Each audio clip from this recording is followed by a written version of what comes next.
Yeah, our school does this thing called Senior Expo. So it's like where we pick a topic that we're passionate about and we talk about it for 7 to 15 minutes.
Order.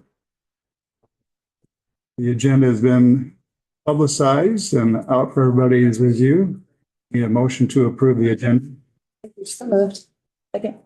Moved by Cass, second by Brooke. Any discussion about today's agenda? Hearing none, those in favor of approving the agenda indicate by saying aye. Aye. Opposed, same sign. Motion is carried. Agenda is approved.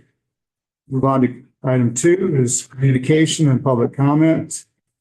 Board has a significant interest in maintaining the decorum of its meetings and expected that members of the public and the board will address each other with civility. The orderly process of the board meeting will not be interfered with or disrupted by public comment. Only individuals recognized by the board president will be allowed to speak. Comments by others are out of order. If disruptive, the individual causing the disruption may be asked to leave and the board meeting will continue afterwards. Abusive, disruptive, defamatory comments will not be permitted. State board agenda is full and I will place a maximum of 30 minutes for public comment. I'll give each speaker 5 minutes or 3 minutes if there are a large number of speakers. At the end of your allotted time, I'll ask you to conclude and the board will move on to the next speaker. The department will not respond to public comment aside from requesting clarification. The department may raise a topic raised in public comment on a future agenda. A topic from public comment that is not related to an item on today's agenda will not be addressed at today's meeting. I have one person that's submitted a card. We have Amanda Benton. Are you Amanda? I am. Yes. Please come and address the board. Yay. Step up to the table. Sure. You bet. Thank you for allowing me to speak today. I've been a long journey, but what I want to start with is the fact that we seem to have a little bit of an issue in our classrooms. Part of that is we have kids who have some disabilities and they sometimes go on little rants and start to throw chairs. They'll have to clear the classrooms and teachers, the students in the room are in criminal active threat at that time. This could cause a material disruption to the learning environment where everyone has to be removed and learning is put on hold for a minute while we fix the situation. And what we do with this is we do, generally that student receives counseling. Because this student who's throwing the chairs has this big blue bubble. See, they have ADHD. And excuse me. Their mind doesn't work the same as other kids. They don't understand the consequences of their actions the same others do. And their emotions aren't regulated the same. So we understand that, right? This is the commonplace. This is what we do. This is the right thing to do. So then let me bring up this situation. This is a student who over the summer, not at school, made some satirical comments online using AI to try to get friends. Those comments were offensive and they were possibly a civil violation. They upset teachers. There was no disruption to the learning environment. No material, actual disruption to the learning environment. And the consequence for this apparently is 1 year suspension.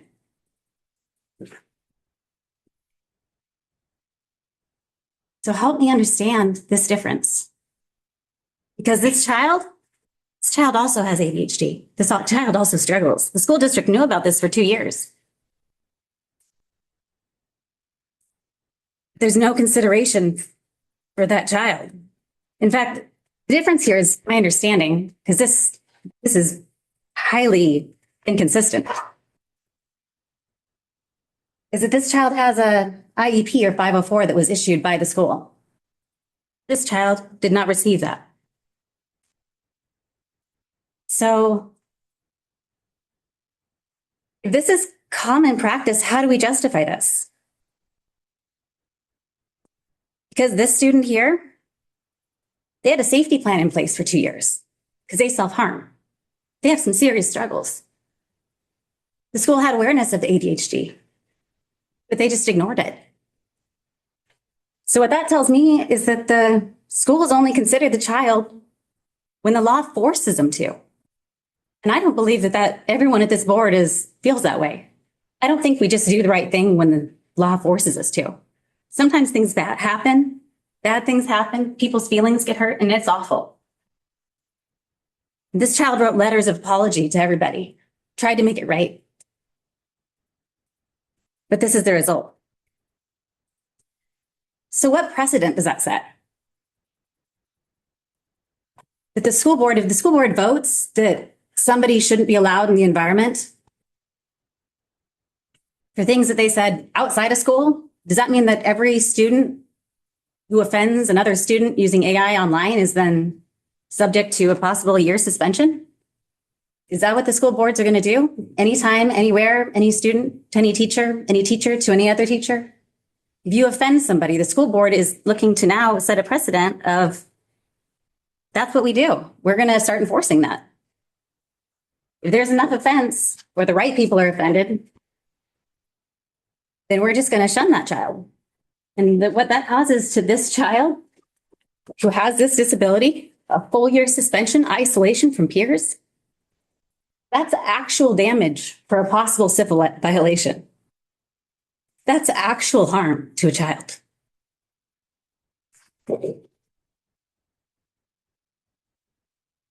Part of this decision decided that in order for this kid to return to school, this kid needs to have a mental evaluation. That was what the board decided. That this kid definitely needs a mental evaluation before we can allow him back into the school system. That child already had a mental evaluation. So how can this be happening? I'm really having a hard time with it.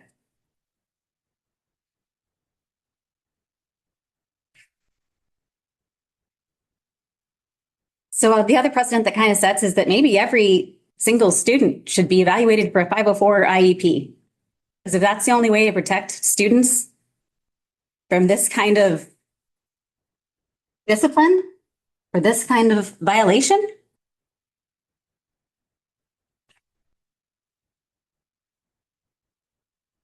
I don't know how else to protect the kids. And so this decision that was made referred to the board's decision because the board has the right, apparently, to make any decision that they want. So the appeal referred to the board's decision without addressing the actual issues in that decision. They ignored the fact that the child safety plan was just thrown away, just disappeared. It's been there for 2 years. Apparently they just throw them away because they're not required to keep them, apparently. That's what I'm learning. Yeah, I'll ask you to wrap things up here. Okay, sorry. Thank you. And the fact that the main thing was that the student was accused of breaking a law called the Take It Down law. But when things are posted on TikTok, there's an algorithm that's supposed to block those.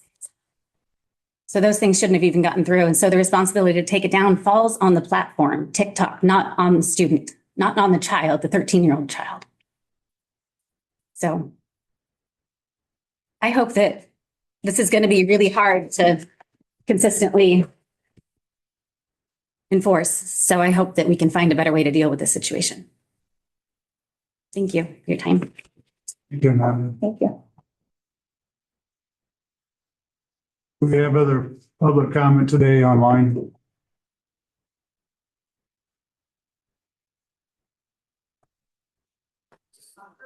Yes, this is Dr. Cynthia Knight. I just got unmuted.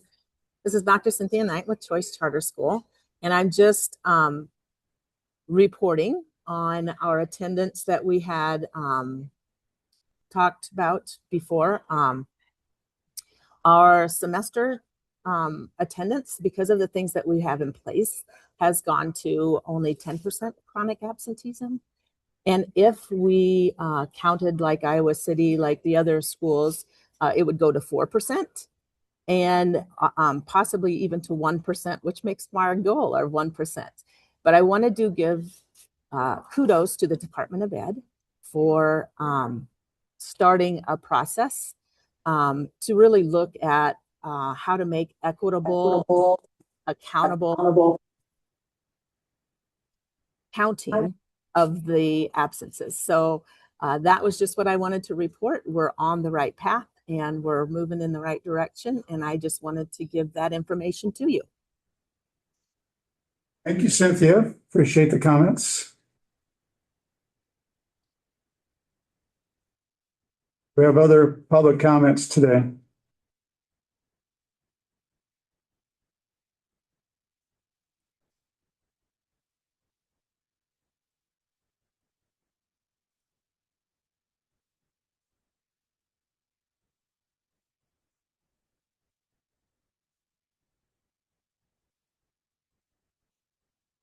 Okay, hearing there's no other public comments, we will close that part of the agenda and move on to the director's report. So, Thank you, President Robbins, Vice President Axiotis, and members of the board for your public service on this impactful board. Before we jump in, just want to call attention that this is National Civic Learning Week, which celebrates the importance of U.S. government and civic knowledge and skills that foster informed, responsible, and engaged citizenship, civil discourse, and community engagement. And as a part of this week, the department co-hosted an Iowa America 250 professional learning webinar with Sphere at the Cato Institute to support Iowa educators in mutually facilitating civil discourse in the classroom. It is specifically called The Intersection of Civil Discourse and the American Founding, and it focuses on constitutional principles and primary source documents. And anyone who is unable to attend live can access the recording on our Iowa America 250 webpage on the department's website. And please recall that this is a part of our broader spring professional learning webinar series, for which we're also partnering with the State Historical Museum on Revolutionary Iowans. Those professional learning opportunities have occurred but are recorded and available. And then forthcoming with the Catt Center at Iowa State University on Carrie Chapman Catt and women's suffrage, and then also with Iowa PBS on Iowa artifacts, General Dodge and the Transcontinental Railroad, and the legacy of 4-H, as well as additional partners. This week, we also welcomed more than 60 high school government students from Davenport CSD to kick off their day at the Capitol learning about Iowa government. Then shifting into a brief update on legislative session, the second funnel of the 2026 session is quickly approaching on next Friday, March 20th. Except for bills that are related to tax and spending, bills that are not passed by their full chamber of origin and a committee in the other chamber do not make it through that second funnel. As a brief update, the department's Pathways Matter bill passed both chambers unanimously, and it's on its way to the governor's desk. That includes a statewide definition of H3, high skill, high demand, high wage. It ensures community college remedial courses are co-requisite. It strengthens common general education and common course numbering among our community college system. It has the department work with the Board of Regents on a report on extending common gen ed and course numbering to the Regents institutions. It aligns our regional planning partnerships to that H3 definition. And then it also aligns CTE to the National Career Cluster Framework. The department's instructional quality bill, which focuses on the identification and services and supports to students who are talented and gifted, as well as advanced coursework, has passed the full Senate. Our House File 2545 recommendations legislation has passed the full House with an amendment addition. As a reminder, that supports summer concurrent enrollment opportunities, intentional career and academic planning, and the transfer of CTE credit, among other components. And then both the educator quality and leading on workforce Pell bills are eligible for the floor in both chambers. So again, educator quality focuses on strong preparation in supporting students with disabilities and students who are English learners, as well as end of program assessments to improve preparation, not as a condition of licensure or graduation. And then the leading on workforce Pell bill supports enhanced and unit level wage data, a new statewide and consistent ROI or return on investment indicator, and then some additional components as well. And then just last week, the department leadership team had the opportunity to present to the House Education Appropriations Subcommittee. We provided an overview of those legislative priorities, but then also an overview of Iowa's remarkable results across multiple measures. Its first in the nation unified allocation plan, its budget overview, and then a multitude of requested topics. Briefly, those requested topics included the 11 scholarship and grant programs and the 4 loan repayment and income bonus programs that are administered in our Division of Higher Education and our Bureau of Iowa College Aid. That totals about $111.4 million a year, supporting over 18,500 students across the state. We also provided updates on legislative advancements over the past 3 years on the continuum of CTE and work-based learning and career-connected learning.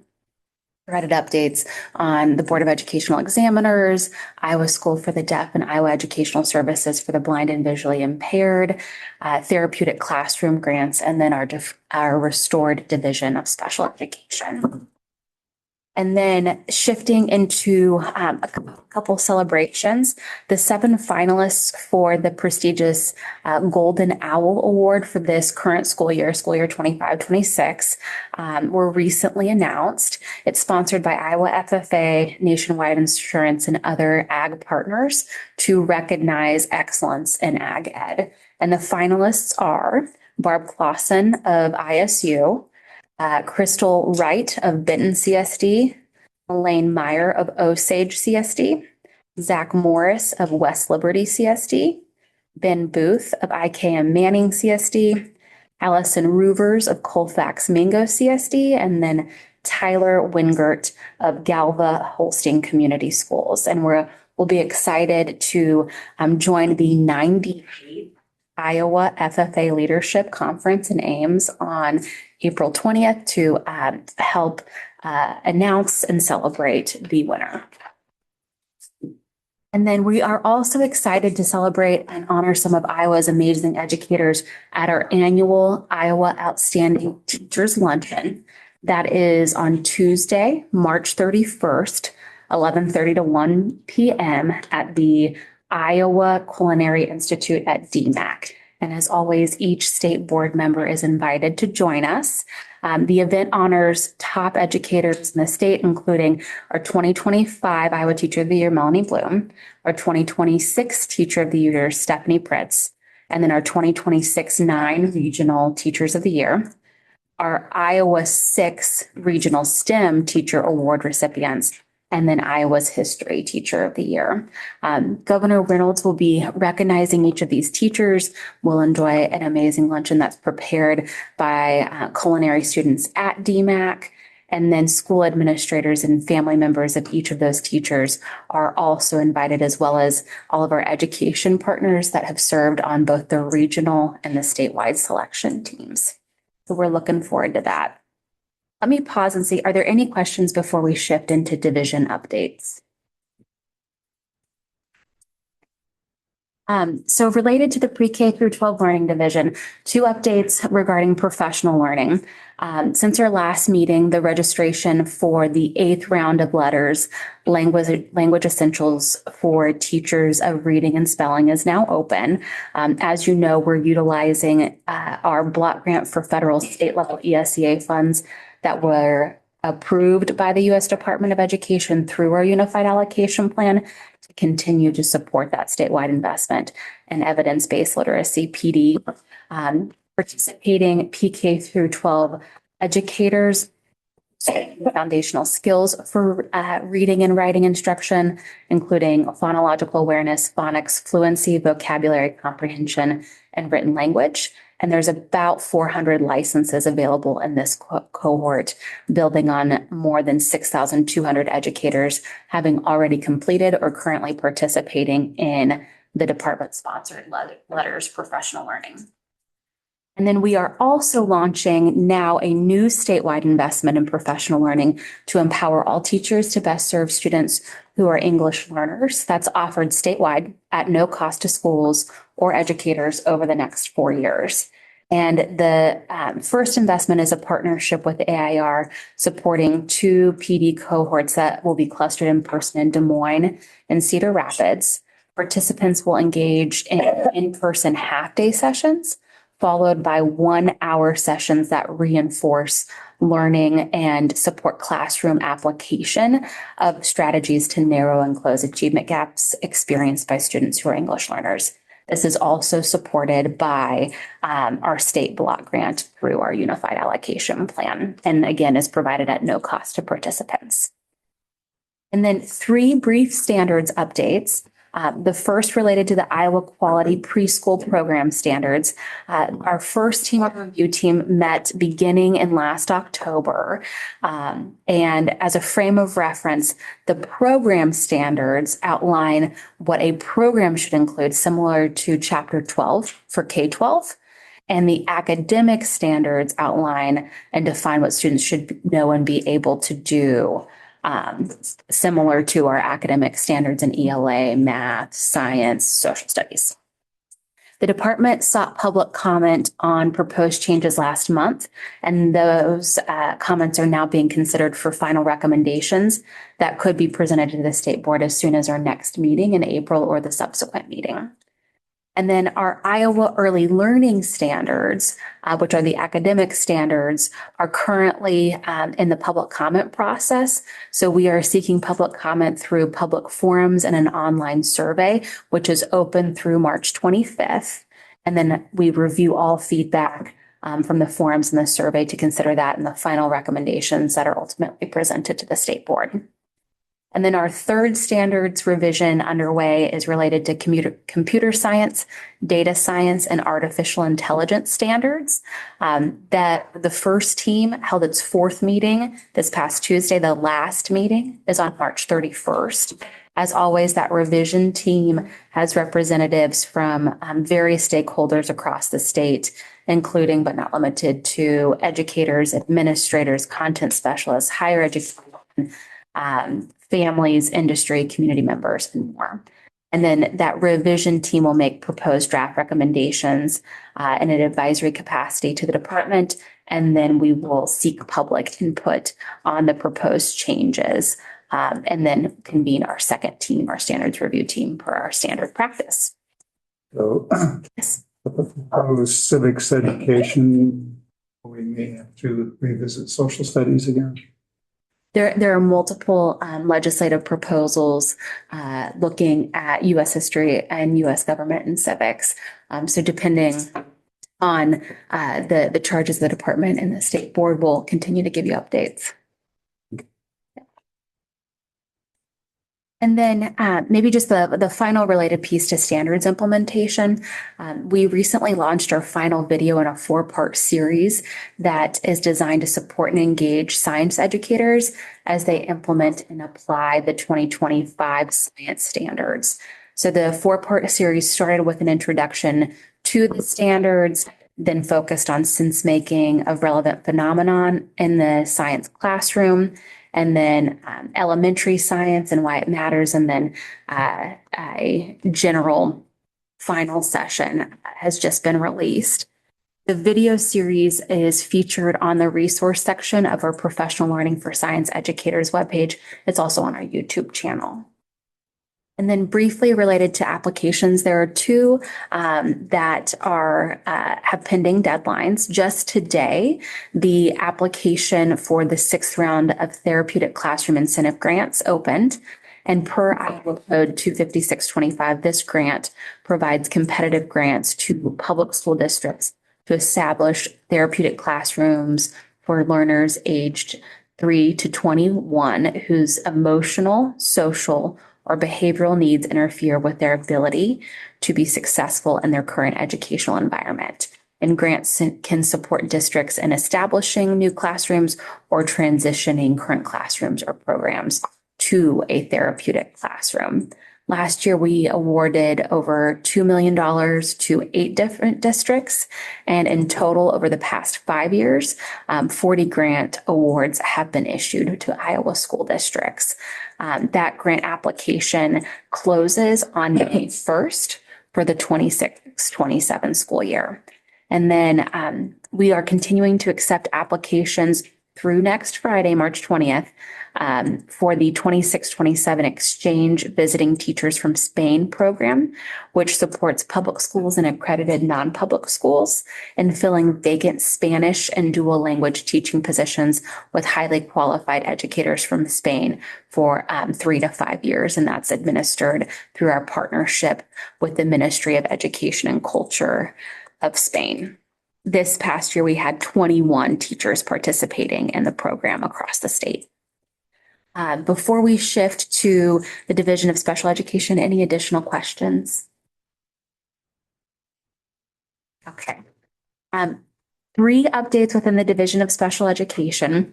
We've got our policy and practice webinar series held just this past Wednesday, focused on extended school year services, including decision-making considerations, legal requirements, and best practices in planning and implementation. Our upcoming webinars in April focus on FAPE and special requests, and then in May on dispute resolution, and then in June on end of year program evaluation and year-to-year data comparisons following the cadence of the school year. All of our recordings, webinars, materials are available on our webpage as always. And then as a reminder, we did launch a new series on non-public school special education. And we have our next session scheduled for March 25th that focuses on child find and FAPE, free and appropriate public education. And then future sessions will include focus on IEPs on April 15th, and then discipline, behavior, and manifestation determination on May 20th. And then we are also encouraging administrators to start planning to register for the 26-27 school year professional learning cohorts for administrators who are new to special education and for new and conditionally endorsed special education teachers. Both courses provide foundational content knowledge in special education policies and procedures, and then a framework for SDI or specially designed instruction. The courses include sessions for participants to network with colleagues and to discuss the application of their learned skills. And registration will be opening soon, but we want to make sure that administrators are incorporating this critical learning into their PD planning. We will also have an intensive learning support series for new special education directors over the summer in preparation for the 26-27 school year with event information that's forthcoming. Any questions?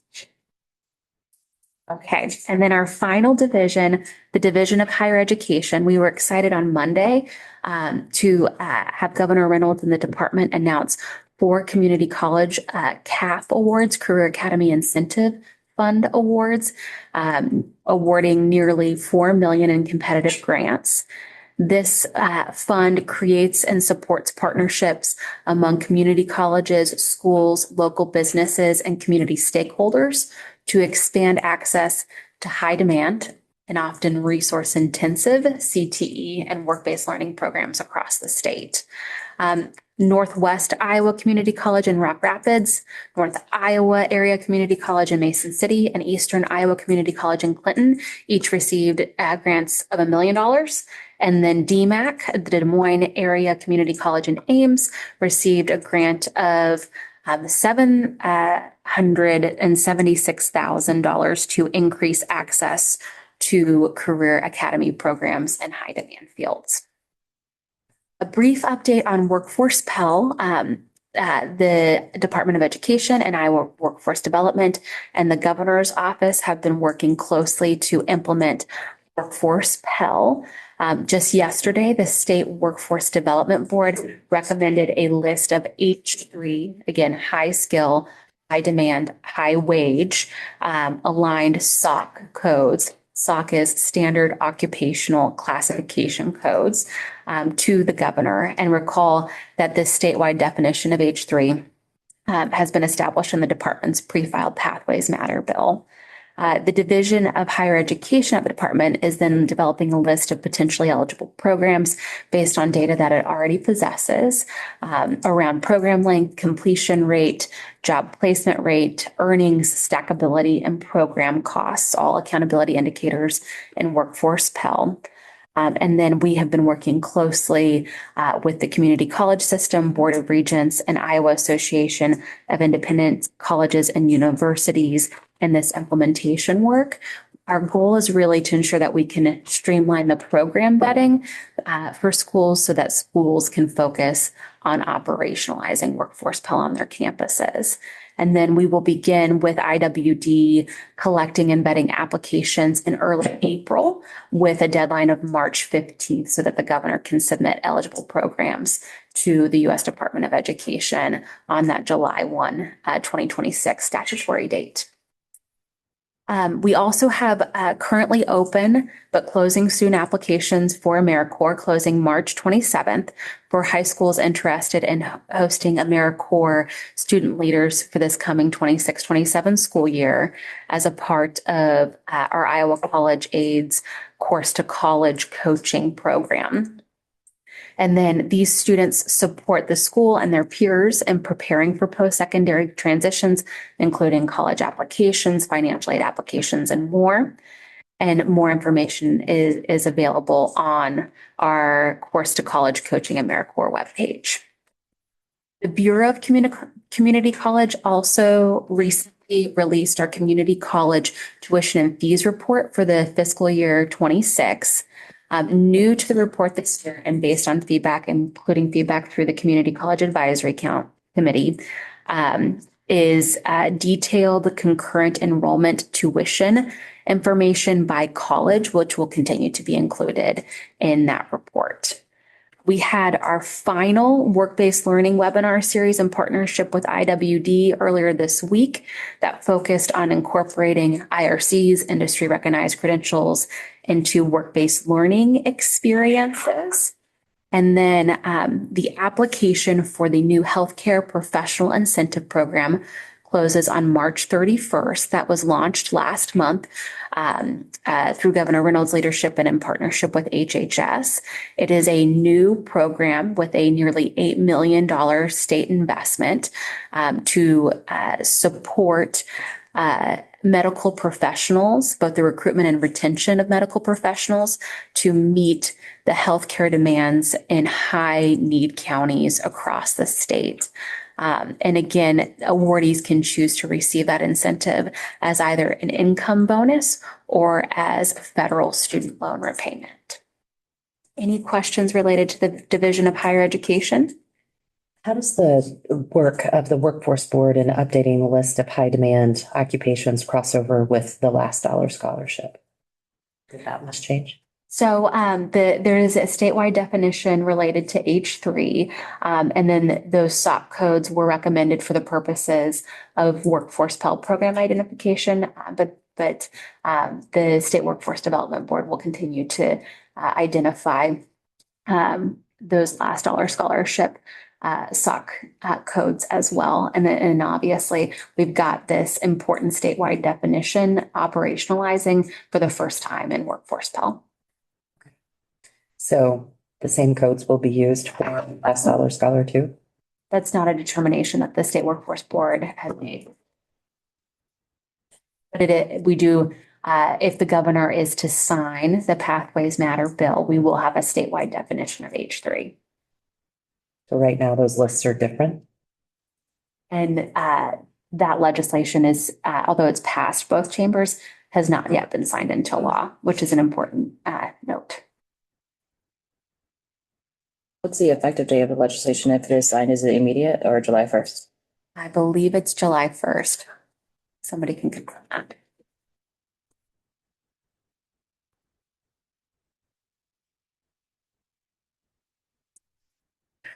I will look it up. It is. We'll look at. Okay, perfect. And then are there any additional questions related to the Division of Higher Education? Okay. Just very briefly to close us out, we have had a number of board meetings over the past week.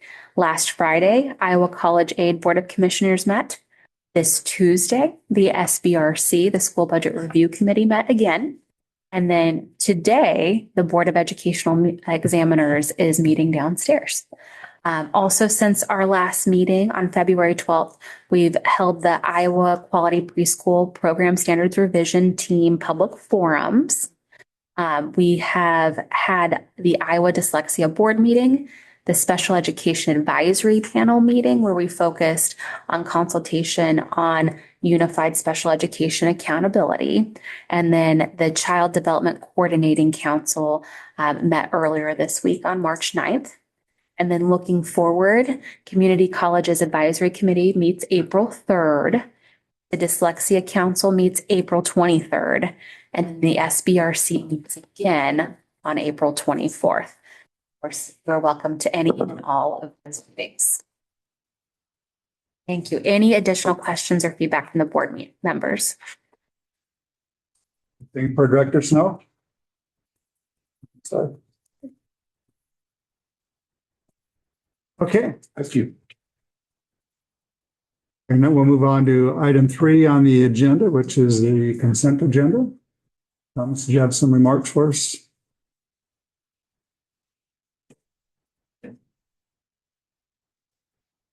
President Robbins, Director Snow, members of the board, just some brief context around the appeal that is part of the consent agenda. The appeal is part of the consent agenda because no appeal from the proposed decision was received within the time provided by law. That time was articulated on page 16 of the decision.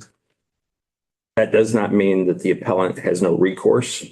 The appellant can, within 20 days of today's date, file a petition for rehearing with the administrative law judge.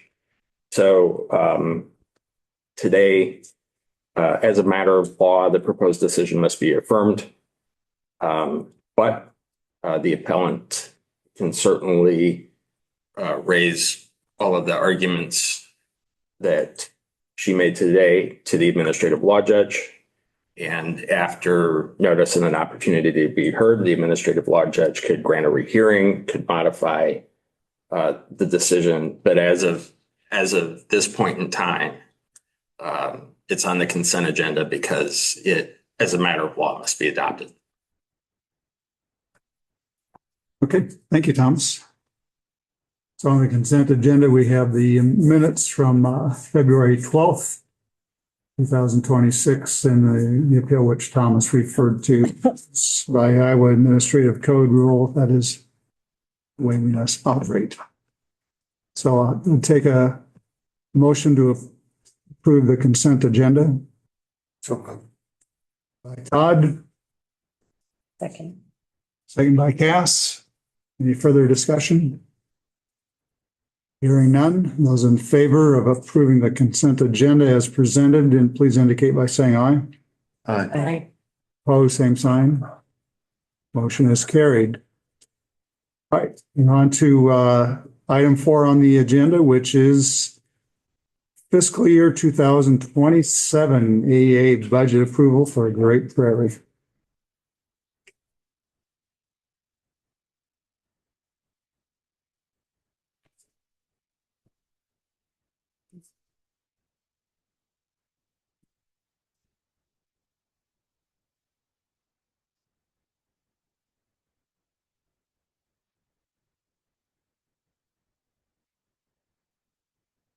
Good stuff.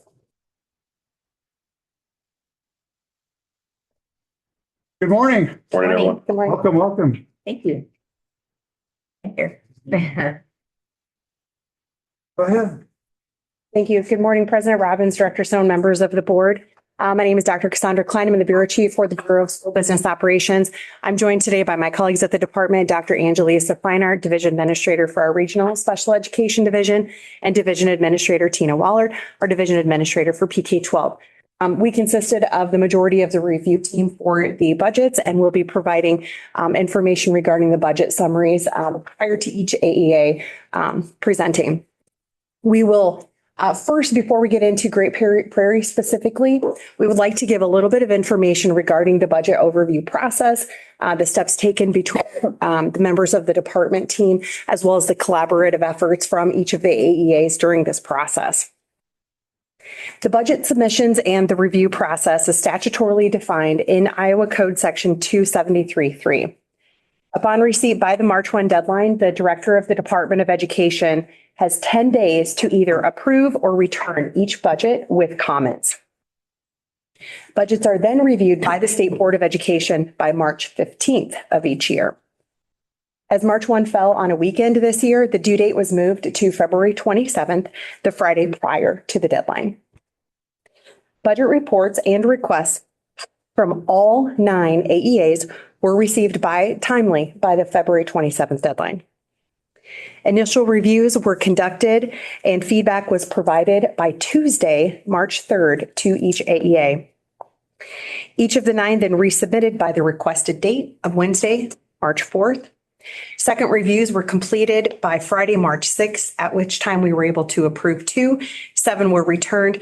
The AEAs worked collaboratively with the department and the review teams to address all of our questions and points of feedback.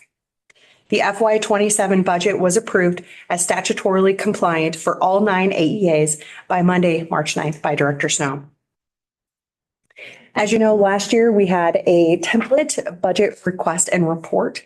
And so I have a list of the changes that were made to this year's report, just as a note of collaboration between members of the state board and feedback internally and feedback from each of the AEAs as well. The template specifically now identifies board member and representation on the cover page. We added specifically charter schools and non-public schools as specific entities under the served stakeholders heading.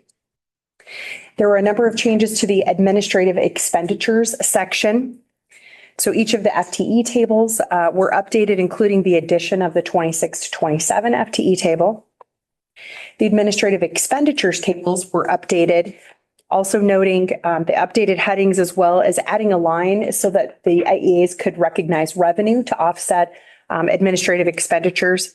And we also, from an accounting lens, clarified some of the object codes. We also added an expenditure table for FY26 to FY27. The capital assets section now defines what a capital asset means for this purpose, as well as clarifying that capital assets does not include inventory for this purpose. The template now requests that each AEA identify changes to capital assets, which is included in the AEA budget summaries for each. The template solicits additional information about ed and media services programming, including differentiating types of fee-based services. The FTE tables now include a total line. Last year, some of the AEAs went ahead and added them. We added that as part of the template here, as well as the addition of a variance line. And then there are 4 total tables that those changes were made to, which are the FTE for all staff, special education support services, programming, educational services, and media services. We aligned any table so they can copy and paste the information more easily from the Excel budget workbook that is provided. And finally, we added a 5-year historical look at the general fund, which reflects the general fund revenues, general fund expenditures, and the ending general fund balances. Any questions about the changes to the template? I liked them. Good. Thank you. Thank you. Regarding the administrative expenditure reductions, recall Section 17 of House File 2612 from Iowa Acts 2024 required that administrative expenditures be reduced by 30% in each AEA by July 1, 2026. Administrators for this purpose are defined as chief administrators, directors, department heads, regional administrators, regional and zone coordinators, district coordinators, human resources, and personnel managers. All 9 AEAs are budgeting to meet the 30% statutory administrative expenditure reduction by July 1, 2026. Additionally, all 9 AEAs budgeted to sustain the 30% reduction into fiscal year 27.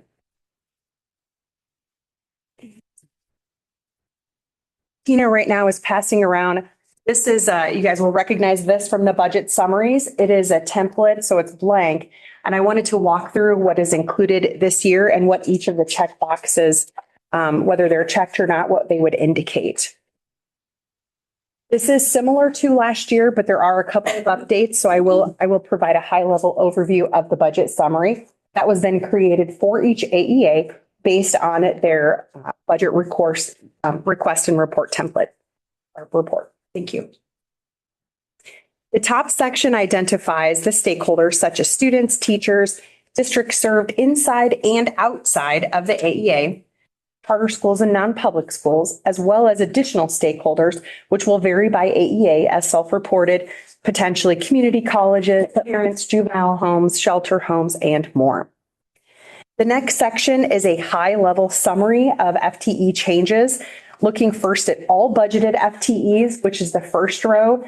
Then there are a few of the subcategories of each of those AEAs. Note that the subcategories under the total are not meant to actually total the totals above, which is why the total is at the top. These are just a sampling of the subcategories below.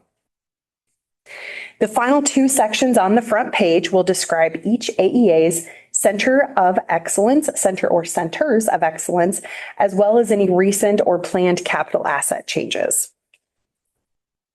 On the back side, there are 3 main tables related to administrative expenditures, the historical look at the general fund balances, as well as the proposed fiscal year 27 budget. The first table reflects the administrative expenditures in fiscal years 24 through 27.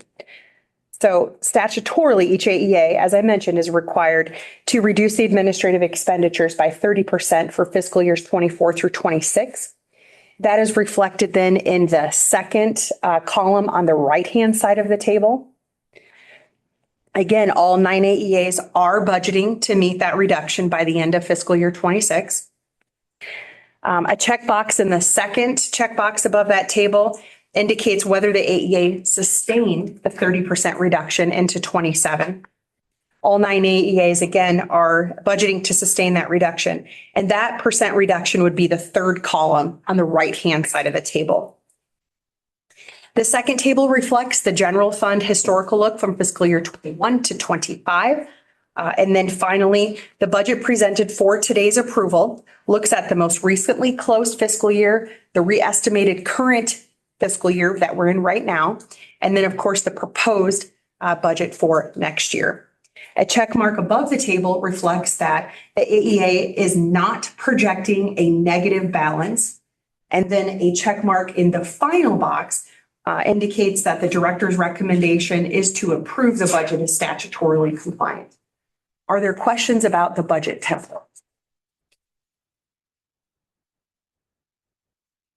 I think we're good. Thank you so much. Okay, with that said, we're going to jump into looking at the first budget summary, and that would be for Great Prairie AEA. Prior to turning it over to Chief Nathan Wood, Angelisa, Cassandra, and I are just going to point out a few highlights on the summary sheet.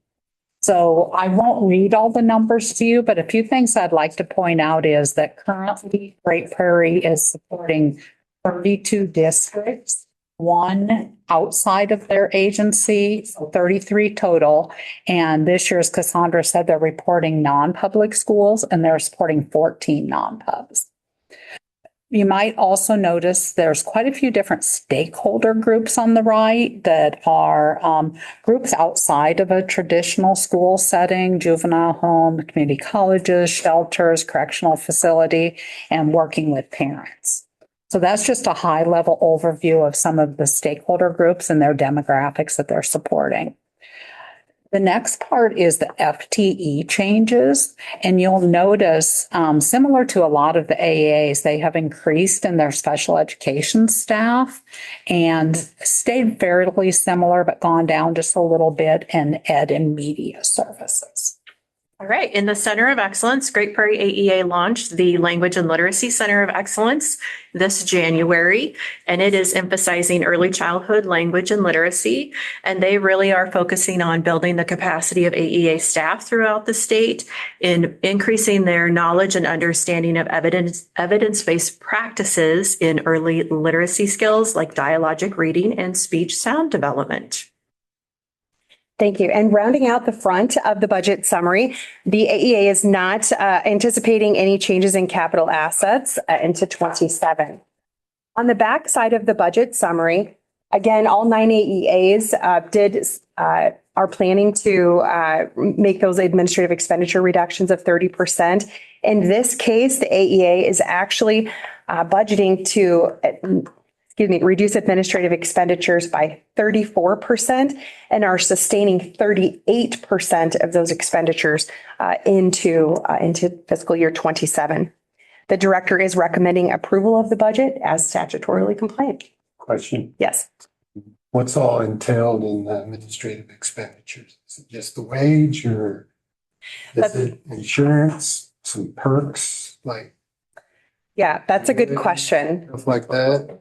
Yep. Are you guys going to talk about that? Okay.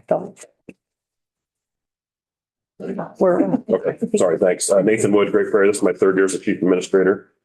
Jerry Westendorf, the CFO, and this is my, second 18th month. Okay, sounds good. 18th month. Sorry, came on mid-year as everybody had a CFO retire last winter. So appreciate the time today. I'm going to give a few overview highlights, just specific of what some of the things Cassandra and Angelisa and Tina talked about specific to Great Prairie. Just starting at the beginning, our executive summary. We'll talk a little bit more about this as part of our accreditation report in April. But the AAAs have collaboratively worked on an AAA statewide strategic plan where we've taken our focus goals and the services and supports we provide to districts and aligned to the state board goals. And again, we'll talk a little bit more of that in April, but if there are questions today, we'd be happy to talk about that. On the people served or the stakeholders served, Cassandra hit on exactly what I was going to talk, or Tina hit on exactly what I was going to talk about. We have no major changes in terms of the number of public and non-publics. The last couple of years, we've had accredited non-publics come into our agency and start. We do not. And I want to clarify on the district that we support outside of our AEA, that is primarily just a geographic support where we provide support to North English Valleys, which is in Grant Wood. But the reason we do that is just our librarian is closer than their librarian. So we made that partnership with Grant Wood. Is it just for the librarian? Just for library services, correct. Yep. And then on the stakeholder piece, Tina mentioned, we provide special education services to a number of different entities just than public school students. So we provide special education services at the 4+ programs at our community colleges, the correctional facility in Mount Pleasant, the penitentiary in Fort Madison. There's probably another one that I'm forgetting, but that is another service that, as I've taken on this role, I realize as a primary service that we provide to a specialized population. On our capital assets and facilities, again, Cassandra already mentioned, we have no changes. And then pages 9 through 11 on the report really talk about the administrative structure. This will be the third year in a row for fiscal year 27 that Great Prairie's had an administrative structure change, primarily because of decisions that I made on how do we become as efficient as possible to deploy services to teachers and to special education students. So for fiscal year 27, I'm going to pick up a sharing role with the local school district. I'll be the part-time superintendent at Sigourney Community School District and also maintaining at the AEA in this role. And the primary reason for that was I was feeling a strong need to have more special education administrative support. Through the fiscal year 24, we had 12 administrators on staff. 7 of those were primarily responsible for special education supports across the agency. Now we have 2. And those 2, I think, were at the point where they were going to say, I'm not doing this forever. So by sharing at the district, I'm going to be able to, Great Prairie will be able to bring on another special education administrator to support special education leaders. The primary function of that role will be a role that we have not had in the past. It's going to be administrator of special education district services, where they will be primarily responsible for collaborating with school leaders and staff and really focusing on what type of supports can we provide to close the achievement gap for special education students. Again, Cassandra mentioned we'll be over that 30% or above the 30% reduction again and about another net plus 165,000 from fiscal year 26 to 27. As was mentioned, our staffing numbers for fiscal year 27 are again, relatively net overall is consistent. However, I want to note that we've increased our FTE from fiscal year 25 to 27, about 14.5 special education staff members. So we've increased the number of school psychologists, special education consultants, social workers, FLPs, et cetera. And we've reduced about 11 FTE out of the educational services and media. And the reason we've done that is just based on now in the fee-based structure, the number of requests we've kind of right-sized or made those changes based on our district service plans. Any questions on that part of it before I get into the funding section? Okay. On the fund. My question. Yes, sir.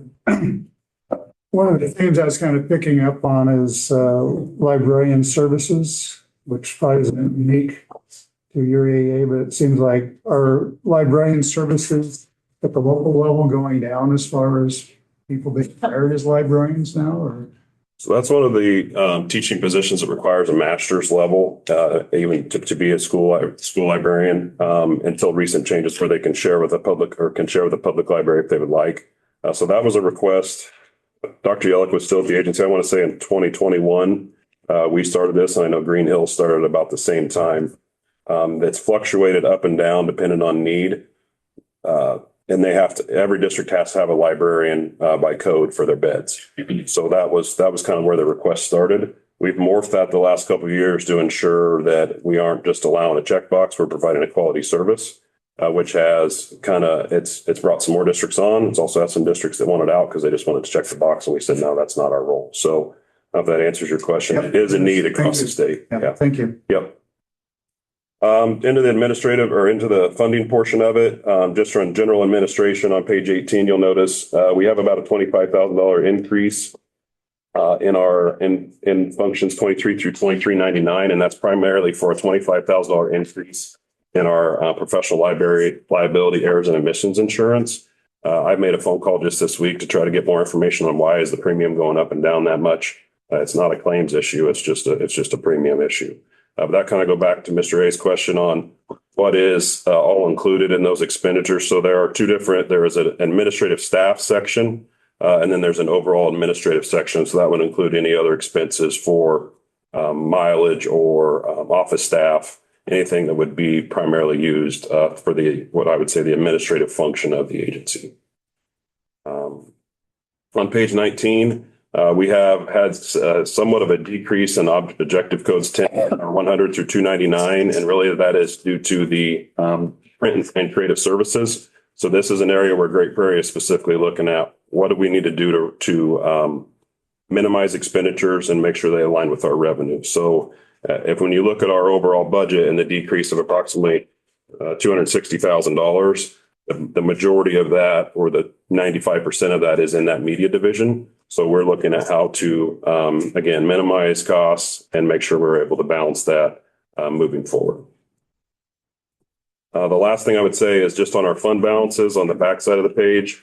You'll notice our fund balance, like I said, does increase $262,000. As a rule, I went back and kind of looked at a 10-year traditional fund balance from fiscal year 16 through 22, where our average fund balance was around 18%. It's not a true solvency ratio as compared to a school district, the way it's calculated, but again, 18% prior to fiscal year 21. And at the end of fiscal year 27, we're projected to still be at 22.5%. So, I think as a statewide system, the chief administrators have talked the last couple of days. Director Elkin presented a question to us on how do we plan to long-term project our budgets as we go into the next 5 years.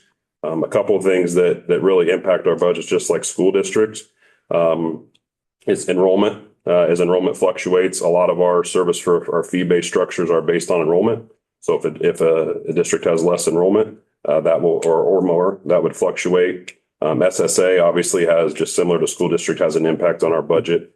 And then as the last few years, SSA has been low. That has a direct correlation on the number of dollars that districts will have available to purchase services. And then, how does that correlate with settlement agreements, rising costs for staff fees. And then really this is year one. I know House Bill 2612 seems like several years away, but if you remember in fiscal year 25, there was this Ed Services Media 60-40 split. Fiscal year 26, it's 100% to the district control. So this is year one of all of those funds going to the districts. So I think fiscal year 2 or fiscal year 27 will be year 2. We'll be able to take year 1, year 2 and look at, are we projecting similar, or did they bounce up and down, and try to use that again as a projection for our budgets moving forward. So moving forward, I think each agency or at Great Prairie, and then I think each agency will continue to make adjustments based on our projections for revenue and our expenditures to make sure that we're able to maintain healthy budgets each fiscal year. The last piece I have, and Sherry's going to pass this around, this is in your packet. I'll talk briefly just about our Center of Excellence. Great Prairie AEA is the pilot, or is Center of Excellence for early language and literacy. So this is an effort we have done this the last couple of years at Great Prairie, and now we're trying to expand on a statewide front, where we've taken the focus of early language from speech language pathologists and partnering with early childhood and lower elementary education teachers on how we can have an impact of the power of working together. We would love to be able to put a speech pathologist in every classroom. Human capital wise, we can barely, they're not available across the state. So we're piloting or the Center of Excellence. So starting this spring, we have been really working internally at Great Prairie. In June of 2026, we'll deploy our first round of professional development and invite representatives from each of the other 8 AEAs to join our team. And then we'll, over the next year, be looking at, on the backside, it kind of talks a little bit about the primary outcomes. So our outcomes are really to take these evidence-based practices around early language and literacy and be able to ensure that more students are meeting ELA benchmarks at the early childhood level. And we'll collect on that. That we'll have more dual outcomes with speech pathologists and early childhood teachers working together. And then just increasing the capacity of, again, PK through 3 teachers. So we're excited about that. And I expect we'll probably have additional updates each year, next couple of years. Sherry, do you have anything to say? Nope, I think you covered it all. No, it's all good. So I'm happy to answer any questions that the board may have. Okay. Questions or comments? Good stuff. Yep, great. So, Sherry, Yes. since you haven't talked yet. That's okay.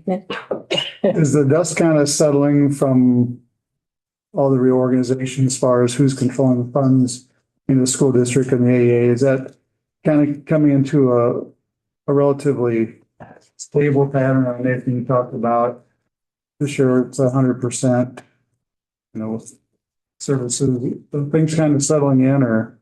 I mean, from my viewpoint, I would say yes, because, I feel fortunate down, in the area, Great Prairie's area, that we did have a lot of districts that, still, utilized our services.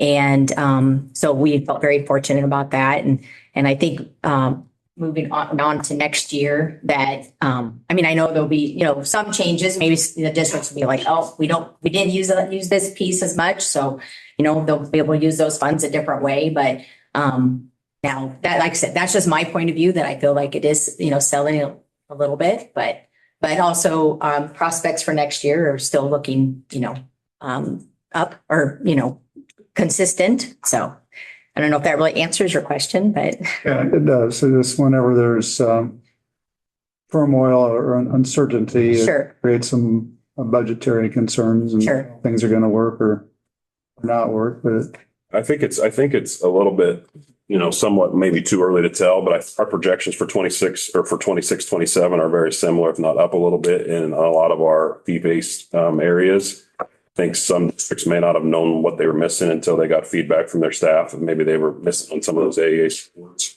I think the biggest thing that we may not see for a couple years is we have some districts who are clearly partnering, some districts who are partnering with another entity to provide similar services, and then some districts who are using that money for totally other purposes that aren't educational services.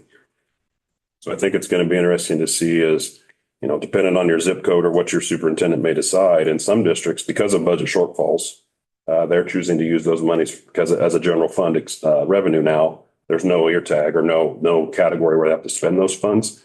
So it'll be interesting to see in those districts that are not really providing, not because they're not partnering with the agency, but they're not providing a similar service from another entity either. Are they going to come back in 3 or 4 years and say, oh man, we've got to recalibrate? That's kind of the next phase that I think I'm trying to plan for at Great Prairie, is when a district that hasn't been partnering with anyone comes back and sees that we're going to really take their data profiles back to them and show them, even if they haven't purchased services in the past as part of our DSP process, here's some of the things that your data shows that you need in your district, and then try to talk about how we can provide that support and partner with them to try to meet those needs for their kids. It's challenging. very much so. Very much so. Any other questions or comments for Great Prairie? Just one component, the AEA system does have a system-wide strategic plan that Chief Wood was going to cover briefly. Would you like him to do so before or after a vote? I'm good to go with the vote. I looked through the strategic plan for all AEAs, right? Correct. Yeah. A consistent one across all AEAs. Yeah. I reviewed that. I don't know. I think he was going to cover in depth next in That's fine. April, but. Oh, okay. Okay. Thank you. All right. Let's vote first and then we can do the strategic plan. So the recommendation is to approve the budget for Great Prairie. So moved. Second. By Mary and second by Todd. Any further discussion? Hearing none, those in favor indicate by saying aye. Aye. Aye. Opposed, same sign. Budget's approved. Strategic plan comments? Yeah, so I can talk briefly here. So based on Iowa code, so all 9 AEAs have collectively worked to adopt an AEA strategic plan within each of our budget reports. And I can talk more if there are questions. I can kind of give you an overview today, and if there are more questions, happy to talk more about it in April.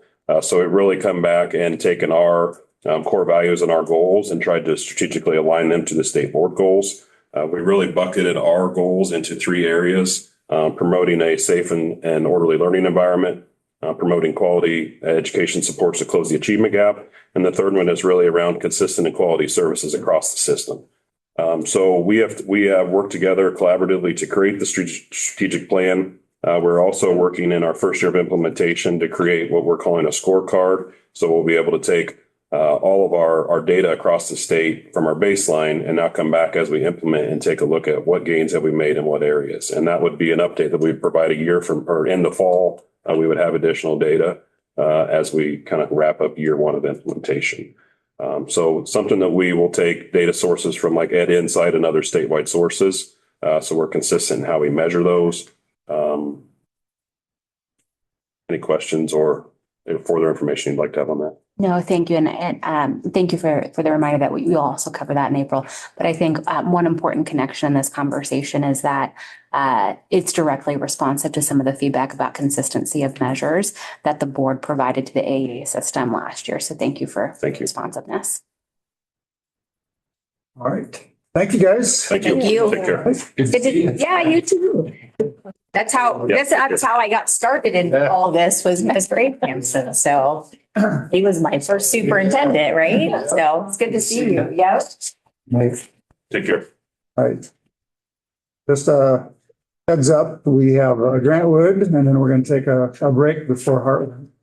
So, did you hear that, Heartland? We did not. We're going to take a little break, then we'll get. I'm happy to post it. So we're welcoming to the table Chief Susie Mead and Barb Harms, who's her school business official, and they are with Grant Wood AEA. Very quickly, I'll do a summary, starting out with the number of districts that they're serving. This year, they're serving 32 districts with 4 charters and 35 non-public schools.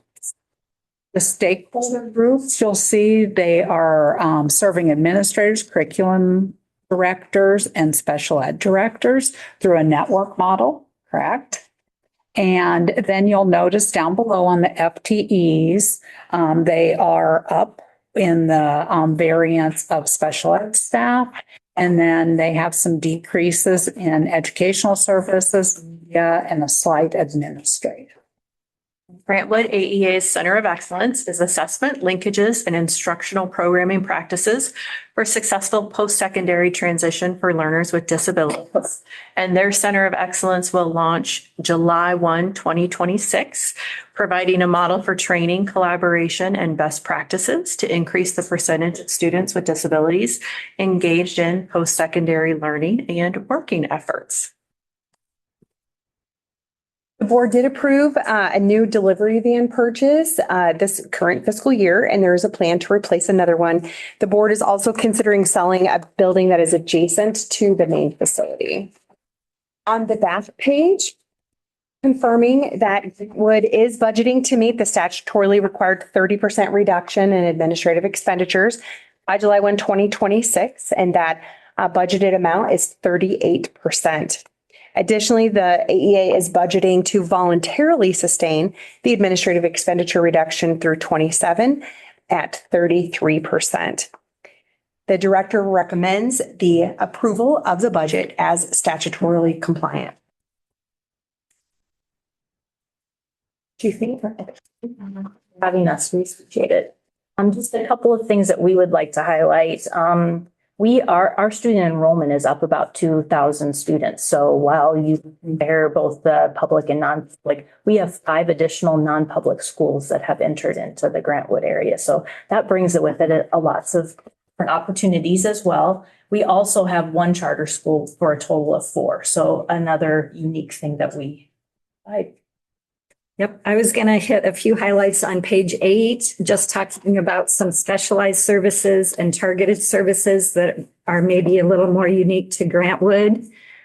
We have an adapted PE consultant that now is working across all AEAs. We also have a school counselor consultant that's helping provide support statewide.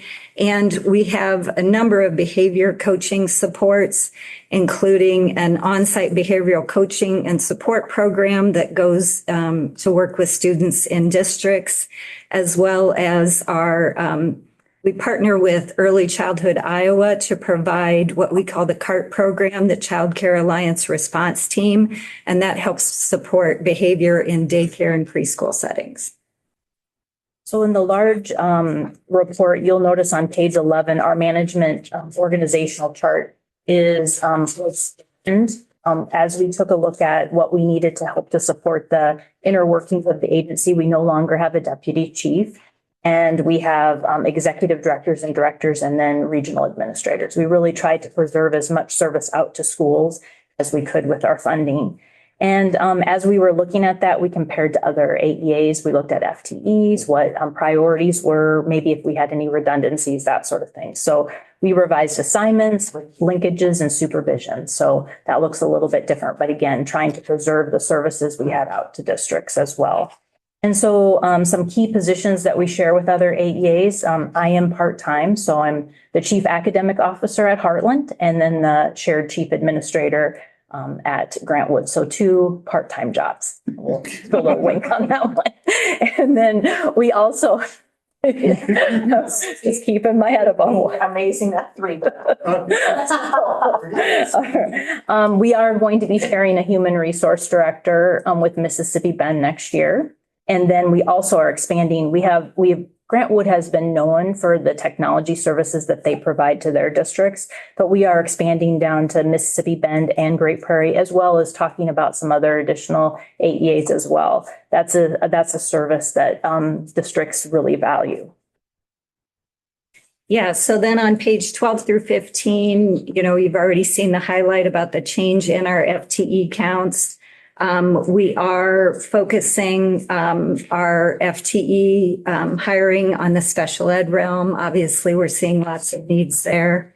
And as has been pointed out on page 17, we exceed the administrative reduction requirement, landing at 38% by the end of 26. Quick question with hiring special education staff, is that still a real challenge?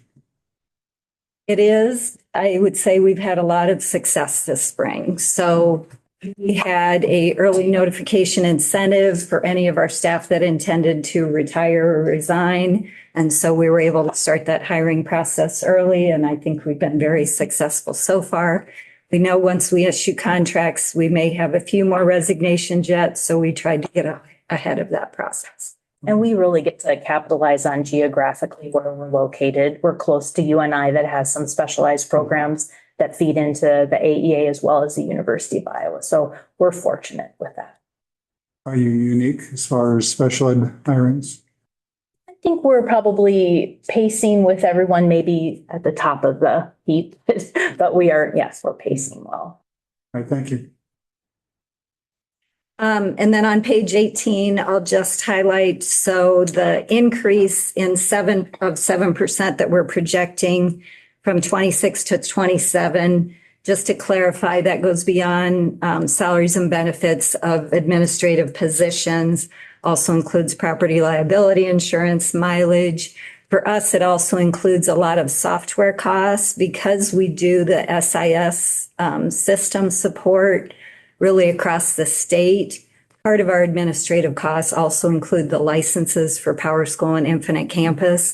And so as we're growing those services, that's part of that increase as well. And I would just like to point out that we're not specifically talking about our Center of Excellence because it will not be implemented until July of 26. That was a timeline that was provided or approved by the DE. But I will say that we were pretty fortunate to have a really excellent presentation to our board on Wednesday night. And I'm just really thrilled about where we are and where we'll be ready to hit the ground running in July.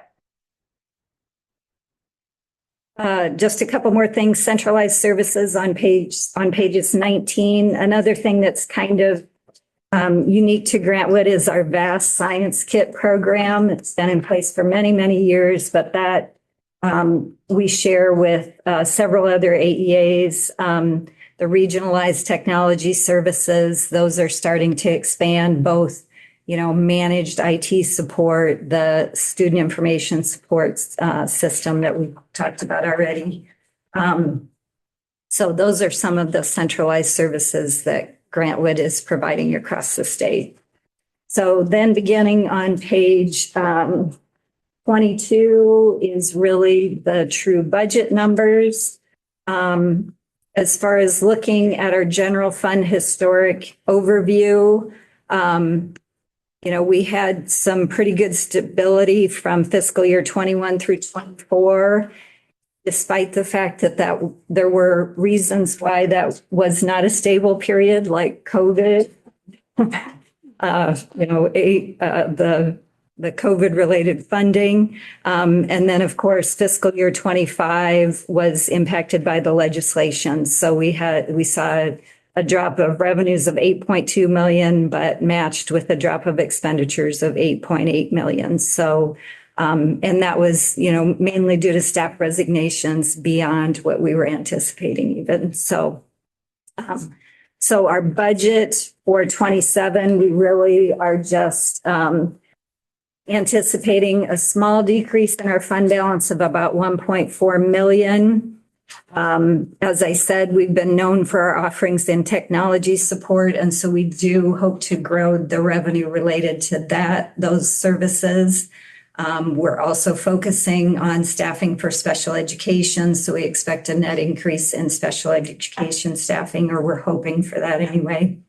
And so, it's been a rough couple years, but we feel like our district service plan process has been going well. And so we feel like we have a healthy fund balance and we're stable and can move forward. So we'd be happy to answer any questions. Questions for Grant Wood? Just going to ask Barb, how long have you been CFO at Grantwood AEA? It's my 20th year, and I was at Cedar Rapids Schools for about 8 years before that. So, and 20 more to go. It's nice to have consistency. Yes, it is. In history. He's excellent. With your proposed budget amending balance, I get the sense that you really feel kind of maybe not confident, but very comfortable where you're at as far as projecting forward for the next few years. Can you kind of tell us what's in your mind as far as what you're envisioning as far as Grantwood is concerned and how this proposed budget kind of lines up with that? Well, I would say if you asked us 2 years ago if we thought we would be in this situation, I would say no way. I mean, we've been just really fortunate and really dug in and tried to figure out how we could provide a high level of service at an efficient way. And so I think we figured that out both at Grantwood as well as statewide. And even in the midst of some of the budgetary constraints and concerns in our particular area, we were heavy partner with a couple of districts that are having to cut millions and millions of dollars, but we still were able to recoup those services in other districts. So we're actually outpacing the amount of service for fee requests for next year. So we're really excited about that. So I think districts see that we're putting out a very good product, and we're really helping them with the implementation of things that they need in their district to be successful with students. So I think they see us as a valued partner with that. So it's very positive. And again, like I said, would not have predicted that 2 years ago. Well, and as Nathan mentioned in his presentation, we are starting to look at data related to districts that are heavily using our general education services versus districts that aren't. And we know that districts are having to make very tough budget decisions too. But we think we're going to be able to show the value of our, general education services and hopefully get districts to, come back to buying more of those services. We have preliminary data that would indicate a couple of districts that are working with us specifically in literacy are seeing greater gains than their peers that are not. So we're very excited about that. I'm sure your media department can put together a nice brochure to show that. Yeah. Yes, we can. A quick question about the organizational chart. Can you share the distinction between the two executive directors of educational services? Yeah, so they are their title says Executive Director of Educational Services. However, I would say that Tracy is doing everything from facilities management to management of our prison and shelter services to basically anything that we needed her to do. So we didn't change her title, but she is managing a lot of things beyond the educational services role. Other questions or comments for Grant Wood? Hearing none, the recommendation is to approve their proposed budget. Second. Moved by Brooke and second by Mary. Any further discussion? Hearing none, those in favor of the motion, please indicate by saying aye. Aye. Opposed, same sign. It's carried. Congratulations. It is 10:25. We will take a 10-minute break. Item 6 on the agenda, which is Heartland AEA. Yes, and at the table with us is Chief Administrator Dr. Cindy Yellick and her school business official, Brian Whaler. Thank you. Thank you. I'm going to jump to the summary sheet and point out a few items here. Heartland is serving 53 districts within their AEA. They're also providing services to 4 outside their AEA, 4 charters, and 56 non-public schools. Stakeholder groups, much like Grant Wood, they're supporting administrators, curriculum directors, and special education directors through a network model. If I could draw your attention down to the FTE chart, they are very much the same since last year, down projected 1. And all of the groups that are called out here are projected the same from last year to this year. So with that, we'll turn it over to Chief Yellick. Or me. Or Cindy. I will turn it over to Angelisa. I was really excited for you to go now. Eureka sounded possible. Sorry. Okay, so Heartland has 2 centers of excellence. They have launched their first center of excellence July 1st of 2025 on recruitment, retainment, onboarding, and mentoring for hard to fill positions, especially really trying to get those staff members into the state of Iowa and make sure they have successful experiences so they will stay in the state of Iowa across the AEA systems. And then they're partnering with Green Hills AEA on the second Center of Excellence. And it is set to launch July 1, 2026, and it is all around assistive technology. Thank you. And rounding out the front page of the budget summary, the agency is evaluating the need to replace 2 of its delivery vans. And that decision will be made based on the demand for delivery services from districts, non-public schools, and libraries. On the reverse side of the budget summary, we are confirming that the budget, the AEA is budgeting to meet the statutory administrative expenditure reduction of 30% at 33%, and that the AEA is budgeting to voluntarily sustain the administrative expenditure reduction into fiscal year 27 at 34%. The director is recommending approval of the budget as statutorily compliant. Chief Yellick. Yes, thank you for having us today. I'd also like to point out Dr. Mead is here also as our Chief Academic Officer in case we have questions in that area. So thank you. As you can tell, she's doing a lion's share of work for kids across the state of Iowa, so we appreciate that. As you heard from Tina, Heartland considers to see growth in the number of public schools, accredited non-public, and charter schools we serve.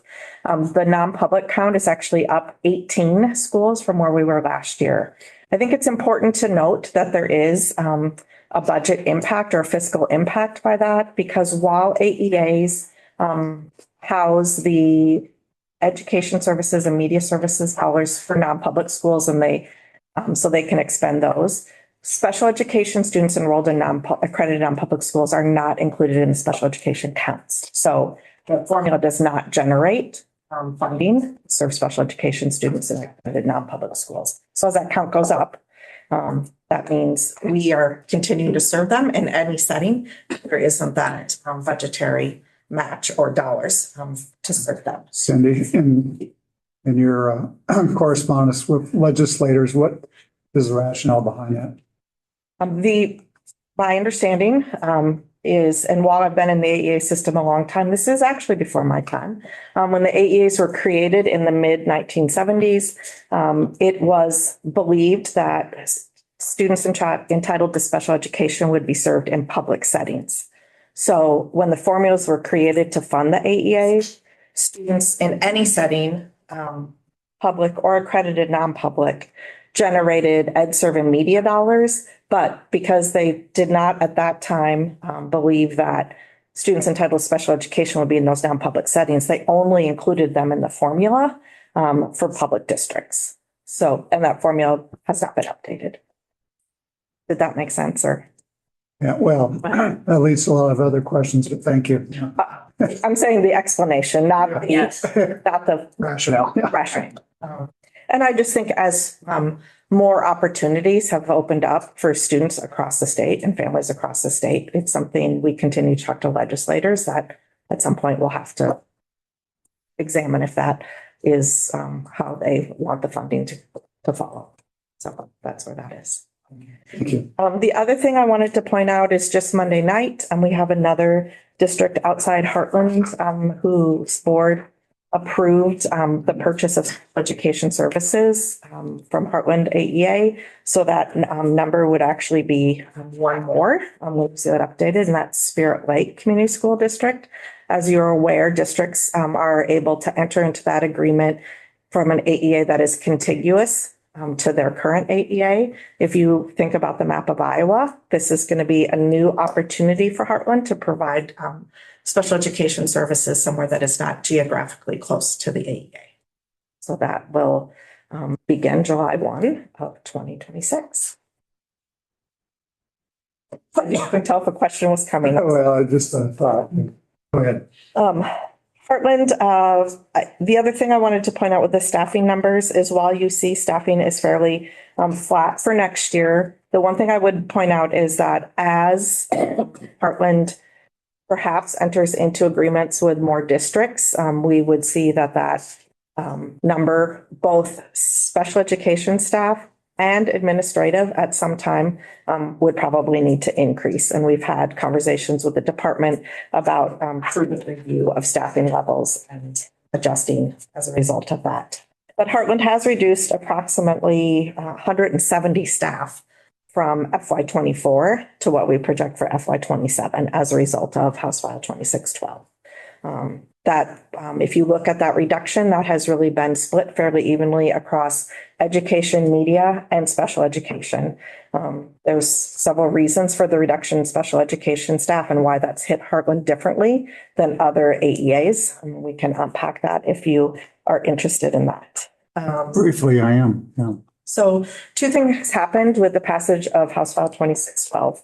One thing was Heartland used $3 million from education and media dollars to support special education. That was the highest priority for our districts.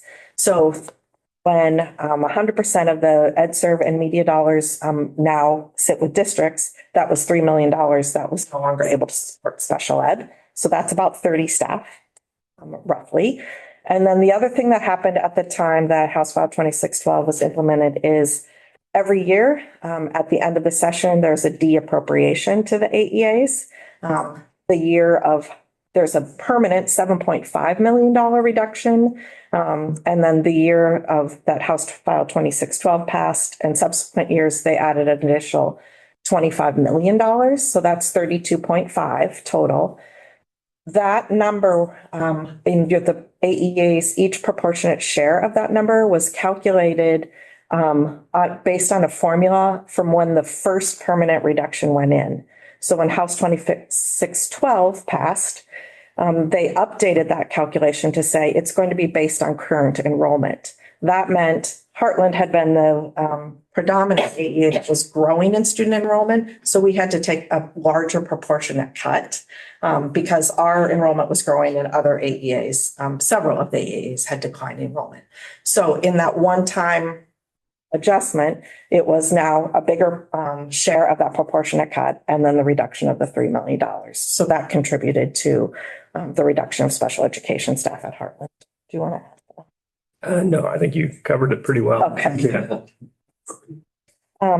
The other thing that we wanted to talk about today, we're very excited about the Center of Excellence, and I, on the break, passed around the one pager. As Dr. Feinhardt shared, we are engaged in 2 centers of excellence, but our one pager today talks about our Center of Excellence around recruitment, retainment, onboarding, and mentoring for AEA special education staff. The reason we're focused on this one is this had an implementation date of July 1 of 2025. Our assistive technology Center of Excellence that we're in collaboration with Green Hills AEA does not implement till July 1 of 2026. If you see at the bottom, you can see some data on the number of people and staff we have trained in Child Find, new special education staff training. We've reached over 1,800 new and veteran staff through this training. Some of this has been training of trainers in other AEAs, and some of this has been Heartland staff going into other AEAs and providing that training. On the back of the sheet, we highlighted, the center is supported by a very dynamic site where you can access training materials that have been developed in collaboration with the organization. Because in today's presentation, we were asked for a one pager. We just did a little snapshot of that site, but Dr. Feinhardt and others have access to that information if the state board should ever want to. I'm going to continue then with this, building this. So our focus will expand beyond new staff and onboarding of new staff and administrators to supporting what we call job-alike groups. So that's specific training for maybe occupational therapists that work in the AEAs, or teachers of the deaf and hard of hearing in the AEAs, or school psychologists. So that's where we see the expansion in the next. Are there any questions about our Center of Excellence? Sounds good. Okay. And I'm going to turn it over to Brian then, who will talk about the numbers on the back side of our summary that Dr. Klein provided. Yeah, and I'm just going to make some general comments. I do think that Heartland has done a good job making the necessary cuts. I was pleasantly surprised with our fiscal year 25 financial results. And the reason I say that is we had a very short timeline to react to fiscal 25. And I think they really came in better than some of the projections we were doing early on. And so we were that was really positive for us. Fiscal 26 is also trending in the right direction. Of course, we had time to plan and to make the necessary cuts that we needed to for fiscal 26. I think others have already talked about some of the challenges that we see as we look at fiscal 27 and beyond. And one of the biggest challenges is the inflationary costs that everyone is seeing. And then a second new challenge for Heartland as we look out further is declining public enrollment. This is only the third year in the last 30 years that Heartland has had declining public enrollment. So that's just something new we're going to have to take into consideration as we start projecting out and looking at our future revenues. Declining public enrollment, are you seeing an increase in other enrollment from non-pub or from charter? Yeah, the non-pubs are seeing the increase. Okay.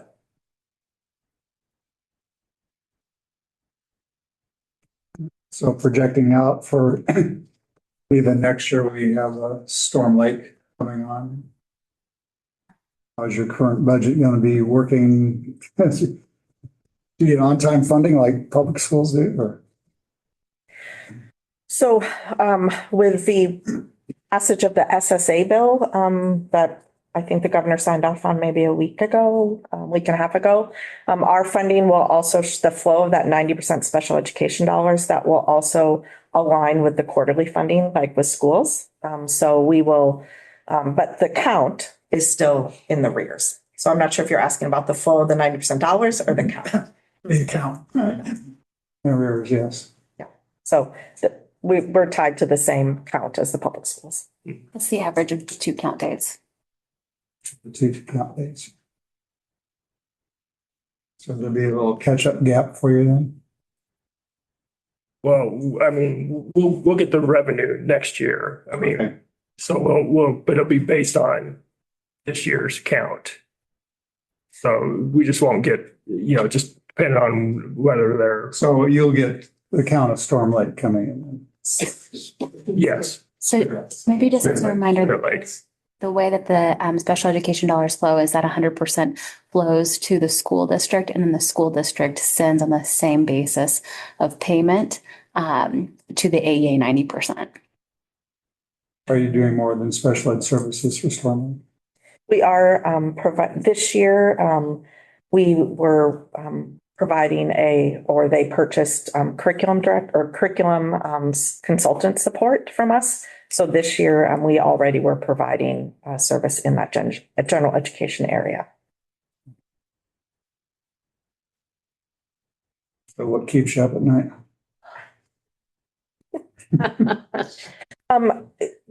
Partly because of Dr. Mead's great leadership, we can make the same statement that we are outpacing what our prediction was for the sale of service for fee. So for me, part of that keeps me up at night is staffing, just making sure we've got the right people. I think the reason that we across the AEAs have been able to continue to provide service is that it's high quality. And so obviously that is really dependent on getting the exact right person. So that keeps me up at night. I have had a lot of conversations with the Spirit Lake superintendent, and I think we both know this is going to be a new opportunity for both of us. So I can't say that doesn't cause me to lose a little bit of sleep, how we're going to solve that puzzle and provide the same high quality service that districts that have been historically Heartland districts are used to. So that's another one. And we always, Brian does a phenomenal job of, I would say, stewarding the budget, but it is a constant concern for us now, just making sure we've got the right people. We've got enough people. That number of increase in non-public schools is that continues to be an opportunity for us to figure out how to deploy staff in a way that students get the best service possible. And recruitment of special ed staff, has that gone as well as you'd hoped? Or? I believe across the state, we are all seeing certain groups that are harder to fill. School psychologists are difficult because nationally we have a school psychologist shortage. Speech language pathologists are also, some AEAs have really been fortunate to get the right need filled. When you look at an organization the size of Heartland, it wouldn't be unusual for us to need to hire 13 in a year. And that's a pretty big number to hit. So that does give us pause always. Okay. Thank you. Other questions or comments for Heartland? Hearing none. Recommendation is to approve. So moved. By Todd, second by Brooke. Any further discussion? Hearing none, those in favor indicate by saying aye. Aye. Opposed, same sign. Motion's carried. Congratulations. All right. Item 7 on the agenda is Prairie Lakes.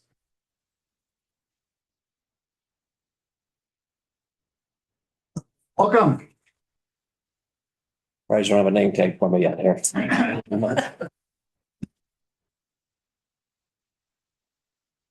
Morning. Good. We've now welcomed to the table Chief Dan Mart and Michelle Dowd, school business official from Prairie Lakes AEA. So very briefly, and then I'll turn it over to Angelisa, is at Prairie Lakes, they're currently serving 31 districts, 1 charter, and they have 13 non-publics. And as the last two that we've spoken about, through a network model, they're serving administrators, curriculum directors, and special ed directors. You'll notice on their FTEs that they have an increase of 13 in special ed. And with their ed and media administration, they've stayed stable from last year to projected this year. And Prairie Lakes AEA Center of Excellence just began at the start of this calendar year. And that Center of Excellence is really focused on explicit instruction. And the center really began by getting everyone committed across the state system to build training capacity and content knowledge across the system to understand explicit instruction. There are no planned changes to capital assets in fiscal year 27. The AEA is budgeting to meet the statutorily required 30% administrative expenditure reduction. And they exceed the 30%. They're actually budgeting for a 43% reduction through 26 and are budgeting to sustain a 41% reduction through 27. The director is recommending the approval of the budget as statutorily planned. Chief Mark. Thank you. All right. One thing I want to point out on page 1 that Tina went through of the variance of 13 increase, that is what we have advertised to fill. So if I could fill 13 positions, I would. And again, that's in that special ed, consultant, social worker, school psych, which you just heard Dr. Yillick say, not easy to find. So again, that would be our hope to fill. I've been struggling as a lot of our districts in Prairie Lakes to find special ed. In fact, you asked about how easy is it to fill? It's not. And in fact, I had a call from a superintendent 2 weeks ago wanting to know if I could provide a special ed teacher to them because they can't find a special ed teacher part-time. So when you ask about what keeps me going or thinking, it's how do we serve those kind of needs? And we think about school psych, social worker, those positions, but now when we're needed actual classroom, how can I work with those districts? Because he's not going to be on the calls to say, how do we? But then giving the constraints of our demographic, size of our region is huge, and to make that work. So again, those are the things. And the next one I get calls about, I think I mentioned this before, an EL teacher. So those are the two areas that I keep thinking of. How can we help? How can we help? How can we help? What do we need to do? So that's what keeps me thinking about what we need to be doing next. So one thing also this year we are sharing one of our media and ed service facilitator with a local district for curriculum. So that is a new adventure for us. The district needs some curriculum help.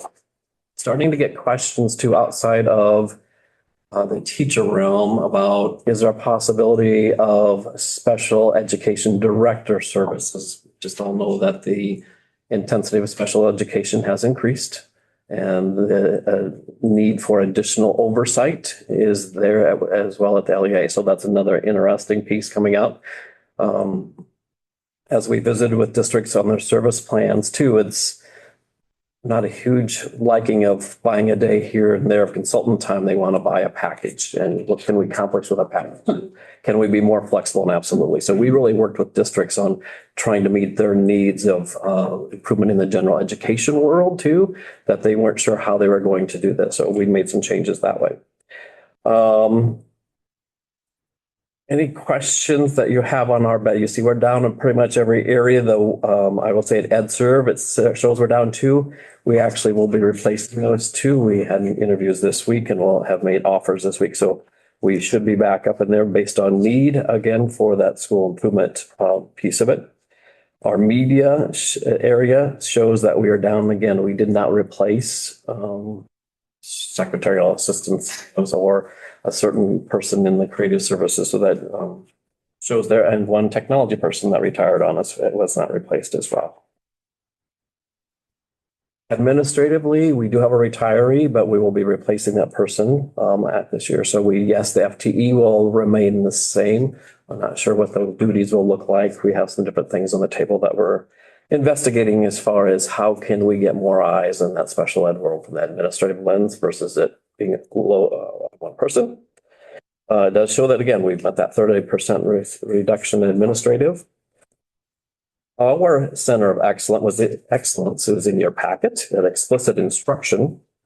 A couple of things I just want to highlight on that one. It did just start, so I feel like we're in the infancy, but going at the beginning, all AAs committed to getting training from, I'm forgetting the name, in Oregon, help me out. Anita Archer. Anita Archer, yes, thank you.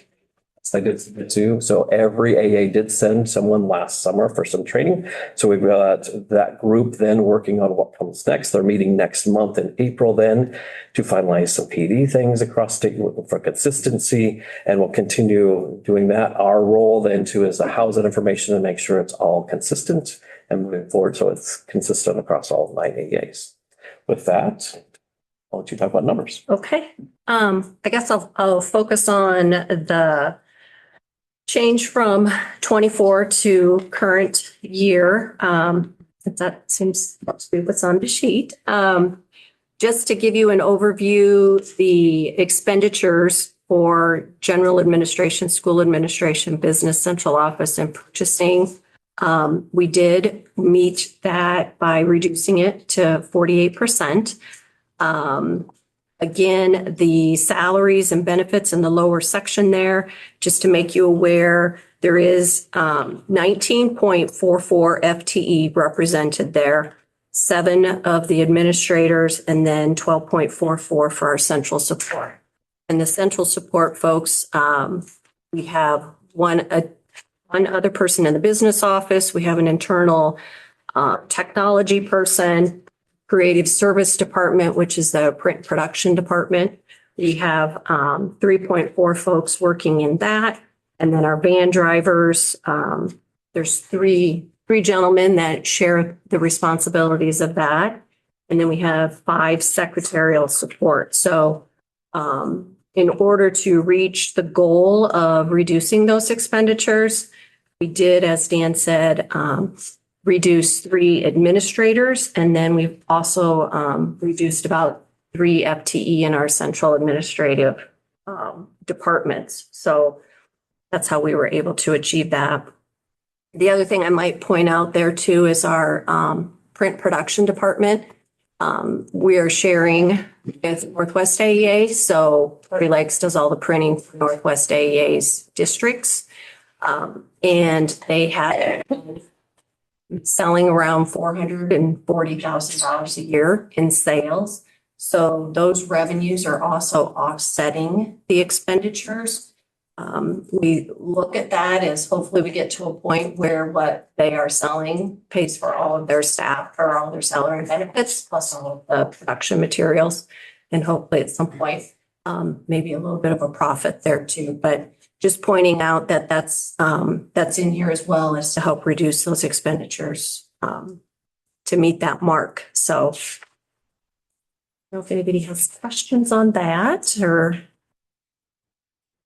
So as Michelle talked about, we share creative services. It's Northwest. Northwest then houses the media center that for both agencies. Next year, we are hiring the EL consultant and we'll share that with Northwest. So again, we continue to try and strengthen our partnership with Northwest because we're very similar in between their edge of Sioux City, Sioux Falls, where they're more highly populated, to where they meet with us. We very similar, very rural, and can we jointly serve that area? Right now, any of their families can come to any of our hearing booths for testing.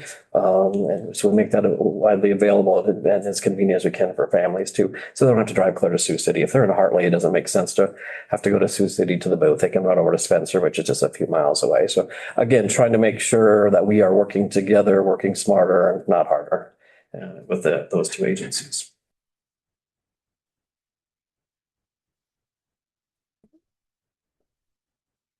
Questions or comments?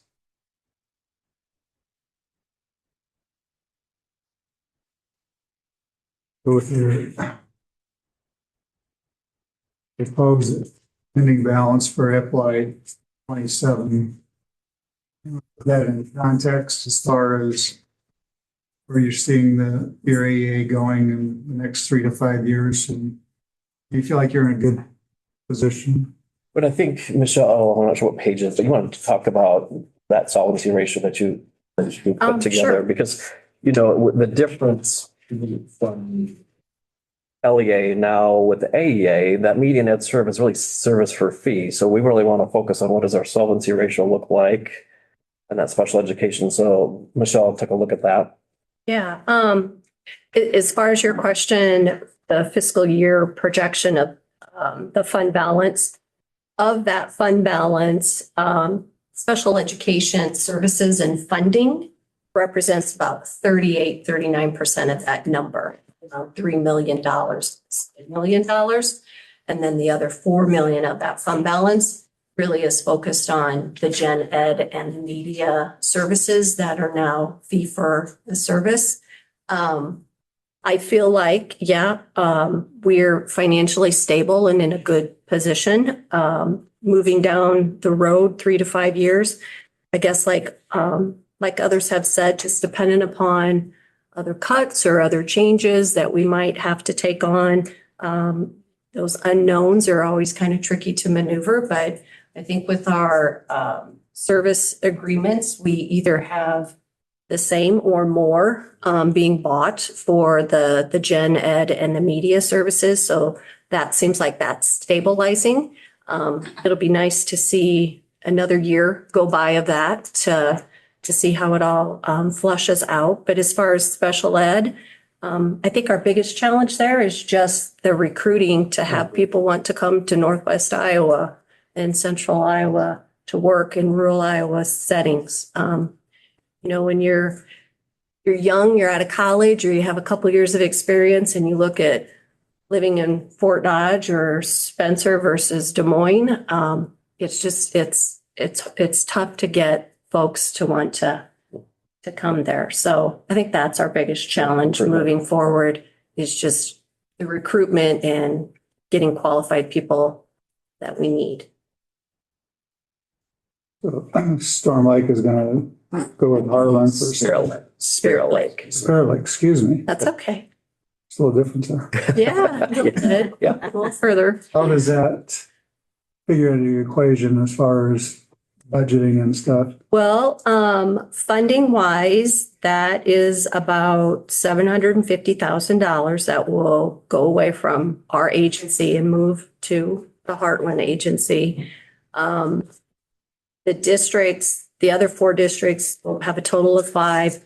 That funding represents about 2.5 million that we would have gotten that now is flowing into Heartland. Again, since House File 2612, we were fortunate enough that we didn't have to cut staff, but we also had several staff leave. The bulk of that was, I think we had like 14 gen ed folks move on, which was a natural thing, I guess, with the nervousness of those services becoming a fee for service. But the staff that either resigned or retired basically has balanced out with the funds that is also going away. So, because probably salary and benefits of those folks who have left us was probably about 2.4 million. And the funds that are leaving us is about 2.5.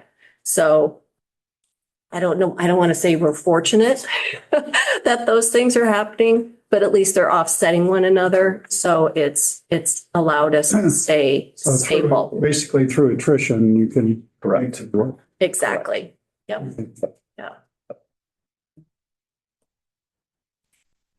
Other questions or comments?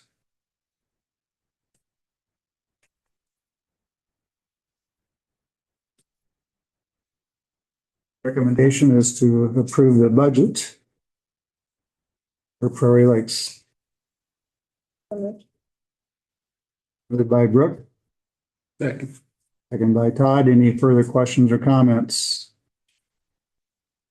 Hearing none, those in favor of the motion, please indicate by saying aye. Aye. Opposed, same sign. Motion's carried. Congratulations. Okay, thank you. Item 8 on the agenda is Green Hills AA. Welcome. We are welcoming to the table Dr. Jason Ford, Chief Administrator, and Kelly Allen, who is School Business. Thank you. Green Hills is currently serving 43 school districts, 2 charters, and 8 non-public schools. They have listed as their collaborative partners, administrators, community organizations, and institutions of higher education. And you will notice in their FTEs that overall their proposed is up 11 from last year, 11.9. Special education's the majority of that at 8.3, and that they do have a reduction in their ed services and down 2 administrators. And with that, I will turn it over to you.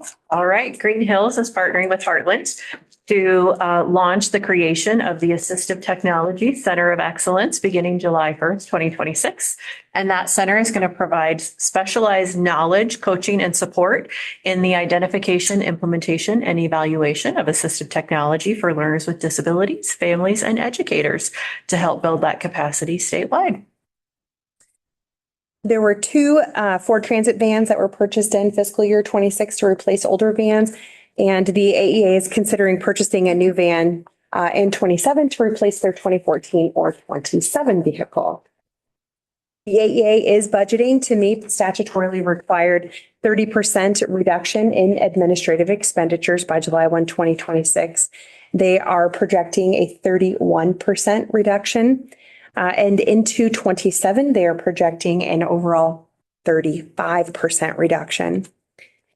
The budget is recommended to be approved as statutorily compliant. Thank you. Chief Phil.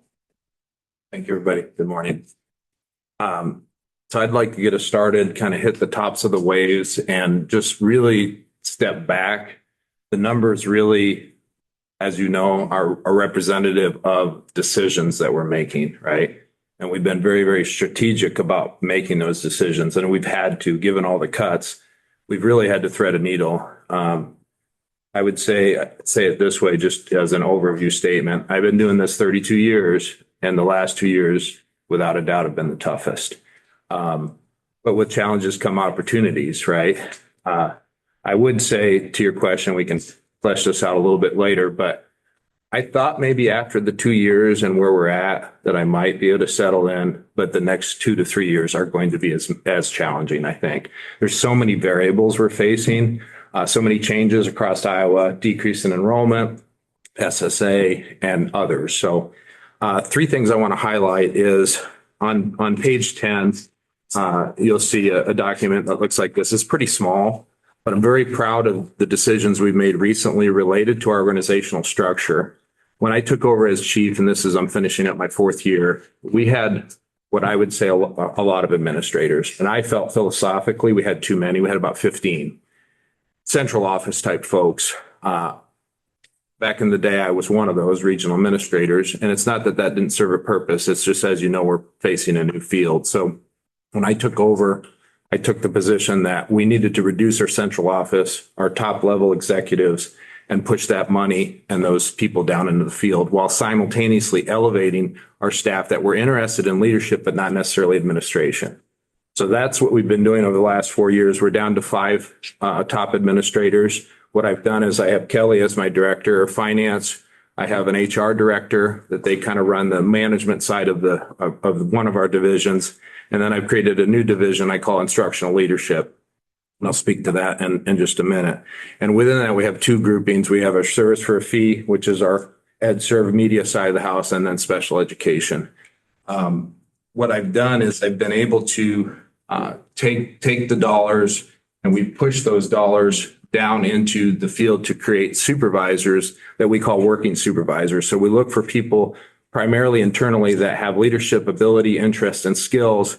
And we have them continue to work in the field, but we have them supervise that particular discipline based on where they're at. So we've created 3 supervisor positions. The first is on the right there under special education, because as you've heard all day, special education needs particular attention across Iowa. So we've created what I call a specialized cadre, and we have a supervisor over that.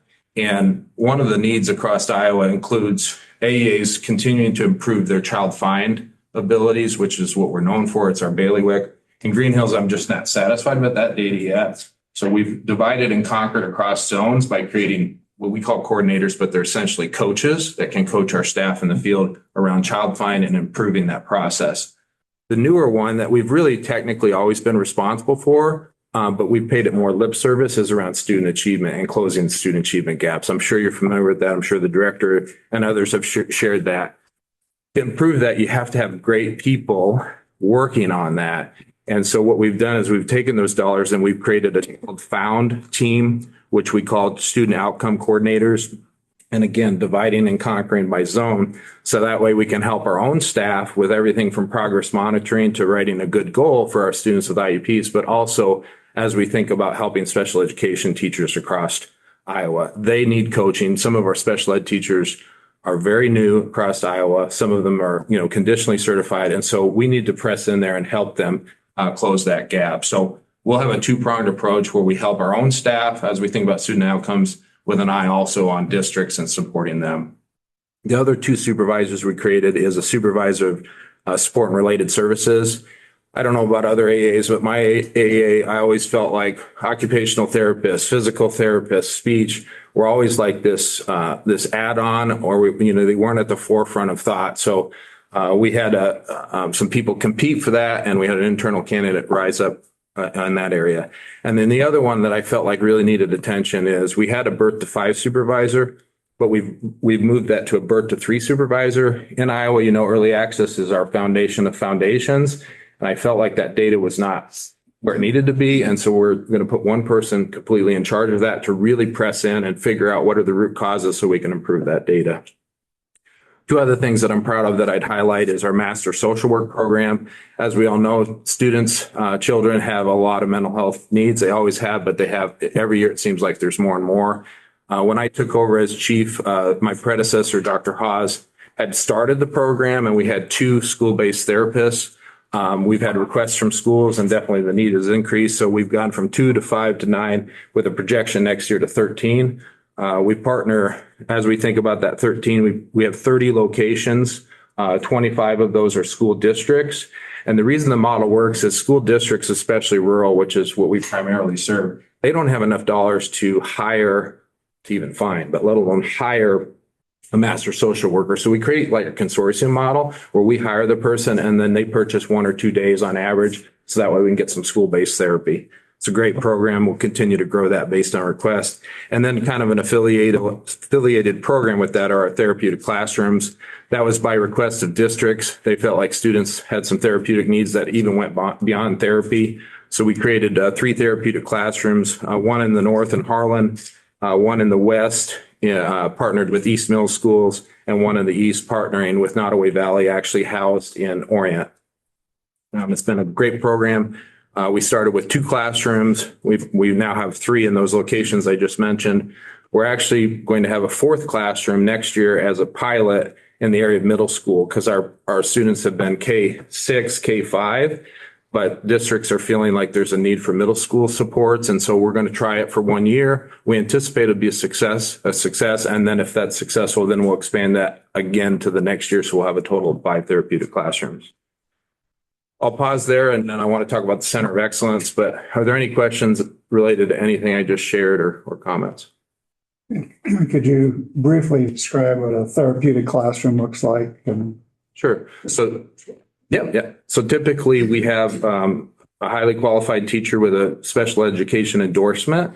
Primarily, these are students that have IEPs, behavior, social, emotional needs. They're identified in the IEP process to enter our program. We typically have about 5 to 8 students. We do have a paraeducator on hand that's also trained, and we have a behavior specialist that serves several programs. The other thing that we do, which is, I think, powerful, is we also assign our master social worker to each of those programs for 1 day of therapy each week. So that way we can go after some of those root causes. We've been largely successful at all programs in transitioning students back. As you know, sometimes students and adults just need a little moment and some stability. And so, yeah, it's a winning hand. And so a typical student would spend how much time in a therapeutic classroom? About 6 months. Yeah, 4 to 6 months. No more than 7 or 8, because I'm inferring here. We don't want it to be a permanent location. We stabilize the child, we get them some therapy, we work on some social skills, basic social skills, and then we start to integrate them back into the school. Okay, thank you.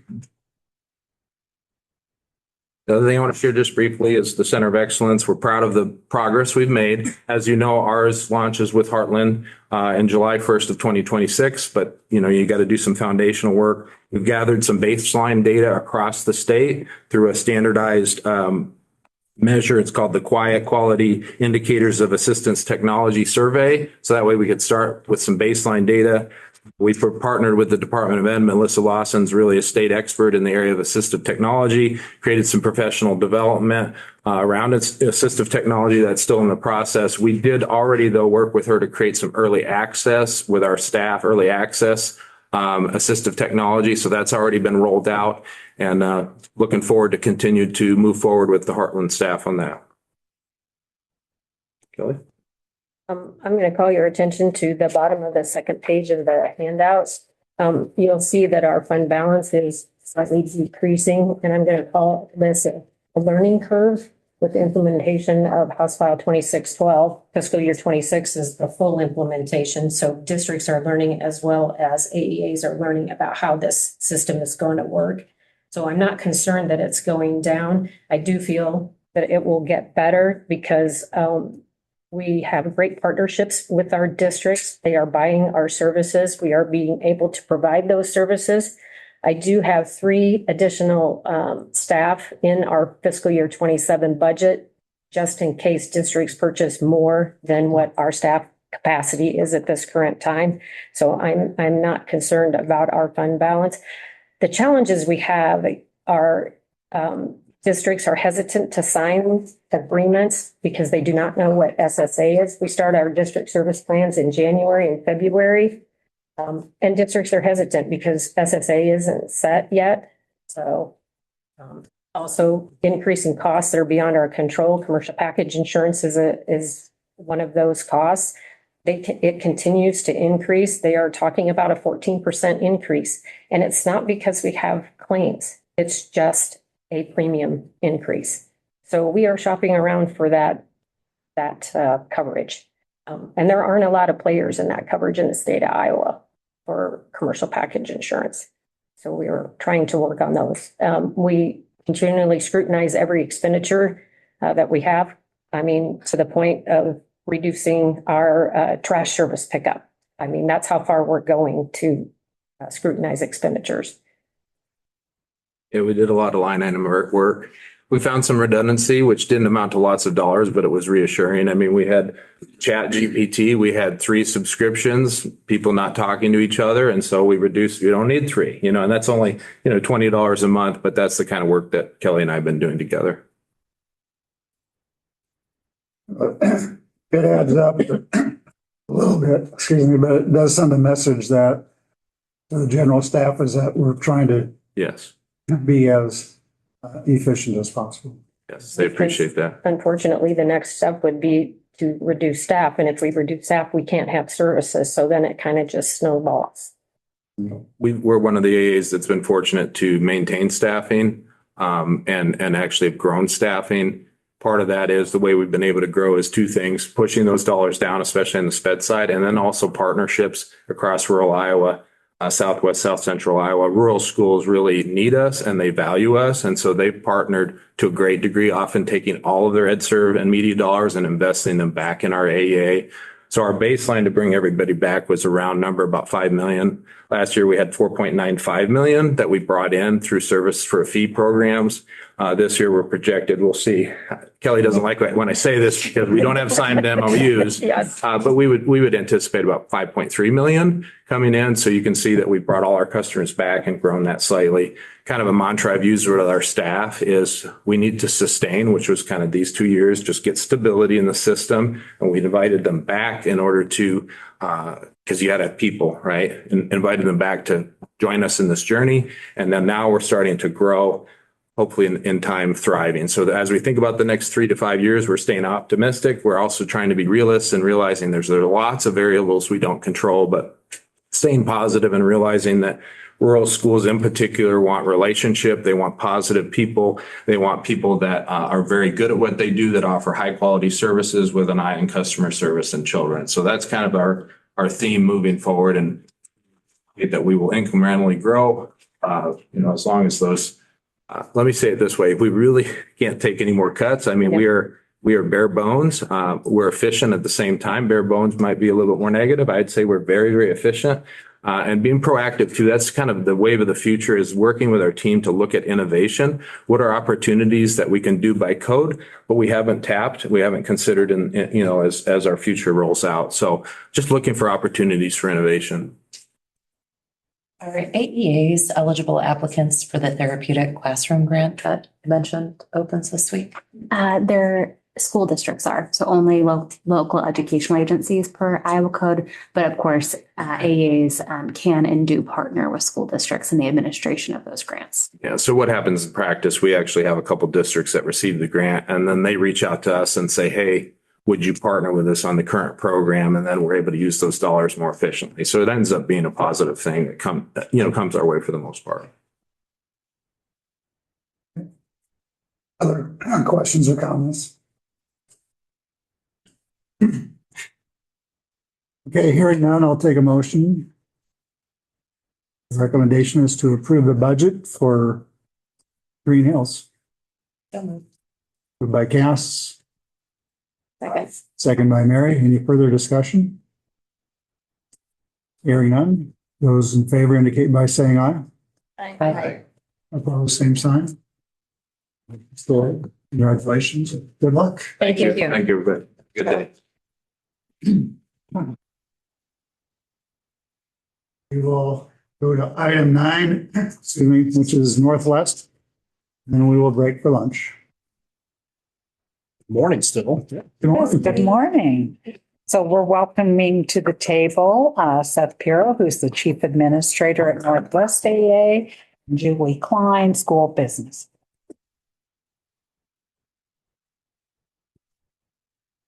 Some demographics around Northwest AEA is that we're currently serving 34 school districts, one from outside of their AEA to make it 35, and they have 34 non-public schools, 34 and 34. Good even. You'll notice some of the stakeholder groups that Northwest is working with: families, community colleges, Iowa Vocational Rehabilitation Service, Disability Access Point, and Iowa Public Libraries. And when you look at their FTE, their all staff appears, the projected is to be up by 7, and the others that we have listed look like they'll be very stable. And I'll let you speak to that. Sure. Okay, thank you, Lisa. All right, the Northwest AEA Center of Excellence for Instruction for Learners with Significant Cognitive Disabilities will launch July 1st, 2026. And when it launches, the center will really focus on specially designed instruction for students with significant cognitive disabilities. And once again, focus on closing the achievement gap for those learners on alternate assessment. The AEA is considering selling the 2019 Ford box truck in the current fiscal year. Moving to the back of the budget summary, the AEA is budgeting to meet the statutorily required 30% reduction in administrative expenditures and is actually budgeting for a 32% reduction. Additionally, the AEA is budgeting to voluntarily sustain that administrative reduction into 27 at 31%. The director is recommending approval of the budget as statutorily compliant. Chief Pirro. Right, thank you. So consistent with what others have shared, our overall population that we serve has decreased slightly. We're down about 800 students from last year, and there was a previous question around non-pub and public enrollment. So non-public enrollment is up about 100. Non-public is down about 900. So we are seeing an impact there. Changes in schools, to Tina's point, we have increased by 2 accredited non-public schools from last year, and then the same 34 with West Harrison being the shared or served district coming out of Green Hills. And that was one of the first that went that direction, I believe. With regard to offices, so that's been something that's been changing quite a bit at Northwest. So we sold our Cherokee office and then moved in with a lease space with the community college. That's part of that community college partnership. And then likewise for our Sioux Center office, we sold that to Northwestern Community College, and then we leased back space. And that's where one of our hearing booths is. So that partnership with community colleges for leased space has been helping us out there. And then in our primary facility in Sioux City, we actually lease space to the administrative team for one of the local districts. So a way that we were helping them out, they're helping us out as far as use of facilities. And that was new for this year. I'll bring your attention to page 10. That was one of our, continues to be one of our biggest areas of change. In 2021, we did a major geographical and organizational restructure. And then that's evolved, I think, each of the last 3 years. And so this year being the first full year of implementation, I think is when we have a sense of stability. And so realigning the org chart with where we currently are. We've reduced administrative FTE by 45%. We were in 21, we had already done some major restructuring as far as our administrative team. And so that reduction has definitely required folks to step up and redistribute workloads and supervision responsibilities. And so the main area that we did was we didn't replace the executive director tier. It's the team that primarily supporting and overseeing our different divisions. That work has been absorbed by a combination of directors, myself, and then we pulled that underneath our HR and operations director, kind of rebranding his position to pick up some of the media and operations work. And that was also supported with some of the centralized services, and we were able to collaborate with other AEAs to help backfill some of those vacancies as well. Questions in that space? Okay. Some of the variants that you see as far as FTE, page 11. So that, I think the number that Tina shared is influenced a lot by that being a re-estimated number based on where we're at as far as vacancies mid-year, just those real-time numbers. Our intent is to maintain that flat FTE from what we wanted to have last year, weren't able to fully fill. And then moving forward, we're trying to fill those positions still. And we're playing it safe as far as what that means moving forward. Our districts, as you just heard, they've been slow to commit. And we haven't had the same level of school-funded services as maybe some of the other AEAs. And so we're trying to adjust for that, but remain in conversation and be ready to support when we can. So we're hoping to have all those positions filled moving into next year. We have some Grow Your Own programs going forward that have helped us with school psychologist vacancies. And we're looking at what that might look like for speech language pathologists. This year, we needed to rely, and we're thankful for the partnership with Green Hills to fill in some of those vacancies so that we could maintain services. And that's been working very well in those assignments. But those are two primary areas that we need to continue to look out for. And with that also was a shift in how we're utilizing our early childhood special ed staff. Many of them have gone back for BOE certification. We had ed service staff that went back even through that Grow Your Own program and are now late career psychs, and they're going to be rock stars because that's a powerful combination of background, going, literacy expert paired with the psych. So excited for that. But those are some of the things that we're working on, and that's reflected in that shift in that overall FTE, which is down about 20 in total from where we were, 10 of those coming out of special ed, 16 in ed serve, 2 in media, and then 9 in administration. The administration includes one where we had a regional administrator resign early in this year, and we're just constantly evaluating where are we at whenever there's an opportunity like that. What's the need? Has that shifted from where we have been? And so made a decision to not replace that position directly as is, and are looking for other opportunities to what do we actually need from an administrative team? What do our staff need? And what do we need in order to support those school services? And so we've made adjustments there as well. with regard to decentralization of services. As you already heard from Prairie Lakes, we would just echo that partnership and how well that's working for us as well. And that's allowed us to maintain some of these reductions while still providing services. And then in addition, I would just add that tech director sharing with Heartland has really helped us there because again, that was an area where we were able to maintain services, but do it more efficiently in that partnership. So our Center of Excellence is focused on instruction for learners with significant cognitive disabilities. We have an amazing team that has long been involved with the SDI work around supporting learners with significant disabilities, both on the design and the implementation of that work. Though we had to pull them back into, I would say, ratio back into direct assignments. They had dedicated coaching FTE. We've moved them as an effort to backfill some of those vacancies. So we've asked them and dedicated some time for them to re-engage with that work, and they're really leading it, and it's on track to be implemented well in July 2026. So I'll pause there.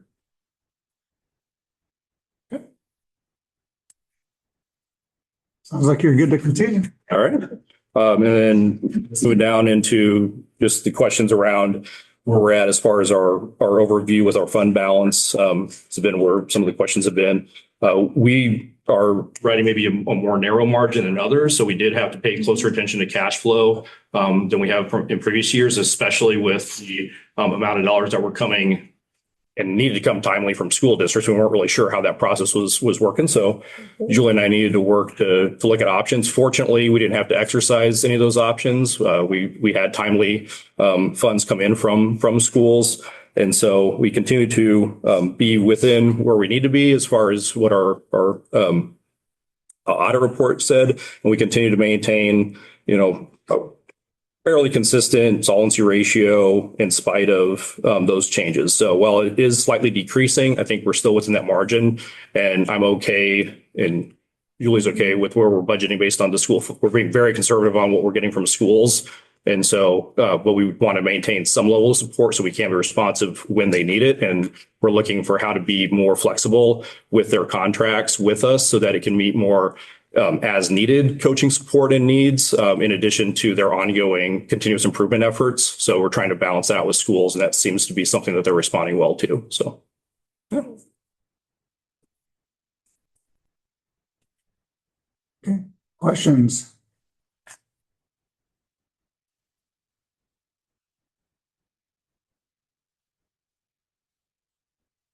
Other chief administrators and financial officers were talking about there's been some relative stability coming off the major change, but they're still in a state of flux for another 1 or 2 years. You guys kind of the same mentality as far as I'm hopeful services needed. Yeah. I'm hopeful for that. I feel there's a sense of that stability for our team. I think because we're freshly into this first year with some of the bigger, with not replacing any of that executive team. So we had a lot of turnover, obviously in the chief role, in the special ed role, and ed serve, tech, media. So across the board, that knowledge and dedicated time was not replaced. And so I think this is a first year where we're figuring out, we're still playing catch up in that space. And it feels a little patchy. At the beginning of the year, it was definitely in that space. Now we're starting to understand what the cadence of the year looks like and get into more of a rhythm. And we're using that to inform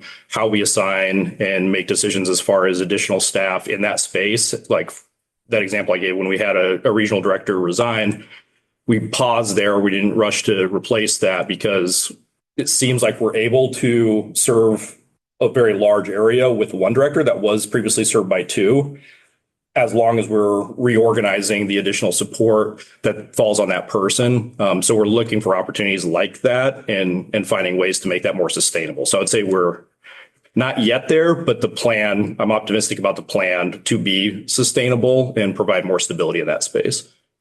Is it kind of a double-edged sword when you're trying to be flexible to meet the needs of local school districts? When sometimes you have a change in leadership at that school district may kind of change their focus as far as what's important.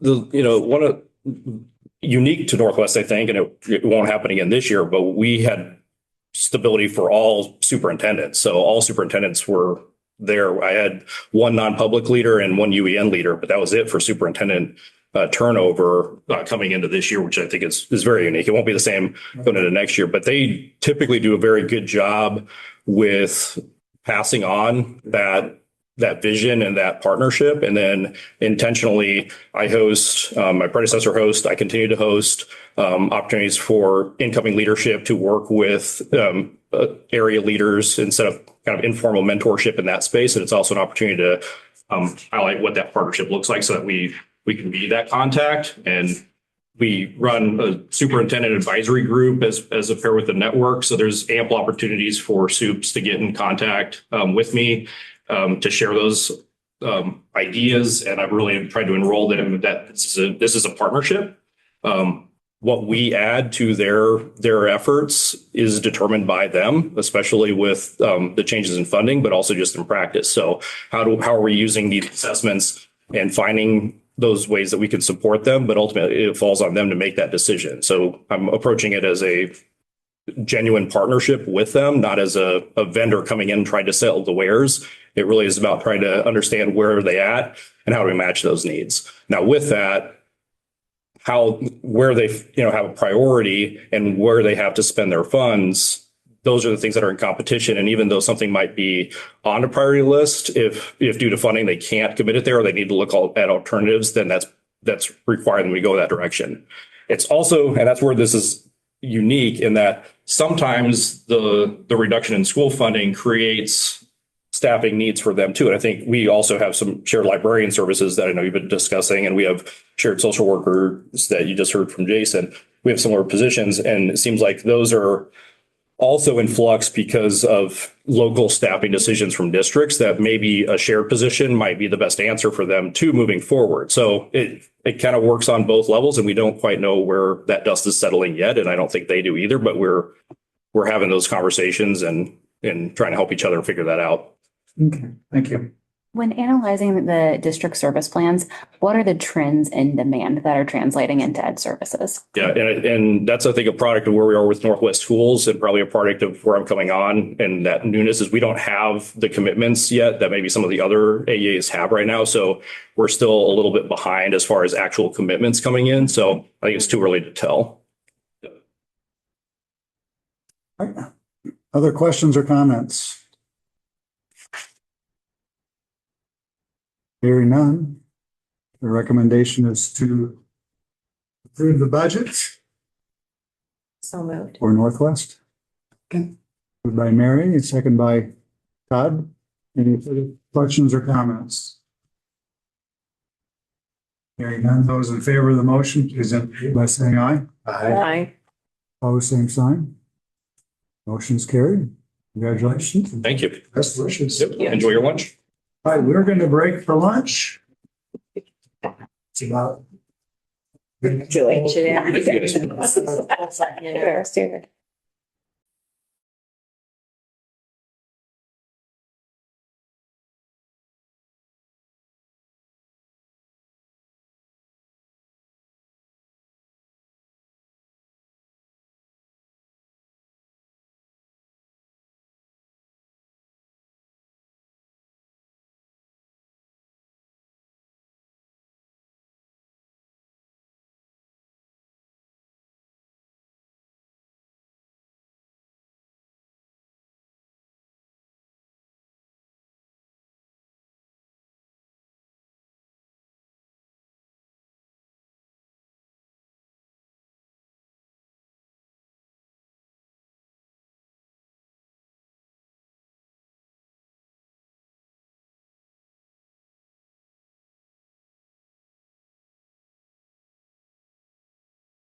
We'll reconvene and we'll have a forum here in a minute.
Okay, welcome. We have Mississippi Bend with us. Yes, we do. And we have their chief administrator, Shane Williams, and their school business official, Jennifer Coombs. And I will just jump right in here. And a little bit about their AEA is they are currently serving 21 school districts. They have 3 charters in their area and 20 non-public schools. And similar to the other AEAs, they are working with stakeholders through a network model, and they support administrators, curriculum directors, and special ed directors. And on their FTE, the projected year is an increase of 24 in special education, and the others are staying fairly stable. In Mississippi Bend, AEA has a Center of Excellence focused on leadership for closing the achievement gap for learners with disabilities. That is set to launch July 1st, 2026. And that Center of Excellence really is focused on strengthening the capacity in district leaders to support closing the achievement gap. The AEA has no planned asset changes for next year, but they are in the early stages of reviewing the long-term commitment to the Bender facility. Moving to the back of the budget summary, the AEA is budgeting to meet the statutorily required 30% reduction through fiscal year 26 at 47%. Additionally, the AEA is budgeting to voluntarily sustain that administrative expenditure reduction through fiscal year 27 in an amount of 43% as compared to fiscal year 24. The director is recommending approval of this budget as statutorily compliant. Thanks. All right, just a few highlights as you run through the more comprehensive budget documentation, some programs that stand out at MBAA that may be differentiated compared to other peers across the state. We manage cyber education for the majority of our school districts in Eastern Iowa.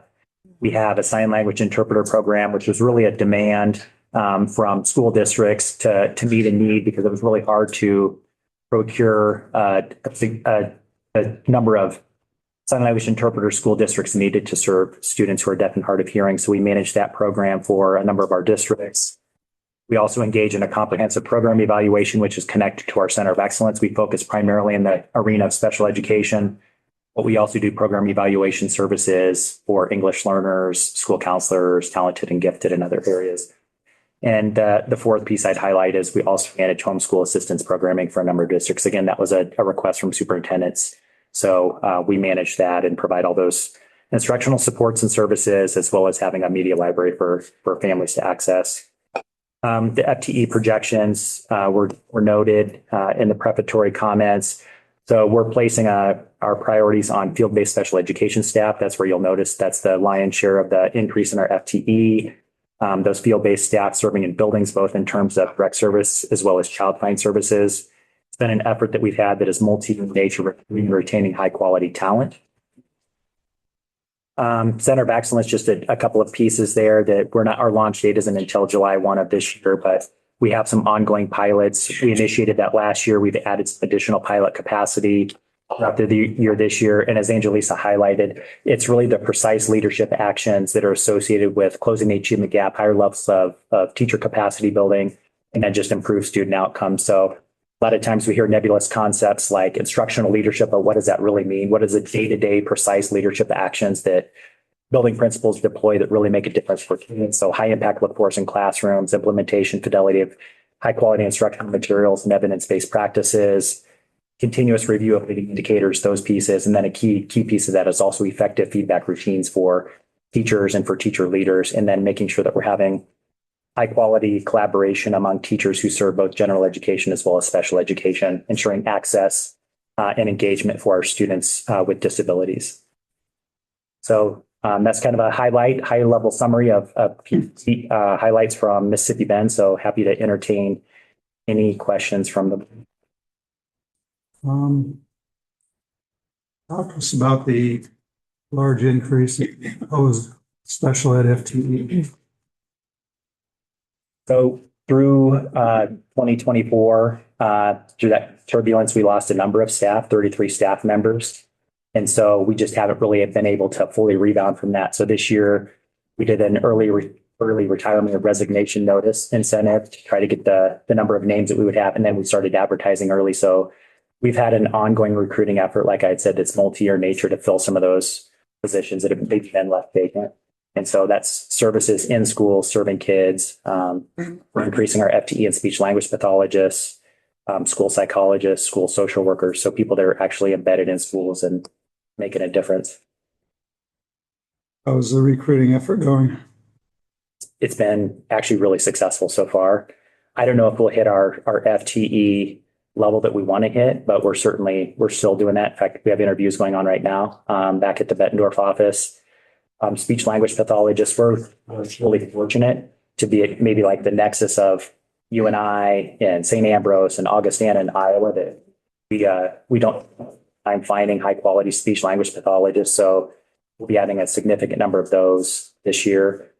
School psychologists, which are really, they're like the Swiss Army knife of AEA services because they can do so much in terms of direct services, but also the psychometric competencies that they have are just very unique. And we've picked up a number of interns throughout this year, and we transferred those interns into full-time employees for next year. So that's exciting and definitely a value add for us. And then we're actually already secured interns for next year. So that's the idea, is you get interns in there, they see what a great place Mississippi Bend is to work and the difference they're making for kids, and then you translate those into full-time equivalents. So we're cautiously optimistic that we're going to hit our numbers, but we're also realistic that we're also going to just reach the point where there just aren't enough available people out there. It seems like your ed service and media services are pretty consistent. Yeah. Like you're going to be for a while.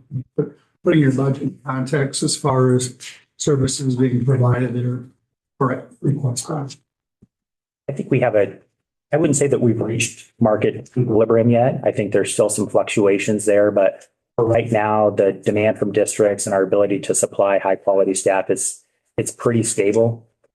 This is our first full year of having the true service for a fee model. Last year, we were funded at the 60-40 split. But I think moving into next year, we're maintaining the level of those services. So I think we're in a really good position. And one thing I'll piggyback off of what Shane just said, to that note, we were very conservative in those projected revenues. We did decrease those revenues from re-estimated 26 to 27, just in anticipation that if we don't meet those marks, we're at least conservatively budgeting for those possible decreased revenues. We're optimistic that they'll stay the same or increase, but we haven't, we're just in the very infant stages of the district service planning steps. So we don't really have concrete numbers to project from, other than this current year, which was the first year, like Shane said.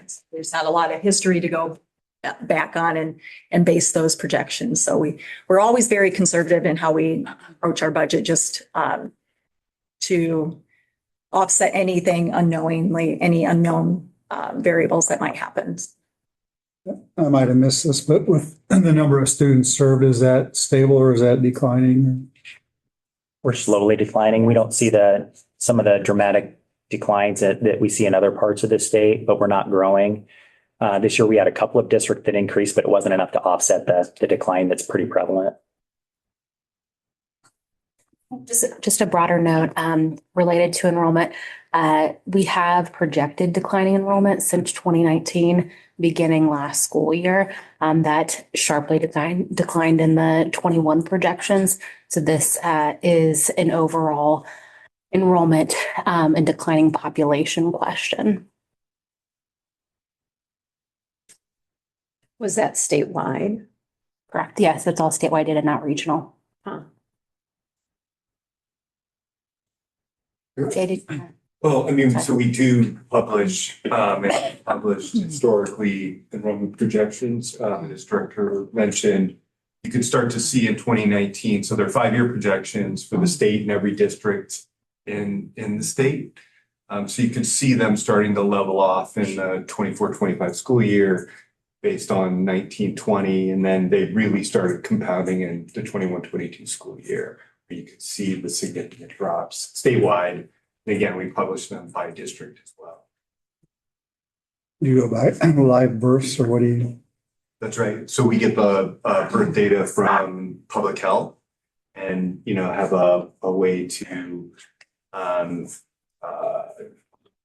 attribute each of those folks to a local district in order to take a look at like, what is the supply of kids? And you can see there's this drop, although we just redid the projections, our first early model, and we do see an uptick between for this year from the prior year in births. So certainly that's good, but it's in the larger context of overall declining. I'm sure you have a spreadsheet for that, don't you? Yeah.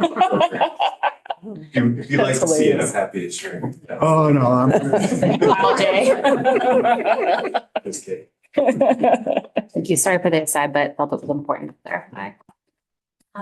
Basically, if you're in the metro area of the Des Moines suburbs, they continue to grow. And some other pockets around the state. Other questions or comments? Chief Williams, related to your Center of Excellence on the critical priority of narrowing and closing achievement gaps, can you just go a layer deeper about what specific instructional strategies, in addition to the science of reading, that you're supporting in that center? So instructional routines that are deployed by the teacher at the classroom level. And that also includes the integration of SDI and making sure that that's done with a high level of fidelity. So we know that that's a difference maker for kids. Inclusive practices for all students, but particularly students with disabilities, making sure that they not only have physical access, but also bona fide engagement in the classroom. So it's not just the mere physical presence, that they're actually engaged in the content. So pre-teaching of vocabulary, preparing kids before they come into the classroom for the level of academic rigor, and then providing those scaffolds when they're actually in the classroom. Those are key pieces. And then explicit instruction, which is that's another center of excellence, but partnering across the statewide system to make sure that there's systematized explicit instruction across the totality of the state. That's a key driver to at the classroom level. And then I'd say that probably the fourth lever, which is critical, that I think for the most part, we know that just from being in schools, but it's really surfaced in our context of our pilots, is you have to have structured collaboration among special education and general education teachers. And so having building leaders set up those structures in their buildings, having the leader make sure that it's not just, again, people getting together, but they're focused and collaborating on the right work is also a key driver of ensuring academic engagement for all learners. Thank you.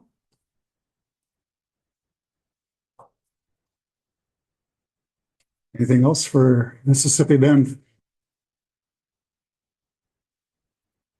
If nothing else, I would entertain a motion. Move. This is to approve the FY27 budget. Any further questions or comments? Hearing none, those in favor of the motion indicate by saying aye. Aye. Opposed, same sign. Motion's carried. Congratulations. Thank you for coming. All right, item 11 on the agenda is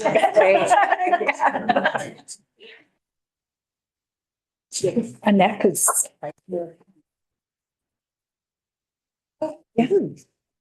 I'll scooch over. Yes, I will.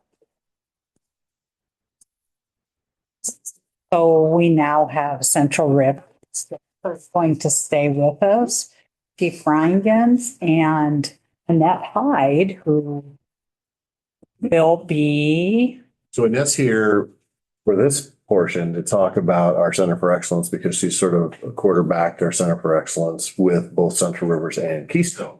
And then when we switch chairs again, she'll stay because I'm retiring at the end of this year, and Annette is taking over as Chief Administrator at Keystone, which is a great move forward for education in Iowa. So It's all sharing so nicely. We'll musical chairs from that. Yes. Okay, so just a brief overview of Central Rivers. They serve 53 school districts. They have 2 charters and 29 non-public schools. Some of the stakeholder groups they work with, again, they're working with the same groups around networks, also Head Start programs, special education, and technology coordinators. And they also are seeing an uptick in the number of special ed staff that they are looking to hire for this year. And they've stayed fairly stable in the others. Okay. And Central Rivers and Keystone AEA are partnering on their Center of Excellence. They are one of the centers that began implementation July 1st, 2025. So they are focusing on strengthening the system statewide for early access. And so really looking at building staff capacity to support quality practices in the area of early access and consistent implementation, especially related to family guided routines-based interventions. And then also looking at our statewide infrastructure and supports for those efforts. And I know Annette's going to tell us more about those for both AEAs. Probably just once though, not for each AEA. The agency traded in 4 delivery vans and 1 truck for new vehicles in 25 and fiscal year 26, and equipment in the print shop is anticipated to be replaced in fiscal year 27. Real quick. Yes. What qualifies dollar wise as far as capital for this report? We did not give a dollar amount. We did give a definition of what capital consists of. And I think from last year, the big thing was that some AEs were putting in down to the level of like specific inventory. So we did define it though, and that definition is for this purpose, capital assets should include buildings, land, vehicles, and other large assets. So we did not define those as they may be different. Okay, thank you. Yes. Question. So on the back of the budget summary report, please note that the AEA is budgeting to meet the statutorily required 30% reduction in administrative expenditures through fiscal year 26. Their proposed reduction is 32%. Additionally, voluntarily, the AEA is continuing to sustain the administrative expenditure reductions through 27, and they are budgeting for a 31% reduction compared to fiscal year 24. The budget is recommended to be approved as statutorily compliant. Okay. Yes, thank you. So my name is Stan Rangans. I've been the chief administrator on an interim basis for the last 2 years at Central Rivers, and then of course shared with Keystone. So balancing the 2 AEAs. And so I would reiterate what most of the other chiefs have told you this morning about what some of what our challenges are, but to be more specific to Central Rivers and Keystone, what we've really focused on is how has it worked to share leadership team, chief administrator, special ed administrator, and how does that serve districts, or is there a better model? So you'll see that with the moving from 32 to 31%, we were able to maintain our administrative reductions, but build back a chief administrator in both AEAs. So Carl Kurt will be the chief administrator next year at Central Rivers, and Annette will be chief administrator at Keystone. We did that through looking at combining some of our other positions, or if there was some mid-level positions that we could combine or move away from. Really looking at this as a response to superintendent's requests or district requests. It's been a great privilege to have 2 AEAs and get to know a lot of great educators. It probably is not best practice because of the relationship that drives those decisions and the work of the AEA with the superintendents. And so to have 2 boards and 2 superintendent meetings and to do the same with our special ed leadership has been, I'd give us a B, but wouldn't give us an A, right? And we want to be an A. And Ed got an A. I got it. So we've worked really hard this year to look at our organizational chart with keeping that 30% in mind, both because of where we were at with the statute, but also then looking at how our budget has changed, because that's kind of a sustainable level for us. So happy to be moving to a more traditional model, because I do think just geographically, the combination of Keystone and Central Rivers has been a lot. So that's the most significant change that you'll see next year. Just a curious question. Did you see when you first started the dual role, did you see any significant difference in staffing and organization? Yes, I think there was definitely, when the APs were created 50+ years ago, there was the legislation really put some autonomy in each of the AEAs sort of based on what the superintendents preferred. There's some language in there that if 60% of superintendents wanted a thing, the local board had to consider that. So we certainly had differences. A lot of things that were the same, but some different pieces too that were provided at Keystone that maybe weren't at Central Rivers or vice versa. And you'll see when you look at our FTE or our budget, media services is a good example. We have seen a decline in the number of districts who requested our physical media resources in Central Rivers because it's not been necessarily something that districts have relied on historically. And at Keystone, it's just the opposite. We have great, in our fee-for-service model, great purchasing of our media services. And so that'll continue to go strong there. It'll probably diminish a little bit at Central Rivers, but because it's all based on what is, requested or districts are willing and able to pay for. So some of those types of things, the philosophy was the same. I would say special ed wise, I don't know, Annette, if you'd share anything. I think the sheer volume districts was probably the biggest thing for us. Keystone's a pretty small AEA, 21 districts, and Central Rivers, there's 54. So you put that, or 53, you put it all together, you got 74. That was a huge change. And building relationships with all of those special ed directors, with all of those principals, superintendents, that was probably the biggest challenge. To really feel like you could be responsive and build a meaningful relationship when you have that many people that you're trying to connect with. So two great organizations, different in some ways, but very similar in most ways. If you look at some of our other staffing changes that you have on your one pager, you'll see continued growth, as you've heard from other chiefs in special ed, as our focus really has always been special ed, but really doubling down on that special ed. And so there, just like Shane shared earlier, there is some optimism there. We budget for an FTE that we hope to attain. Whether we ultimately will be able to hire those positions or not yet remains to be seen, but we're off to a running start. So feeling pretty good about that. And of course, that's an area where often those FTEs are a direct, they're boots on the ground, if you will. Those are really direct services to districts and teachers and students. So I'm glad to see in that area. In our ed services, you will see some reduction there, especially if you go back to 25 when you went from 52.5 and now we're down to 40.6. That's really a projection based on the district service plans. Again, districts lean into what they choose to purchase or are able to purchase. We don't. One of the things we've run into a little bit this year and we're trying to figure out is like sort of that, how much do we have on the shelf?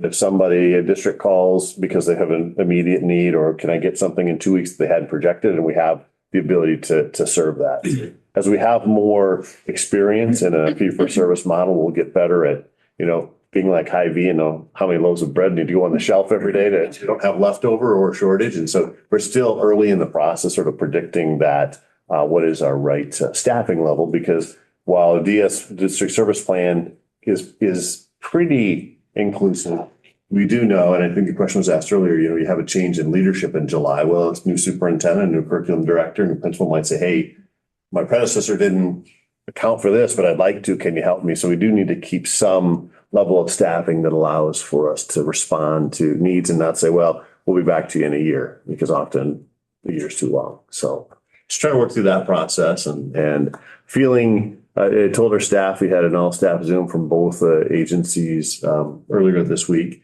and just said that while we still have some struggles ahead, if we had projected 2 years ago that we'd be having this conversation with this volume of people and doing this kind of work, we would have taken that in a heartbeat. So I think we have transitioned through that turbulence very well, and appreciate the support of the department and as we get there, but do feel like looking back 2 years, things are as solid as we could have hoped for, and can project moving into the future with our reserves. And our reserves are a little inflated in some cases because of the hiring. If we lost people, like all of agencies or school districts, 82% of our budget's people or service agency. So when we have a hiring challenge, Sometimes that impacts our budget in a way that looks positive, but it's not, because those dollars should be spent on kids, not put into the reserve. So we'd like to spend those dollars on kids. We need to have the people to do that with. We can transition to centers of excellence. Want to do that or do? Let's transition. Okay, so, yeah, here, we just brought kind of our one pager that was attached to the big report. So early access is Iowa's early intervention services for our youngest learners, birth to 3. And we spent a good portion at the beginning of the year really reestablishing an infrastructure that includes the department and the AEAs and Des Moines Public also. The department was going through some changes also, so we had new consultants. There was a lot of learning for all of us to get up and running. And so we reestablished a leadership team at the department that has representation from the AEAs, Des Moines Department, HHS is also involved, especially clinics as signatory partners in early access. The new leadership team has the right people involved to be able to make decisions, which was a challenge for us historically. It was a kind of a combination of providers and administrators. And so it got messy sometimes on whether we were there to advise or whether we were there to make decisions. And now we have a team of decision makers. And so when we get together, we're able to bring the problem of practice, discuss it, make a decision. So I think we're in a really good spot there. We also spent a lot of time on reestablishing our commitment to family-guided intervention, which is the evidence-based practice we use to support families. And FGREI is something the department has invested in heavily over the years. The AEAs have invested in heavily. And we wanted to just make sure that everybody was fully committed to that was the path we were going to move forward. And we are 100% moving in that direction. And what we recognized is that while that helps us know how we support families, the next step in that is what are we supporting them in? And so that's where we really need to dig into quality assessment practices, aligning our assessment results with evidence-based intervention strategies. And so that's where we're heading right now. And we just rolled out the first, it's about 6 modules of professional learning that will happen across the entire state. We anticipate about 500 people will be trained by the end of June. That really helps them take that assessment tool and guide the identification of specific strategies that align with family priorities and the areas of concern for the student. And so that will be the learning that happens. And then our plan for next year is to really provide the implementation support, because we know if we teach people how to do something and walk away, it probably isn't going to really change. And so we have a great coaching infrastructure in our state that already is established. And so the Center of Excellence took over the coaching network. And that group is now working on building very specific supports around key indicator 6, which is all around instruction. And so we won't be introducing the new thing. Makes you think you should quit doing the old thing. It'll just infuse right in. And there will be coaching supports to really help make sure all of our providers are using that assessment and choosing appropriate interventions. And then what's the data telling us about how that's helping kids? And so we'll be watching our early childhood echo data, which I know the director is really hoping we can move. And so that is our goal too, that all of these actions will move that in the right direction. Sounds like a great plan. Thank you. I'm excited about it. This is my passion area. So I love to work on this. How long have you been working in this arena? I started my career in early intervention, so 30 years of this work, my whole career in special ed. So it's fun to get to be back in directly impacting early access. Okay.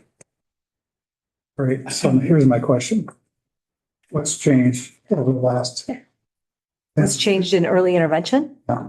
Oh, gosh. Yeah. Wow, I'm going to step up on my soapbox. I got about this time. So I will tell you, when I started in the field of early intervention, I would go out with my bag full of toys and I would sit down and I would work my little heart out with that little guy and I would leave. And most of the time, not much changed between the time I was there until I came back 2 weeks later and did it again.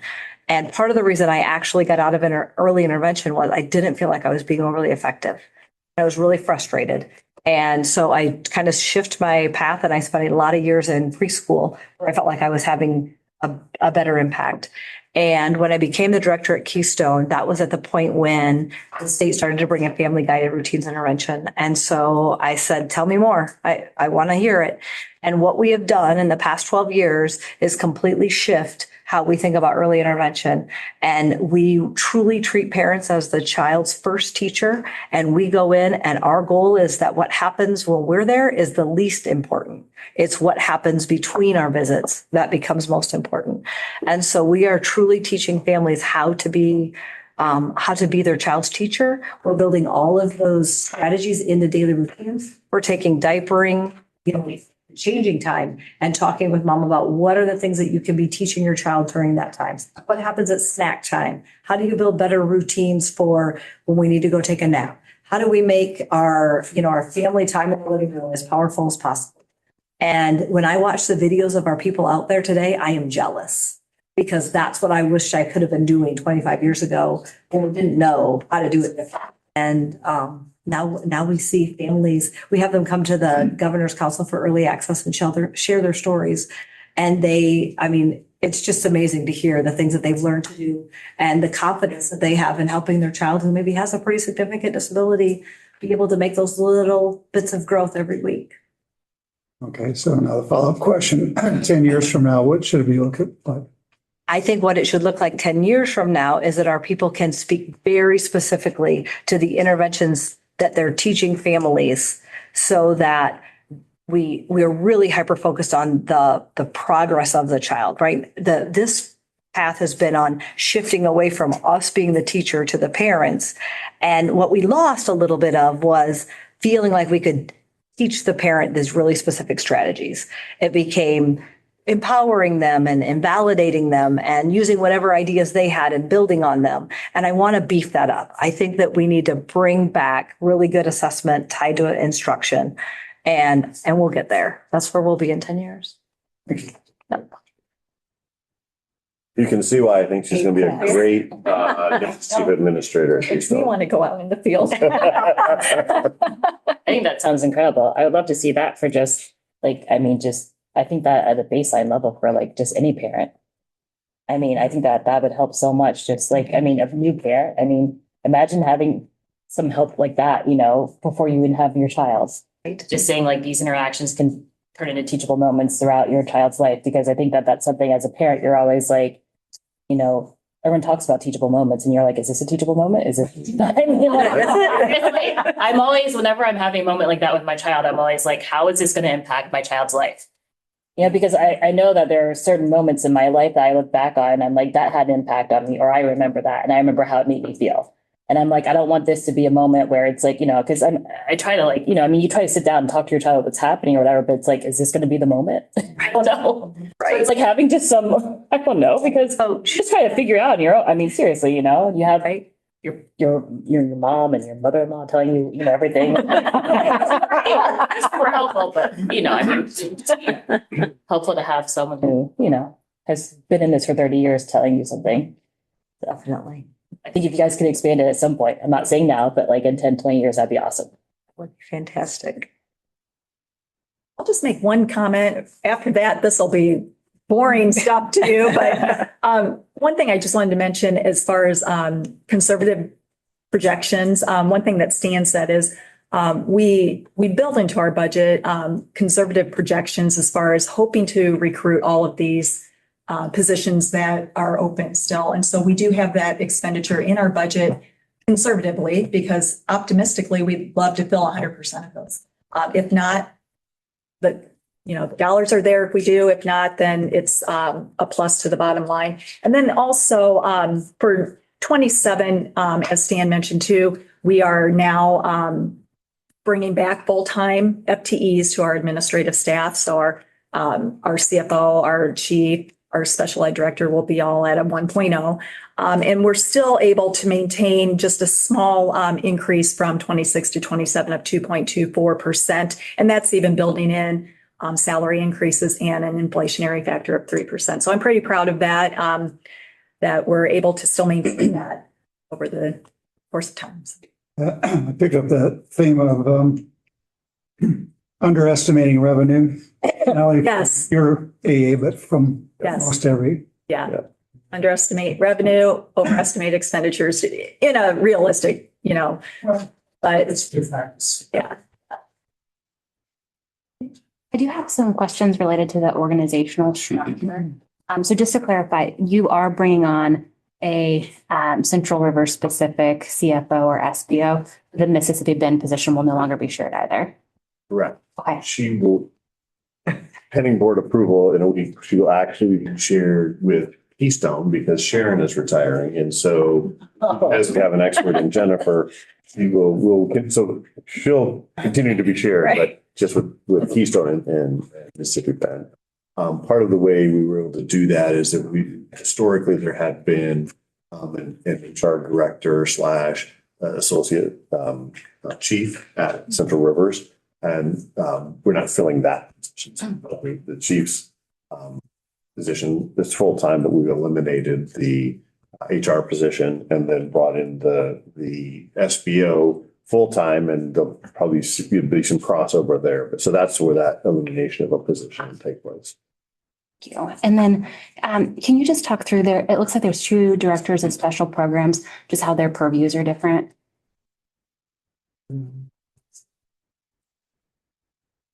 an org chart. Is that what you're looking at? And it's IT and special programs and special programs. Oh, so Sarah. Yep. Yeah, so they're both special programs. One is in Rod's world, maybe if you want to, so he oversees the River Hills School, the Juvenile detention facilities, RPP programs, Perkins. He's got the detention centers also. Detention centers. And then the other person, Sarah, is more focused in the IT world in our and our EL English language folks. And so that's a split that's been there longstanding. But something that we talked about is there a combination of that at some point? And then just the last question. The structure is unique to have a director of professional learning in addition to an education services director and a special education services and support director. How do they collaborate? How do they overlap? So that's a great question. So we are currently going to advertise for a system-wide director of, so for all of the AEA systems. So you'll see that position scattered amongst those positions. So we're going to consolidate that to one position. So that's not updated on the org chart yet because we haven't made that hire. But when that's hired, it'll be a system-wide position and it'll be removed from where they have those positions on their org charts. And then just one final question, sorry. Looking at the staffing ratios compared to the student population, Central Rivers is one of the highest, if not the highest. Is that because of the geographic size? Yes, and unfortunately for us, we have folks who spend a lot of windshield time just because we've small districts, large geographic footprint. And so folks are needed to go from district to district, and we lose access to them during that time. So it is a function of size for sure. Thank you. Okay. Other questions or comments? All right, the recommendation is to approve the budget for Central Rivers. So moved. By Mary, second by Cass. Any questions or comments? Hearing none, those in favor of the recommendation, please indicate saying aye. Aye. Opposed, same sign. Carried. Congratulations. Are people switching seats now? How's this going? Yep, Sharon's going to address Sharon.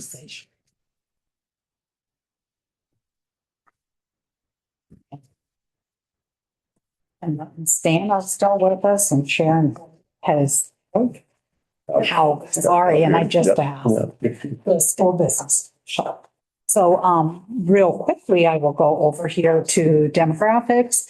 And as Annette said, they have 21 districts that they serve, 2 from outside of the AEA. charter and 27 non-pubs. Similar to Central Rivers, they work with administrators, curriculum directors, special ed directors, and Head Start programs. And their FTEs, as you can probably see on the one pager, are all fairly similar to what they were last year. Same center of excellence. Cool. More questions about Center of Excellence? What are the two districts you serve outside? We support a special ed director at Riceville or at Sage. that was the other Oh, way. tech Sorry. support, yeah. Tech support at Osage and a curriculum director at Wapsie Valley. Okay, thank you. Just a part. Ready? Oh, sorry. The AEA sold the building in Decorah in July of 2025 as part of the purchase agreement. The AEA is then leasing back space in the building in 26 and 27. Lawn care and technology equipment were also sold in the same time frame. New laptops, technology, and equipment purchases are made on a rotating basis to control costs and are anticipated for fiscal year 27. On the back of the budget summary page reflects that the AEA is budgeting to meet the statutorily required 30% administrative expenditure reduction. And that amount they're projecting is 39% through 26 and 38% through 27 as they have voluntarily elected to sustain the administrative expenditure reductions. This budget is recommended to be approved as statutorily compliant. Dr. Ankes. So if you look at your staffing chart there, you'll notice that probably the largest decrease from 25 to 27 is in their educational services. And that is folks who spend their time in curriculum and school improvement work for the most part. That's in large part because about 40% of our students come from two districts, Dubuque and Western Dubuque, to our south. And then it's more sparsely populated to the northern part of Keystone's footprint. And so as they have both had enrollment decreases, which is unique for Western Dubuque, but it's been a long-term trend for Dubuque. Before coming here, I was a superintendent in Dubuque for a decade, so I know their data pretty well. And so some of that is what they're purchasing from us and what they're deciding to keep in-house, because as you know, when they have since they're funded on a per student basis, when they have enrollment decline, it puts pressure on their budget. So some of those things that they had leaned to us in the past, they aren't anymore. Of course, when I make that comment, I'm not talking about special ed. We're talking about the educational service pieces. Something else unique to Keystone that maybe isn't largely known is that we are also the fiscal agent for the IAEA system. So things like the cooperative food purchasing and the non-food purchasing that many or most districts in the state lead into, that comes through the IAEA system, which is we provide the leadership for that board as well as the fiscal agent piece. So we do generate some revenue from doing that, which allows us to have to round out our administrative team. We had an organizational chart change. So historically we had a chief administrator, a director of special ed or special ed administrator, and then an ed services director. Our ed services director is moving to take the superintendent's job. It's CPU, Center for, and we revisioned our structure. We want to make sure that we have close connections, as you heard me say, with superintendents and districts, and making sure we're responsive to that. And so really looked at creating a position and condensing those two positions into one, into Director of District and School Support. Yeah, Director of District and School Support. High emphasis on that was hiring somebody who had long-term superintendency experience so that they could connect and work with our superintendents. And so very happy that we were able to hire Barb Schwalman. Some of you may know Barb. She's been longtime superintendent at Osage and Riceville, shared superintendent, and very active in many things around the state. So that'll be a great connection to have Annette and Barb there to work with superintendents to make sure that those districts have what they need from us, because it is about projecting not only what they need this year, but what do they need in the future? And then how do we have sort of an R&D component, if you will, because we don't want to be necessarily shoulder to shoulder with districts. We feel like it's our role to be a little bit further ahead projection wise, because they don't want to hire us to come in and consult them on something that they know. They want us to help provide leadership in ways that maybe we can provide focus that they can't. So very excited about that transition. And I think I mentioned multiple times, good to have on the ground leadership in both AEAs. And we were able to do that and still maintain a significant reduction in administrative expense, I think from 39 to 38%. But keeps our budget. You will notice that there's a slight trend downward in our reserves, but nothing that's not manageable over time. It is relatively sustainable. As was mentioned, we sold the facility. The local hospital there has the majority of the block. We had a building on the corner. They purchased that building, and we are renting back about a fourth of that for the foreseeable future. And we are considering potentially other facility changes as well, but those are pretty early in conversation.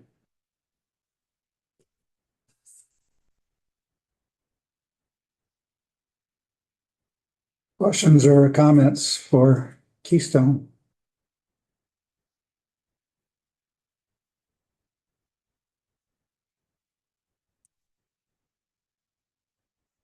Question I've asked as far as stability going through a turbulent.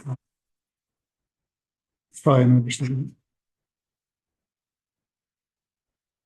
Do you expect that things are going to kind of level off now, or 2 years from now, or 3 years from now? You know, I think we're sort of through that implementation dip, and I think things are starting to level off. There's going to be some surprises, but we're trying to project those things. And as you've heard others say, that it's all about the connections with the districts and the service plans in the EdServ media areas. We are an outlier in that our media is as strong as it's ever been. Many districts are choosing to purchase that. We're trying to project, again, making sure that we have product on the shelf so that during the year with a change in leadership or a change in student data, we have some things that people can lean into. I wouldn't say we're completely there yet, but I think we're probably ahead of where we should be 2 years into these changes, and we'll continue to make it work. And certainly in the area of special education, things are in excellent shape. You know, the 10% that goes to the districts, I think we're still kind of working through that, and that's making some connections with that and what services we can provide there. So there's some things we moved away from. You heard Cassandra mention in her report that we got rid of our lawn care equipment. I'm sure you're thinking, well, what was that? Well, because makes sense to me. In the statute originally creating the AEAs, if 60% of superintendents wanted a thing, then that was something that had to happen, but it was something that should be considered. We had a request years ago, before my time, that we would do lawn care for football fields and playgrounds. So we had tractors and the aerators and the dethatchers, and we would come and do that for your district. And in today's world, with its, the sort of fee for service model and the sustainability, that's not sustainable. So we've sold that equipment and moved on. That's for maintaining your own grounds. Okay. No, we had a lot of a lot of small communities with grass fields and no real way to get those dealt with. So we did that for a while, and at a time when it made sense, and and now that it doesn't, we've moved away from that.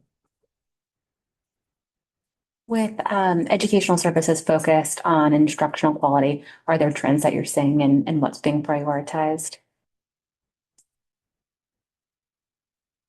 I think it's early to say a trend. I mean, I think districts are kind of all over the place based on where they're at on their journey. We're trying to help them see a trend, I think, by sharing data, by, reiterating what they're hearing from the department through helping them strategically plan. And so you see a process that's in place. It's a system-wide response, but that will to a Keystone as well, to make sure that there's a long-term vision. And I don't say that in a negative way and saying that districts don't do that, because I think by and large they do, but like other districts, we're seeing a 20% turnover on an average year of superintendents. And sometimes when you have that turn, things either, shift from left to right or slow down or what. And so how do we help them have sort of that forward motion or momentum so that, even with leadership changes, they can continue down that path. So I think that all helps them. First and foremost, it helps kids, but it also helps districts, and then it helps us better project what they might need from us and create those programs or those services. Think I answered your question? Anything else? All right. The recommendation is to approve the budget for FY 27 for Keystone. So moved. Second. Moved by Todd, second by Brooke. Any further questions or discussion? Seeing none, those in favor of the motion indicate by saying aye. Aye. Opposed, same sign. Motion's carried. Thank you all. Have a great weekend. It is.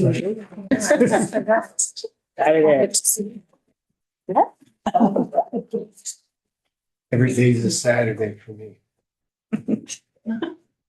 Right. I know. I have a job. Yeah, I got, Don't try to get there too quickly. I know, I grew up there. Okay, item 13 on our agenda is Southeastern Community College. We have Robin here with us. Must have some people online. Yes, we do. Well, hello, everyone. I'm Robin Schaefer Lilienthal, Administrative Consultant in the Bureau of Community Colleges. One of my areas of responsibility is leading the state accreditation process for our 15 community colleges. I'm here today to present the interim accreditation report for Southeastern Community College, which encompasses all of Des Moines, Henry, Lee, and part of Louisa counties in Southeast Iowa.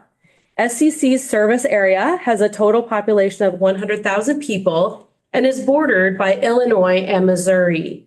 The full accreditation report is part of your board materials. Today, I'll give you a presentation highlighting details from the report, and then our guests, led by Dr. Michael Ash, who is the SCC president, and they're all joining us on by Zoom today, will share some of SCC's key priorities and strategic initiatives. So thank you, SCC team, for being here. Just to remind you, one of the roles of the state board is to review accreditation reports and approve the continuing accreditation for Iowa's community colleges. Today's Southeastern Community College report is the first of 4 reports this year. We have concluded our desk review and site visits for Northwest Iowa and North Iowa area community colleges, and will present their reports later this spring. In addition, we'll be presenting the FY24 interim accreditation report for Iowa Lakes Community College, which was deferred due to a delayed state audit. The state accreditation evaluation process is structured into 3 components: the assurance component, the outcomes review, and the continuous improvement component. The assurance component reviews the 9 state standards, compliance with federally recognized accrediting bodies, which is the Higher Learning Commission for each of Iowa's community colleges, and an audit of programs approved within the college's catalog and state STIC system. The outcomes component reviews the college's performance in relation to state and national benchmarks. And only the 10-year comprehensive accreditation evaluations include the continuous improvement component, which is a peer review based special topic session of the college's choosing, which is held during the site visit. The department team reviewed SCC on October 1st and 2nd, 2025, after conducting a desk review that included 2 external reviewers. SCC's evaluation was an interim type. Through the desk review process, the department team confirmed compliance with state standards for Standard 1, faculty qualifications, Standard 5, facilities, parking lots, and roads, and Standard 8, senior year plus, So no assurance interviews for those standards were required during the site visit. Our new interim accreditation treatment process, which considers both desk review and outcomes performance, resulted in SCC qualifying for a one-day visit. You may wonder why, however, we were on campus for 2 days. That is because SCC was identified as the college receiving the MOA civil rights visit, which occurs once every 15 years, and we allocated a day for each of the accreditation and MOA civil rights reviews. The department team also reviews outcomes in key areas related to student success, CTE, and college readiness. The key areas are reviewed in 5-year performance trends for the college in comparison to Iowa's community college benchmarks and in comparison to national community college benchmarks. At a glance, you can see that in 2024, SCC performed ahead of both the state and national benchmarks in the areas highlighted in green and ahead of the national benchmark in the areas highlighted in yellow. More specifically, SCC's standout outcomes include student two-year completion rates improved from 31.7% in 2020 to 39.5% in 2024, and 6-year rates moved from 32.4% in 2020 to 42.1% in 2024. Student success rates at the end of year 2 improved from 43.8% in 2020 to 53.1% in 2024. And the end of 6-year rates moved from 51% to 58.2% in those respective years. Transfer rates at the end of years 2 and 6 have improved slightly but remain lower than the state benchmarks. CTE associate degrees were received by 38.4% of students, which leads both national and state benchmarks. Students who needed developmental math became college ready at rates exceeding the state and national benchmarks. Students reaching credit threshold expectations improved from 53.1% in 2020 to 58% in 2024, which again exceeds both state and national benchmarks. The department team found no evidence of declining outcomes in any of the key outcome areas. Robin, just before you transition from this slide, can you clarify for the two-year completion rate having significantly increased and significantly exceed the state benchmark, for the transfer rate at end of year 2 being lower than the state average? Is that because of the programs offered, the credentials attained? So essentially, the answer is yes, that when a student completes, they are in that category, and when they transfer, they're in another category. The end of year 2 transfer is an interesting one because sometimes they transfer without completing their degree. So you may want them to complete their degree before they transfer at the end of year 2.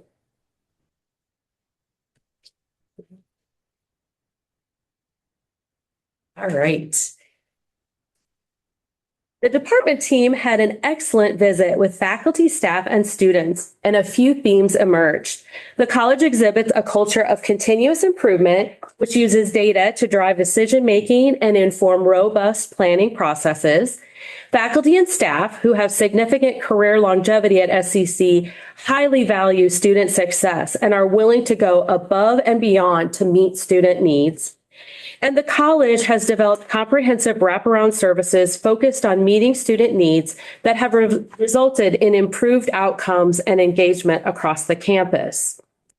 State accreditation strives to complement the accreditation triad, including the college's standing with the Higher Learning Commission, which is the federally recognized regional accreditor for SCC.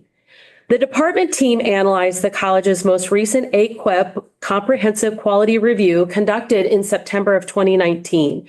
The HLC team noted SCC's commitment to continuous quality improvement by implementing the necessary processes to gather data, analyze data, and make data-driven decisions. HLC determined that SCC had met all criteria for accreditation, and SCC will undergo HLC reaffirmation of accreditation during the 2029-2030 cycle. Standard 1 is a review of faculty qualifications. No accreditation compliance issues were noted in this area, and the department team concluded that the faculty qualification files were thoroughly completed, reviewed, and documented by the college.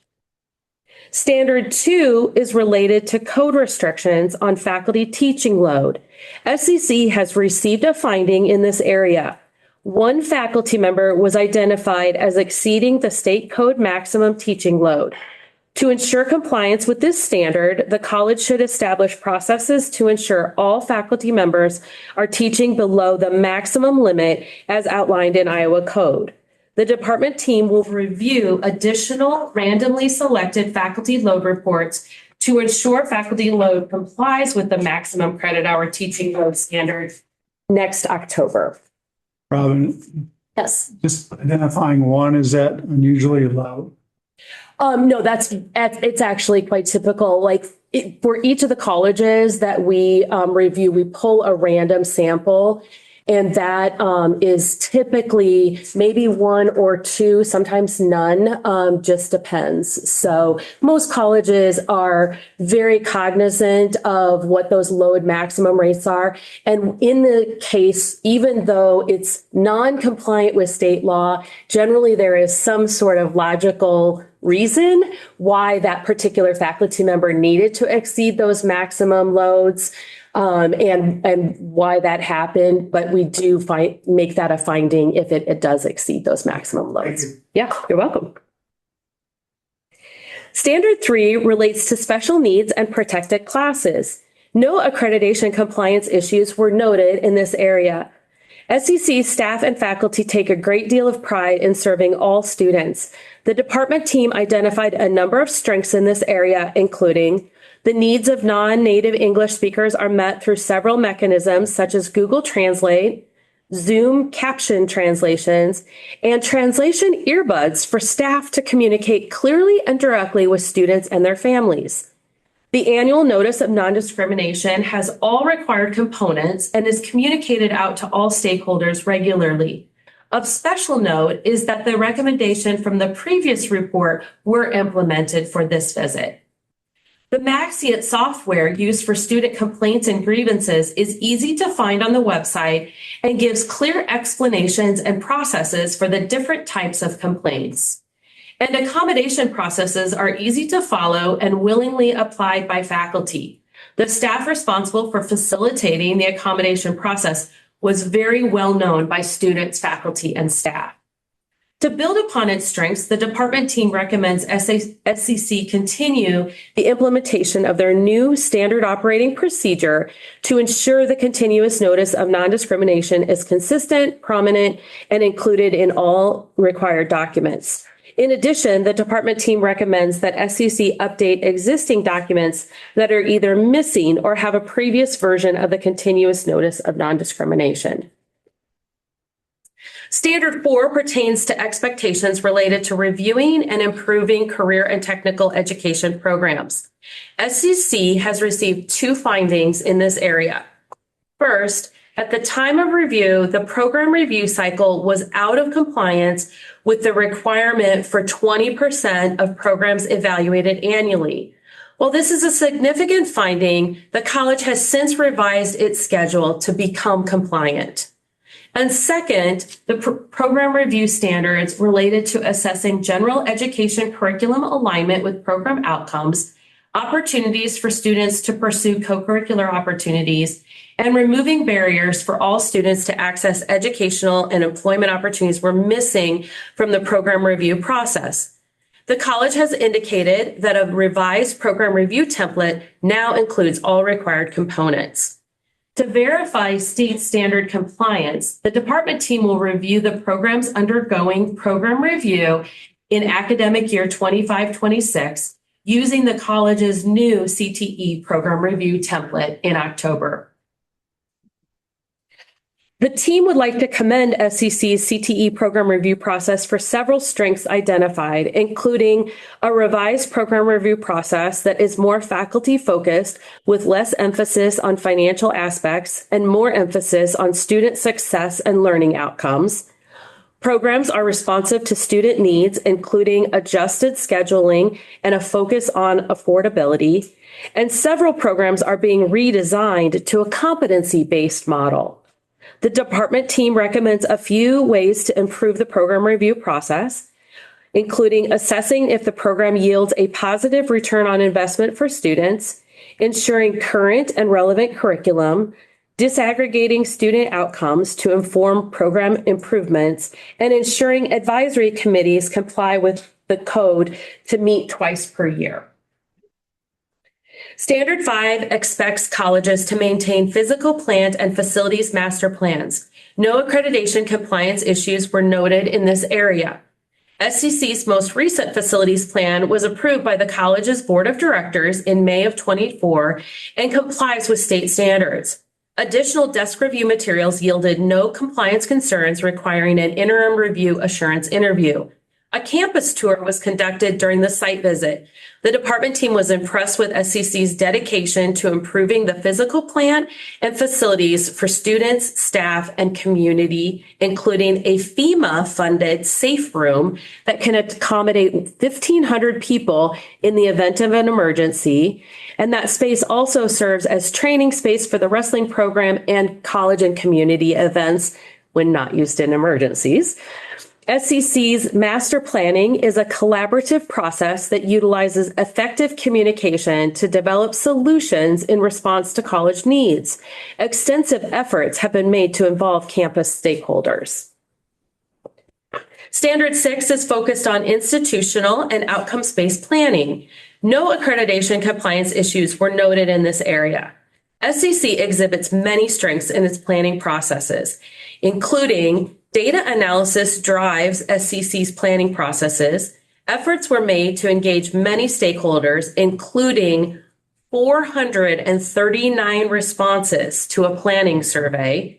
However, some faculty seemed unaware of these efforts. The strategic plan includes broad strategic goals with strategies and initiatives to support them, and tactical plans cascade throughout the organization. To build upon institutional effectiveness and planning strengths, the department team recommends reviewing and improving internal and external communication methods related to institutional effectiveness and strategic planning progress.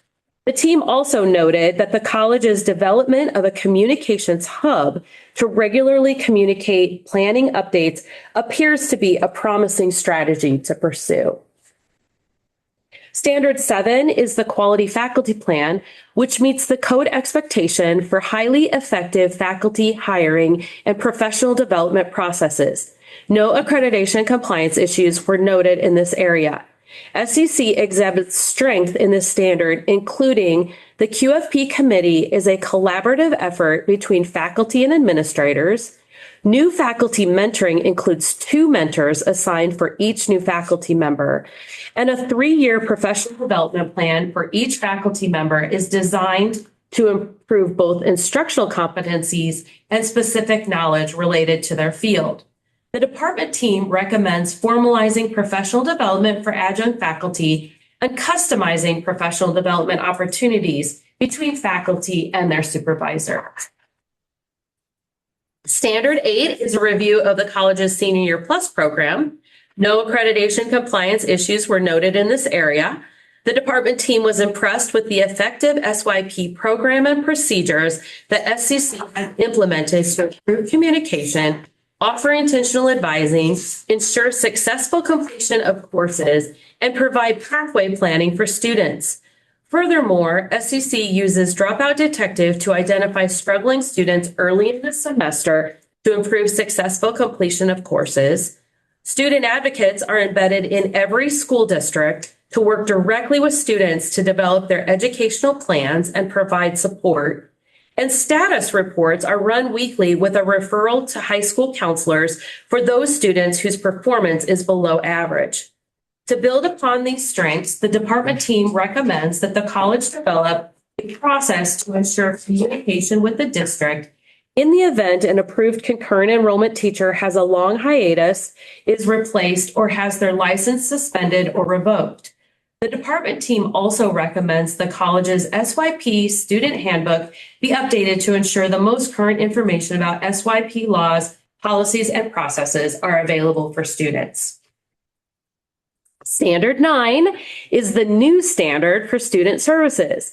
No accreditation compliance issues were noted in this area. The department team saw evidence of numerous college-wide efforts to create a breadth of services designed to foster a safe and welcome environment for students during recruitment and onboarding, and through programs and staff to assist students on their path to their career and academic goals. The department team commends SCC's commitment to the success of all students through the services they provide, including student advocates and student success teams advance SCC's guided pathways model to encourage faculty and staff collaboration and assign a dedicated person for students to rely on for assistance. The advocates track academic progress regularly to check in with students and communicate with faculty as needed. Providing students unlimited access to free online therapy through UWill, and a care team to respond to student needs and referrals sent through the online care referral form. The Backed into Blackhawk program allows students to return to SCC in order to complete a program of study. The department team was particularly impressed with Southeastern Community College's Guided Pathways Student Success Model, which has been identified as a promising practice for colleges to replicate. SCC developed student success teams composed of faculty and staff aligned with the college's meta majors. The focus of SCC's student success teams is improved student retention and increasing student support-focused collaboration among faculty and staff. Dropout Detective identifies student needs both inside and outside the classroom. The knowledge gained from the collaborative effort led the college to make significant changes to both the student orientation and onboarding programs and resolving students' lack of access to laptops in the business meta major. Further, the student advocates serve as both an academic advisor and success coach for students in the assigned meta major programs. The impact of the student success teams and student advocate positions have made positive results, which are evident in SCC's student success outcome data. This concludes the summary of SCC's interim state accreditation report. As always, the department will report back to the board any of the unresolved findings. The department review team recommends continued accreditation of Southeastern Community College through the next state comprehensive accreditation evaluation, which is scheduled for academic year 2030-2031. Before moving to your additional questions and board action, I'll turn things over to our SCC colleagues who are on Zoom, who will share more about the exciting things happening on campus. Thank you very much for having us. We certainly apologize for having to do this via Zoom, but we have some sick people around the table here. We didn't want to share too much of us with you. But we do have some things to share, and I'll start with our Vice President for Academic Affairs, Dr. Amanda Espy. Hello, appreciate everyone's time, and thank you, Robin, for that overview. You know, I had to chuckle to myself because this is year 2 being in my position, and I think the best way to understand an institution, its processes, and where some areas of improvement may need is to, number one, be new right before an accreditation audit by the state, and as well as wearing several hats. So when I first started, I had 2 key positions leave. That was the Dean of CTE and the Director of Assessment and Curriculum. So I was 3 people last year, and then I heard that we had an accreditation audit coming. So, you know, it's probably the best way to learn about an institution. I got to work one-on-one with CTE faculty, go through that program review process, and being a dean in previous positions, I quickly realized that we weren't meeting some of the standards for program review, which led to the revision of a new template. So we were ready for that. So we were expecting a finding in that area. But having those experiences, connecting with faculty, working with curriculum and assessment, I feel like really helped set us up for a good position for the accreditation audit the following fall. I also would like to point out the one faculty member that we had overload was actually due to an emergency. We had an adjunct faculty member get really sick and was unable to fulfill that course's needs. And so we went ahead and gave that course to that full-time faculty member, which is why she was over the state maximum load for credit hours. So just wanted to point that out. And that does happen from time to time, unfortunately, but we have a robust credentialing process. We have a very robust process where we calculate load every semester to ensure everyone meets that state max or lower, just to make sure that we're in compliance. But we do have a lot of exciting things happening with our programs. We have 2 programs that are moving to a competency-based curriculum.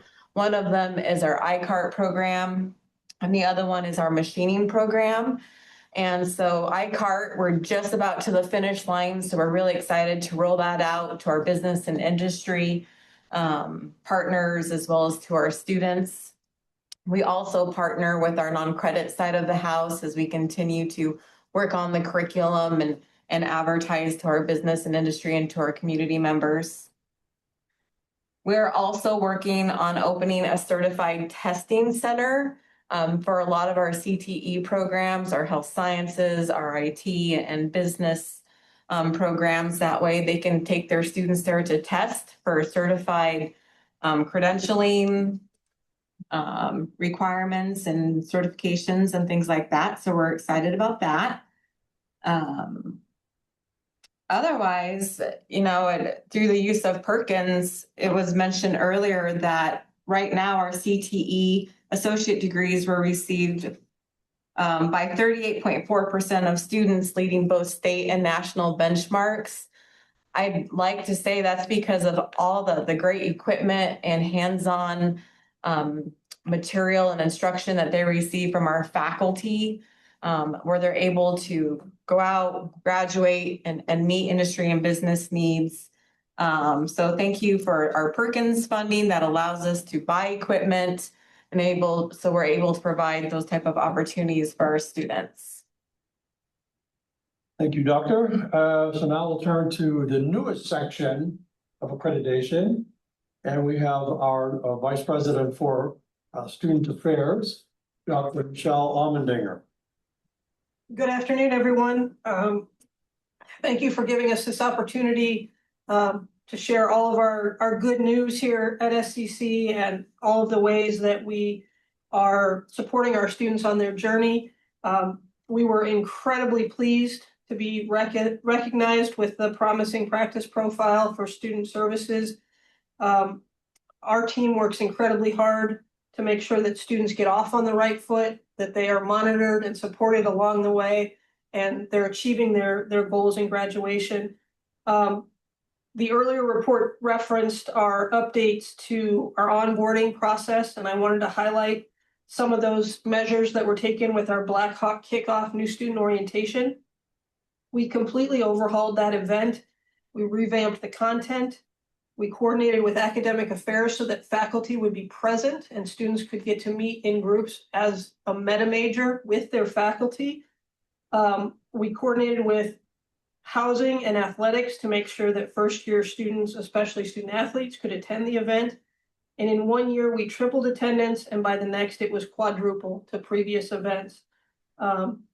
We've also started a Start Smart orientation for our high schoolers, where the advocates that are embedded in those schools are bringing them together in a group to make sure that they have all the support and technology and everything else that they might need to be successful as well.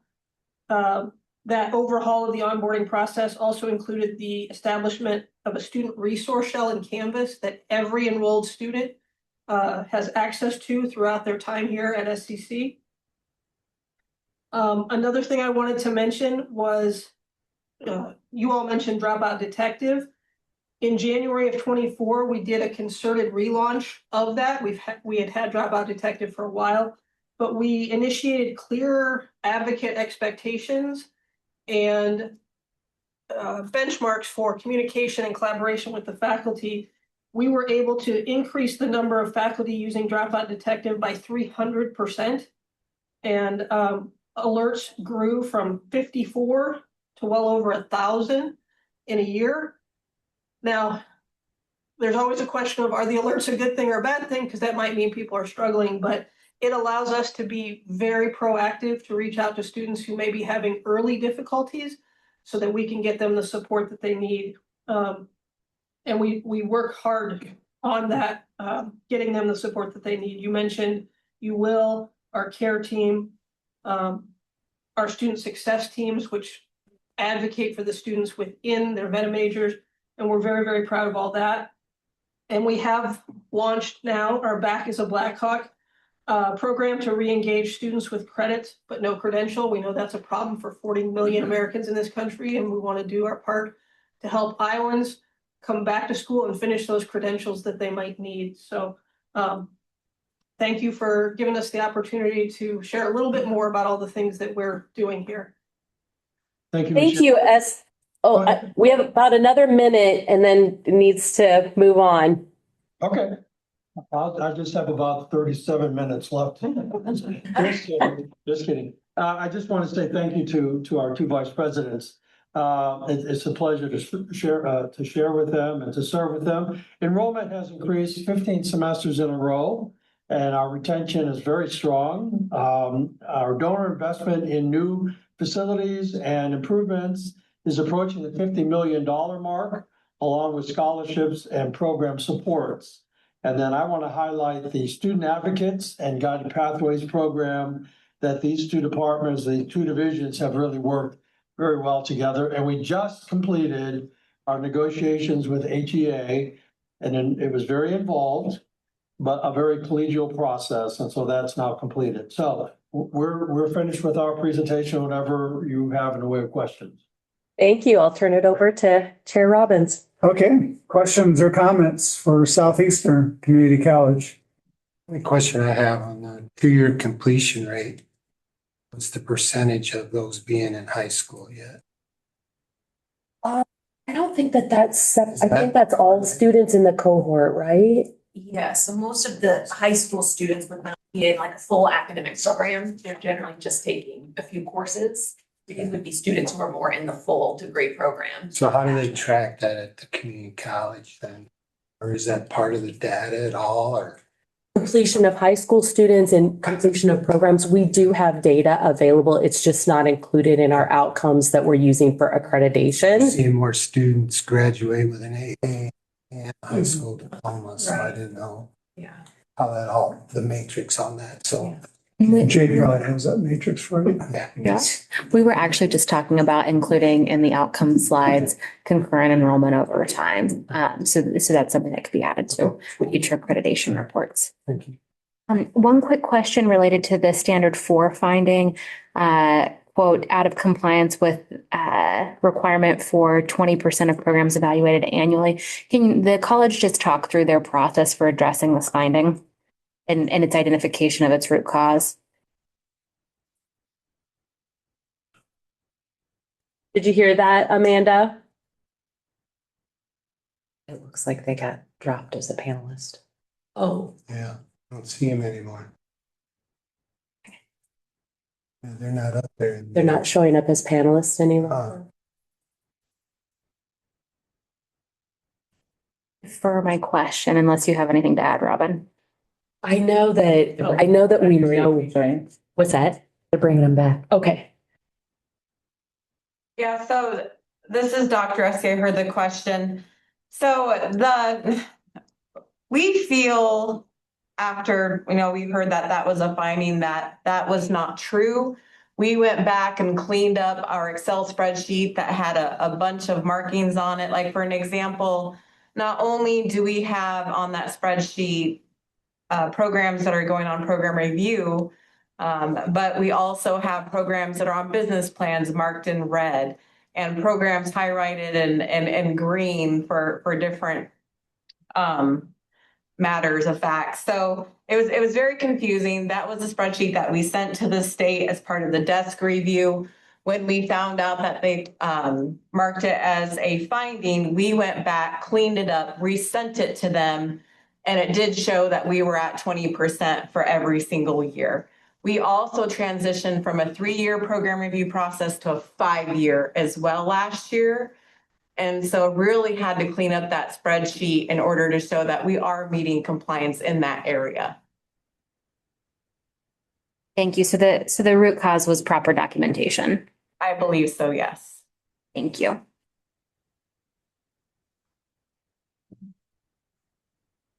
I just had, I don't have a question, just a couple observations. There are very few required actions with this report, which I'm assuming you did a thorough job, so kudos to people at Southeastern. Yes. Also looked, and there was a previous accreditation issue that was successfully addressed. That's always important to me, that the same issues aren't ongoing. And then I thought the promising practice with the student success teams was very well done. And once again, kudos to the Southeastern Community College for that. Those were my observations. Thank you. Thank you. Any other comments or questions? I think this was an excellent report. Very well done. The recommendation is to grant continued accreditation for Southeastern Community College. So moved. Moved by Cass. Second by Todd. Any further questions or discussion? Hearing none. Those in favor of the motion, please indicate by saying aye. Aye. Opposed, same sign. Motion's carried. Accreditation is granted. Congratulations. Best wishes. Thank you. Thank you, Robin. Item 14. Talk about charter school amendment requests. Hello, everybody. I know I'm a new face to you. You might have seen me here previously on the side. You're used to speaking with Dr. Rowland. So first and foremost, thank you, President Robbins, Director Snow, members of the board for allowing me to fill in for her today and share about our charter school amendment items. My name is Tom Bredfield. I am a school improvement consultant here at the Department of Education, and I also serve as a core team member of the Department Charter School team. For each of the agenda items today, I want to provide a brief structural overview of how we'll go through those. First, I'll start off by providing a brief introduction of the school, reviewing some of their key elements from their instructional models and also the nature of their amendment requests. Then I will introduce the representative from the charter school. They can address any comments or additional things that they need to clarify before opening to you for any questions. So the first one we have today is Distinctive Innovation Academy. They are a K-8 model with a focus on rigorous academics, whole child development, and real world learning. They were originally authorized in January of 2025 with a planned opening in the 2026-2027 school year. Prior to today, they have no prior amendment requests to the board. Today, they are seeking to delay their opening to the 2027-2028 school year due to the reasons of needing more time to secure a facility, while also increasing community and philanthropic support. It is our position to approve, and we recommend approval of this amendment request. Today, I have with me via Zoom, Erin Lanou, who is the Chief Operating Officer for Distinctive Schools, and I will turn it over to her for any additional comments. Perfect. Thank you. Good afternoon, everybody. Thank you for your time this afternoon and for your consideration of this amendment. As explained, Distinctive Innovation Academy would like one additional year to secure a facility in the Des Moines area, and then with what will in all likelihood be renovations needed to the site to ensure that it meets all school code compliance. So we are seeking just a 1-year extension on the opening date for August 2026 to August 2027 with no other changes in the amendment in the application. I'm happy to answer any questions from the board. Do you have some targeted sites in mind now? We've looked at several sites, particularly in South Des Moines. Unfortunately, the sites that we have toured and that we have looked at require extensive renovations. And that's why we also need to build up our philanthropy. We do not have the funding to purchase and then renovate the site right now. So there's nothing really specifically identified. Everything has really required extensive remodeling.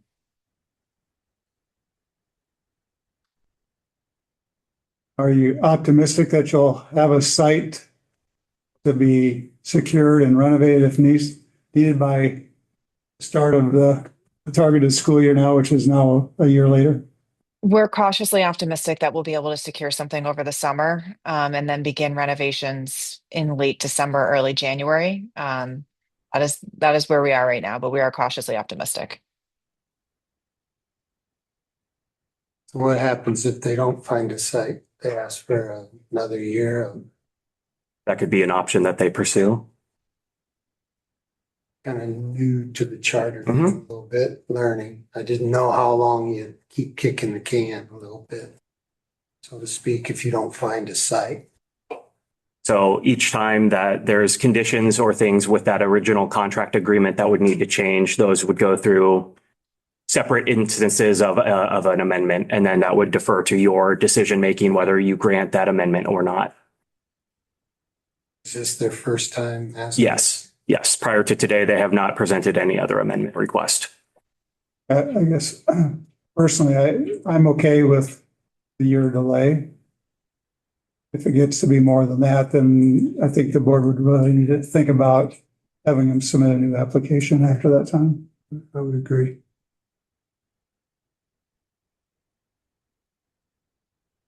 What are you thinking, Grace? I think that with the time that they do have, I think if they're able to get a site, then it'd be a good option for them. Like you said, I think if it gets any longer than that, they'll probably have to reconsider some of their options. And so I think that'd be good to reevaluate not only themselves, but also for the board.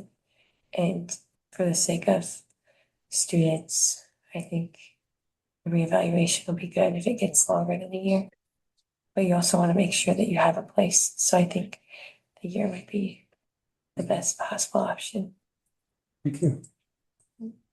I have one last question. Aaron, do you have a contractor ready, a general contractor ready to go once you have a building purchase? We don't. So we've been working with a local broker. And if we find something, we will then work with the broker to find local contractors. It's really hard to try and engage somebody when we don't know the extent of the renovation that would be needed, and what work would have to go into the building. So we've been focusing on trying to find the building first and then letting things fall into place after that. That was my next question, if you had a broker, so that's good. So, yes. Good. I'm wondering if, and this is kind of just a general question / thought, are charter schools, I mean, I guess when you anticipated kind of, starting a charter school in Des Moines, did you anticipate that buildings would need renovation, and how extensive the renovation, how long you guys, I mean, was that, I'm assuming you guys thought about that, right? We did. And we knew that it would be a renovation of something that was probably a commercial site, and not an existing school structure. So we did anticipate that. I think where we started running into some issues was just the amount of renovation that would be needed, specifically around like a storm shelter. We looked at several sites that were manageable, but once you factor in putting in the storm shelter, the cost of construction became untenable. Interesting. Other questions or comments?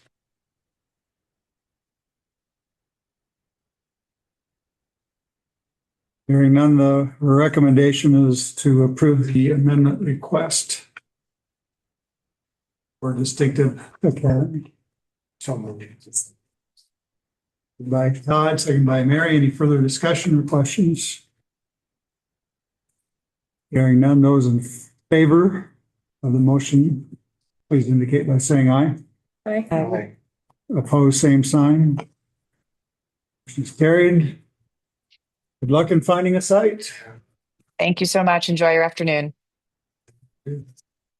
Thank you. The next item that we have up is for Great Oaks High School and Career Center. This is the Des Moines South location. As a reminder, their model is a 9 through 12 grade model with a focus on opportunity youth, dropout recovery, and work-based learning experiences. They were originally authorized in January of 2025, and their planned opening was originally the 2026-2027 school year. Prior to today, they have had no amendment requests presented to the board. They are seeking today to delay their opening to the 27-28 school year. And while they operate their campus in Des Moines, they currently have another campus in Davenport opening in August. They would like to continue to prioritize those organizational resources towards facility renovations to accommodate a storm shelter in the Davenport location. So they are seeking that amendment to allow them to open both the Davenport campus in this coming fall and then the Des Moines South campus in the following fall at full compliance and at high quality. Our recommendation is to approve this amendment request. And today I am joined by members of the Oakmont Education organization. First is Chris Galassi Worrell, who is Vice President, Jerry Farley, who is Vice President of Career and Technical Education, and Chris Byam, who is the Executive Director for the Iowa campuses. So I will turn it over to them for any additional comment prior to questions. Good afternoon. Thank you for the opportunity to talk about the Des Moines South Great Oaks campus. We're truly excited to get the Davenport school up and running, and we have found some facility modifications that we need to make for that school in Davenport. So we're asking that we can defer the opening of the Great Oaks South until the following year. We'll still continue providing access to students of Des Moines. Currently, we are at 300 students. We have 650 courses completed this year, and we're looking to graduate close to 70 students in our model in the Des Moines campus right now. So we ask that we are able to defer that for the following year.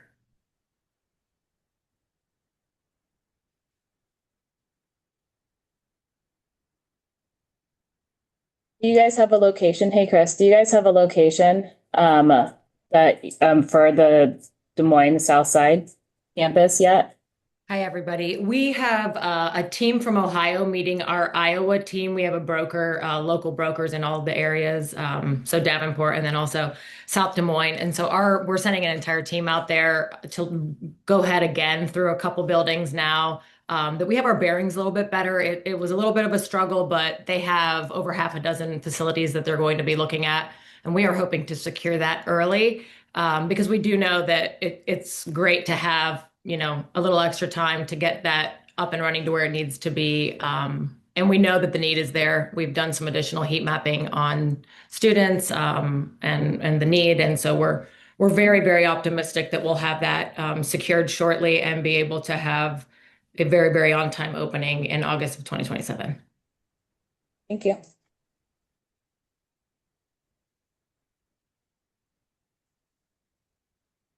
Do you have sufficient resources available?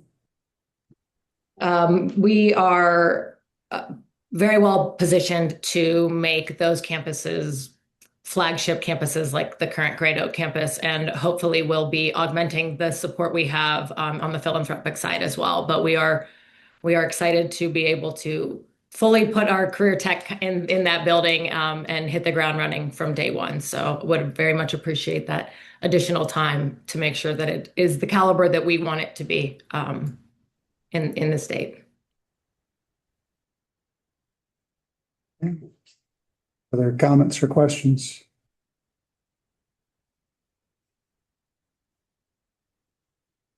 Hearing none, the recommendation is the amendment request, which delays the opening from fall of 26 to the fall of 27. Move. Second. Been moved by Brooke and seconded by Cass. Any further comments, questions? Hearing none, those in favor of the motion, please indicate by saying aye. Opposed, same sign. Motion is carried. Good luck. Thank you Thank you. so much. We look forward to reporting a successful opening this August and then hopefully run it back and play it again in 27. So thank you so much. Have a good weekend. Thank you all. Thank you. Our final item today comes from OEN Davenport Prep.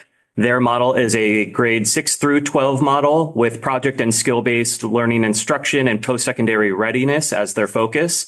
They were originally authorized in January of 2025, and their planned opening was the 2026-27 school year. OEN currently operates Cedar Rapids and Des Moines Prep's locations.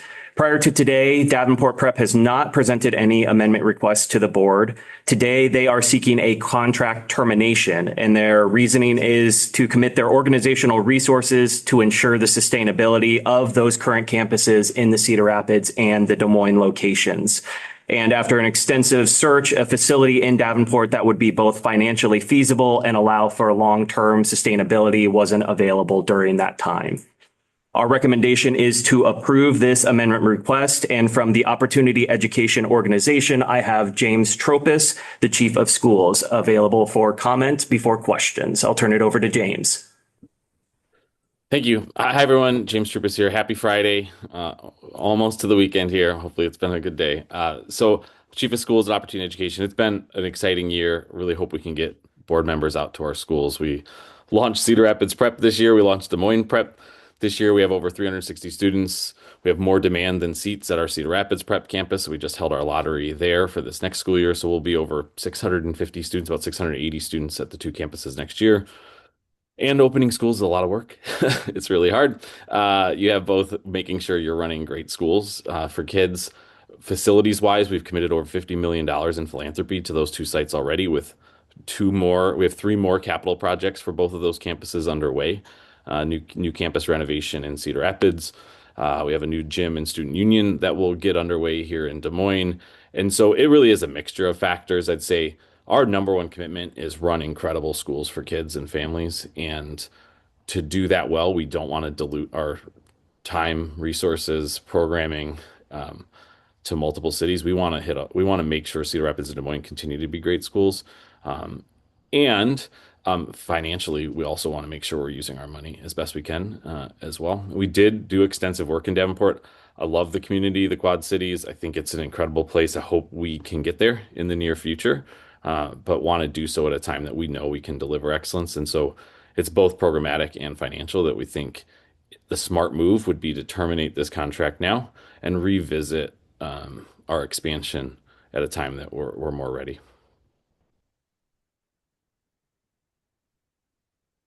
Questions or comments? James, I had an opportunity to tour CR Prep and was very impressed. It's amazing. Yeah. It's an amazing campus and you're doing really good work. So I appreciate you all taking the time to do it correctly and continue to build both those campuses in Des Moines and CR. Thank you. I love that you got to see there.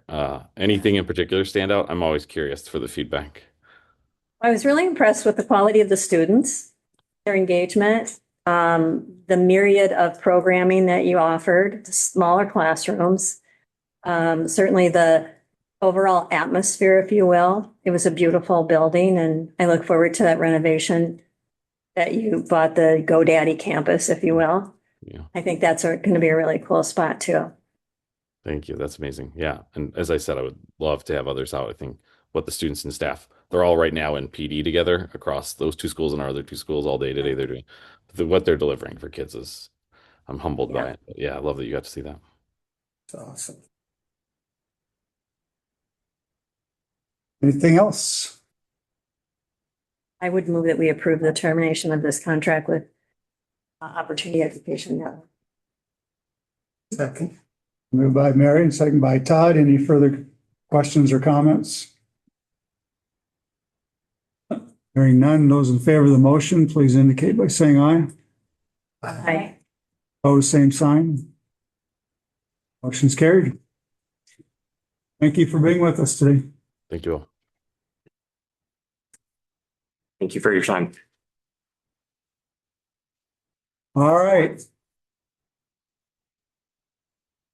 So we push onward. That's the item on the agenda. Which is to take how long? 10 minutes? Sorry. I feel like you looked at me when you said that. Well, it's actually 15. All right, let's do this. All right, appreciate it. Thank you. Thank you. Thank you, Chair Robbins and board members. My name is Cale Hutchings. I am the Bureau Chief for Career and Technical Education here at the department. Today, I'm excited to bring you an overview of the recently released Secondary Career and Technical Education Impact Report. So included in your board packet, we will start on page 3 of that report.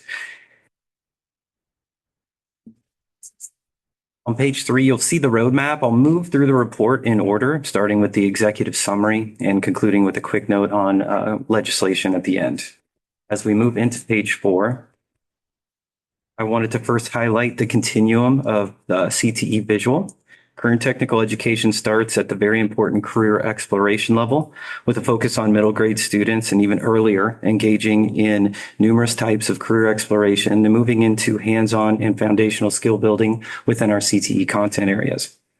Pairing this with high quality work-based learning and work-based learning experiences and credential attainment, current technical education is supporting the Iowa Department of Education's mission, specifically multiple pathways to post-secondary success and completion.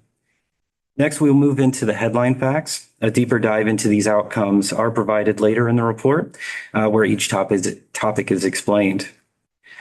69.3% of Iowa high school students were CTE participants, and 23.9% were considered concentrators. The most common CTE areas were human services, followed by applied sciences and business, finance, marketing, and management programs. Iowa met or exceeded federal performance threshold for all Perkins 5 secondary indicators, and a little over 45% of high school students participated in at least one work-based learning experience.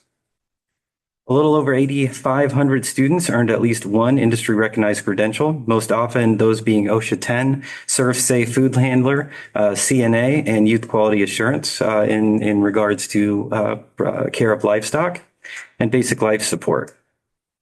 Over 50,000 students participated in career and technical student organizations across over 1,200 chapters. At high school locations, 16.2% of career and technical education students took concurrent enrollment CTE coursework. And currently we have 30 regional centers serving 6,600 students through 205 career academies. Now we'll move into the report sections that explain what these numbers actually represent and how they're shaping our student outcomes.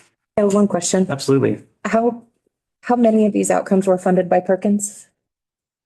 So Perkins weaves through many of those outcomes, including our industry recognized credentials through the reserve funds, work-based learning experiences, and some of the definitely the high-tech equipment used in a majority of these programs and classrooms. This also includes career and technical student organization support with our Perkins funding as well. Okay. Moving on to page 5. It is noted that career and technical education in Iowa consists of organized programs of study that provide a sequence of courses for learners. This page also names several statewide focus areas connected to the Perkins 5 state plan.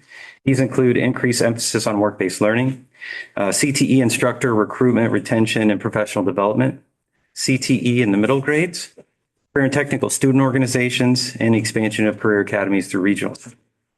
Focal point is alignment. CTE is intentionally built to connect classrooms, high-quality work-based learning experiences, and industry-recognized credential attainment with careers and post-secondary outcomes. Next to page 6. This is a participation and capacity snapshot, including 328 public high schools offering career and technical education. As I mentioned before, over 1,600 CTE programs were offered statewide. That is 10 more than last year. There were 107,508 unique high school students taking at least one CTE course. And a little over 37,000 students were classified as concentrators. And that means that they were students completing 2 or more courses within an approved CTE program.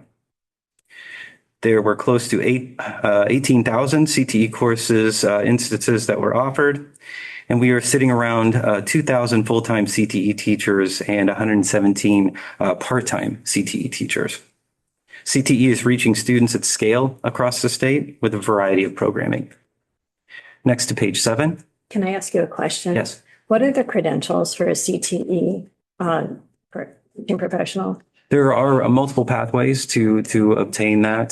There is a traditionally licensed educator in a 4-year kind of traditional teaching pathway through places like University of Northern Iowa or Iowa State, for example. And then we are seeing quite an uptick in what is called CTE authorization, where a combination of work experience and degrees can get them into the classroom with additional coursework that follows. Perfect. Thank you. And that, in addition to the work-based learning authorization, were multiple pathways to CTE education profession that Governor Reynolds and the legislature championed within the past 3+ years. Now to page 7. These two charts show the share of students by content area, first for participants, then for concentrators.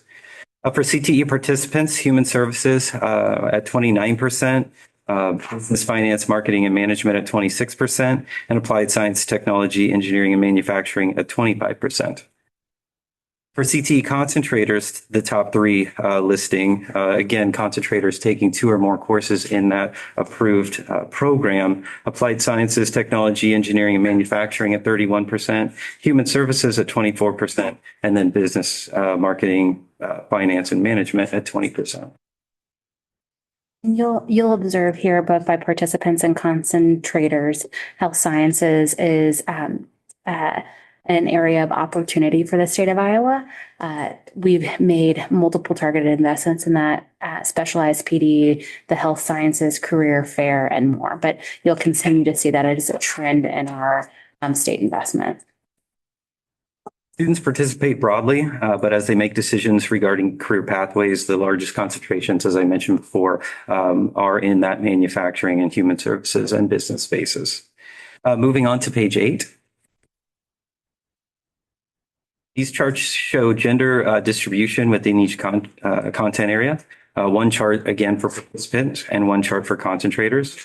And you can see those breakdowns between the male and female percentages in each of our content areas. How do we increase female participation in the applied sciences, engineering, and manufacturing, both in concentration and the other category participants? I think that's a great piece to think about as we continue our work with middle grades, career exploration, career planning, some of the career conversations through district career and academic plans and the individual student preparation. I think really making those districts aware and helping them have those conversations will increase those. I was surprised how low they were, especially in concentration. This is also an area of partnership with the Governor's STEM Advisory Council and the STEM Bureau here at the Department of Education. And as Kayla indicated, really focused on middle school and even elementary school exploration and interest building. We'll shift to page 9. The top of page 9 explains how regional planning partnerships support districts in delivering the high quality programs efficiently. The regional planning partnerships also provide supports in the secondary CTE program review process, which each CTE program completes on a 5-year cycle, as well as the completion of each district career and academic plan that supports the individual student career and academic plan requirement, as we just mentioned. Moving down to our Perkins 5 core indicators of performance outcomes. The most important piece for the outcomes is the performance table in the middle of the page. A few results worth calling out are the 4-year graduation rate, the post-program placement, participation in work-based learning, and industry recognized credential attainment. Statewide, we are meeting required performance expectations, including graduation and post-program placement, as I mentioned.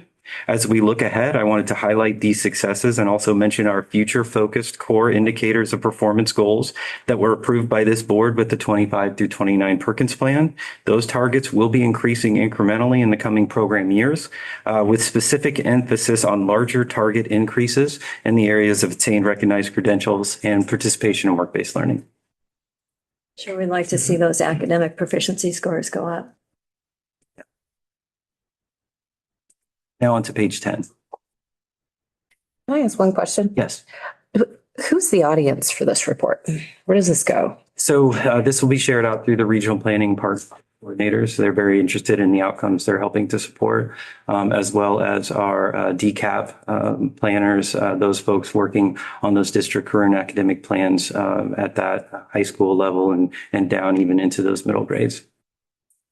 And obviously, it's also intended to be a public report. We covered a very high level overview of some of our progress in the education House Appropriations Subcommittee, for example. But this is a resource that is intended to be consumable and navigable by the public as well. Although to her point, I would hope that it's also verbally, when things are out there and they're very comprehensive, I may not remember to report it, right? So anytime we can report out on something like this, I think is really important. Grace, have you taken any CTE classes? No, I mean, like in my school, yes, just those, but I haven't gone to like a site. Like I said earlier, a lot of people at my school do go to different sites, including my brother, which I know is very popular.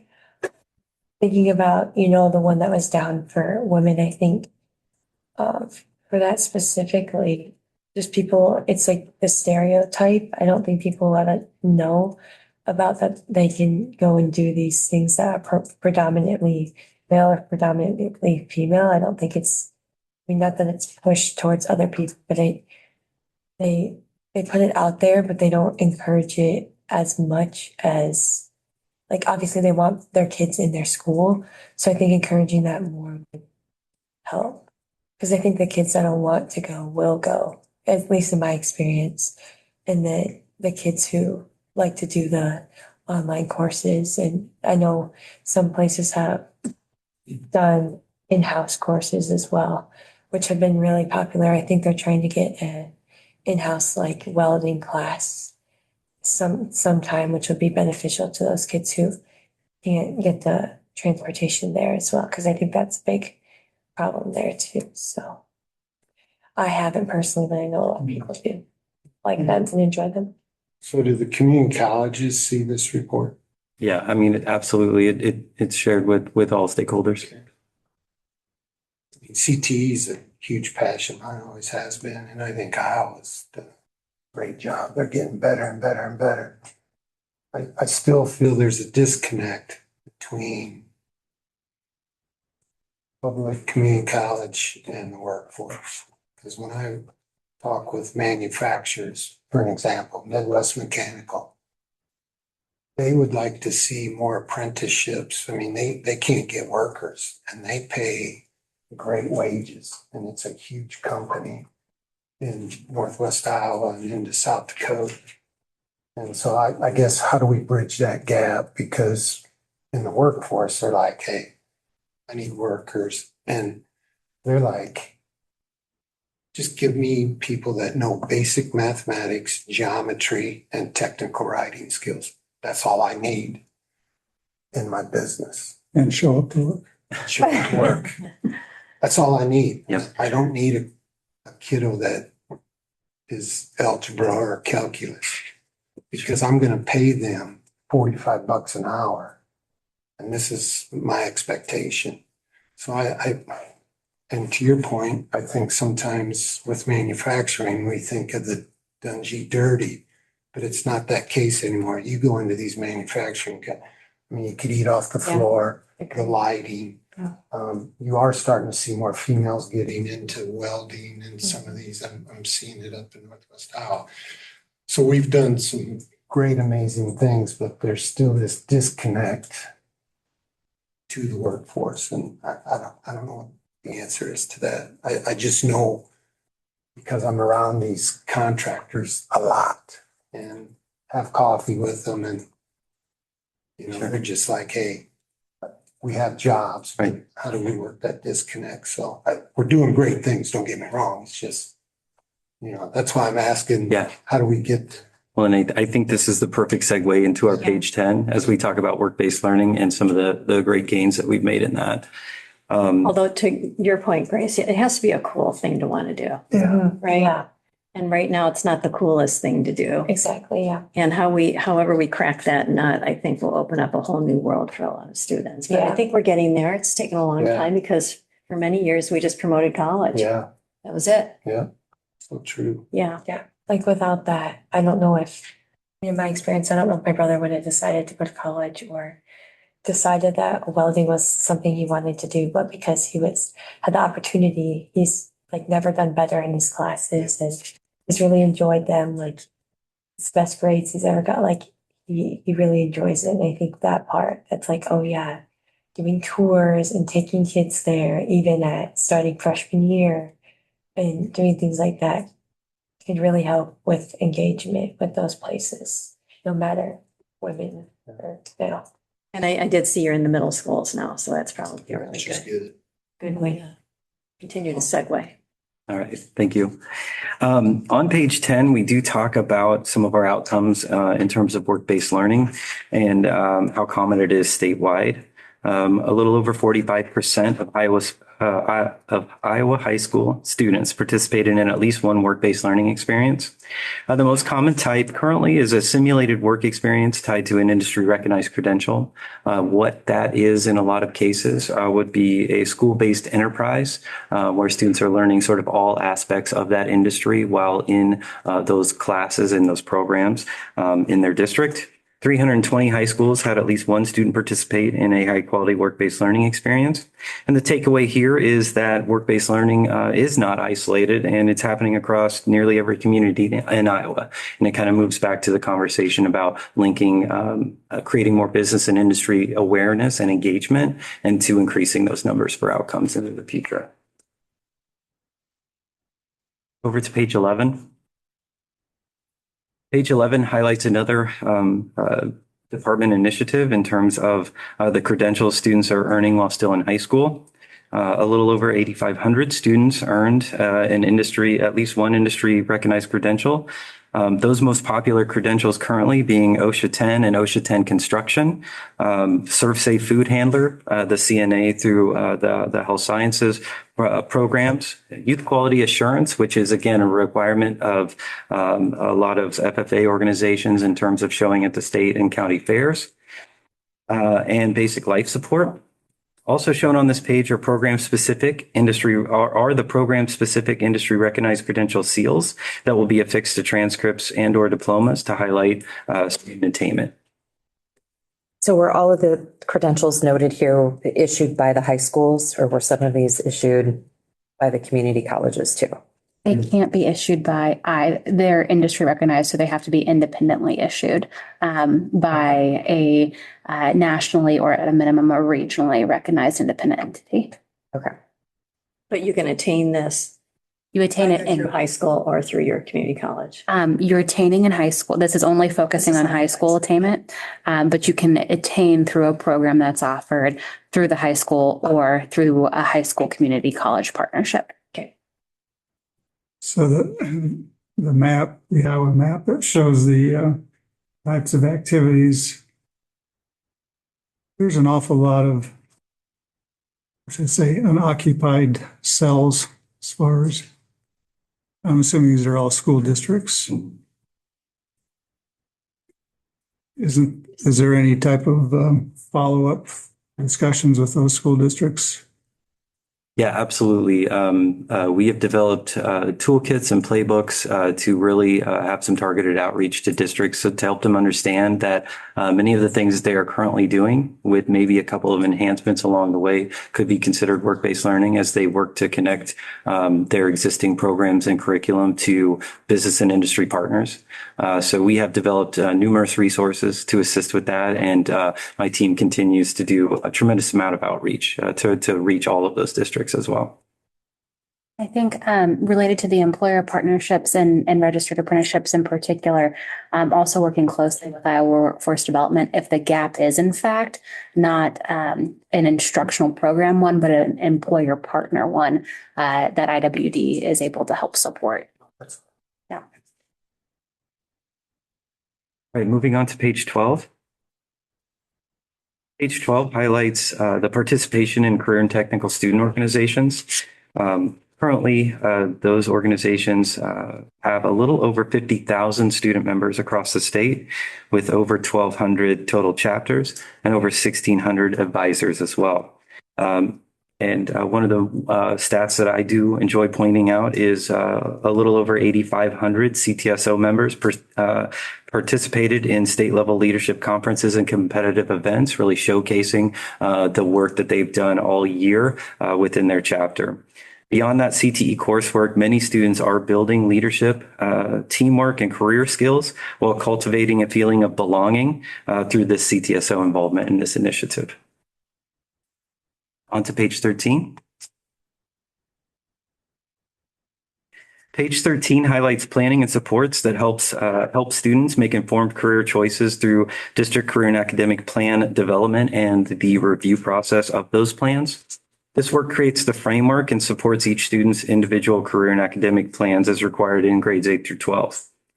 Iowa also continues to place emphasis on career exploration and awareness in middle grades, with the DCAP plans now incorporating career-focused exploration and discovery activities in those middle grades starting in grade 5. Another highlight is the continued support of our College and Career Transition Counselors initiative, with currently 66 college and career transition counselors working with 130 high schools and 12 community colleges. On to page 14. Page 14 looks at CTE college credit. I have a question. Thank you. Page 14 looks at CTE college credit with details on how students earn college credit while still in high school. A couple of points to note of CTE students at high school locations. 14.1% took both high school credit and concurrent enrollment CTE courses, with academic year 24-25 showing a positive 5.4% increase in students taking only concurrent enrollment CTE courses and a positive 3.3% in students taking both courses. On to page 15. Page 15 lists important information for Iowa's career academies and regional centers. This includes, as I mentioned before, 30 regional centers serving over 6,600 students through 205 career academies, 93 unique industry recognized credentials offered through those regional centers, as we talked about before, 49 unique types of community college awards offered, and 113 career academies offering a work-based learning experience. And to finish up with page 16, this visual shows that Iowa has taken steps to strengthen CTE across the entire continuum, not just in isolated initiatives. Recent legislation supports earlier career exploration, clearer and more flexible CTE coursework, a stronger definition of quality work-based learning, and a recognition for credential attainment.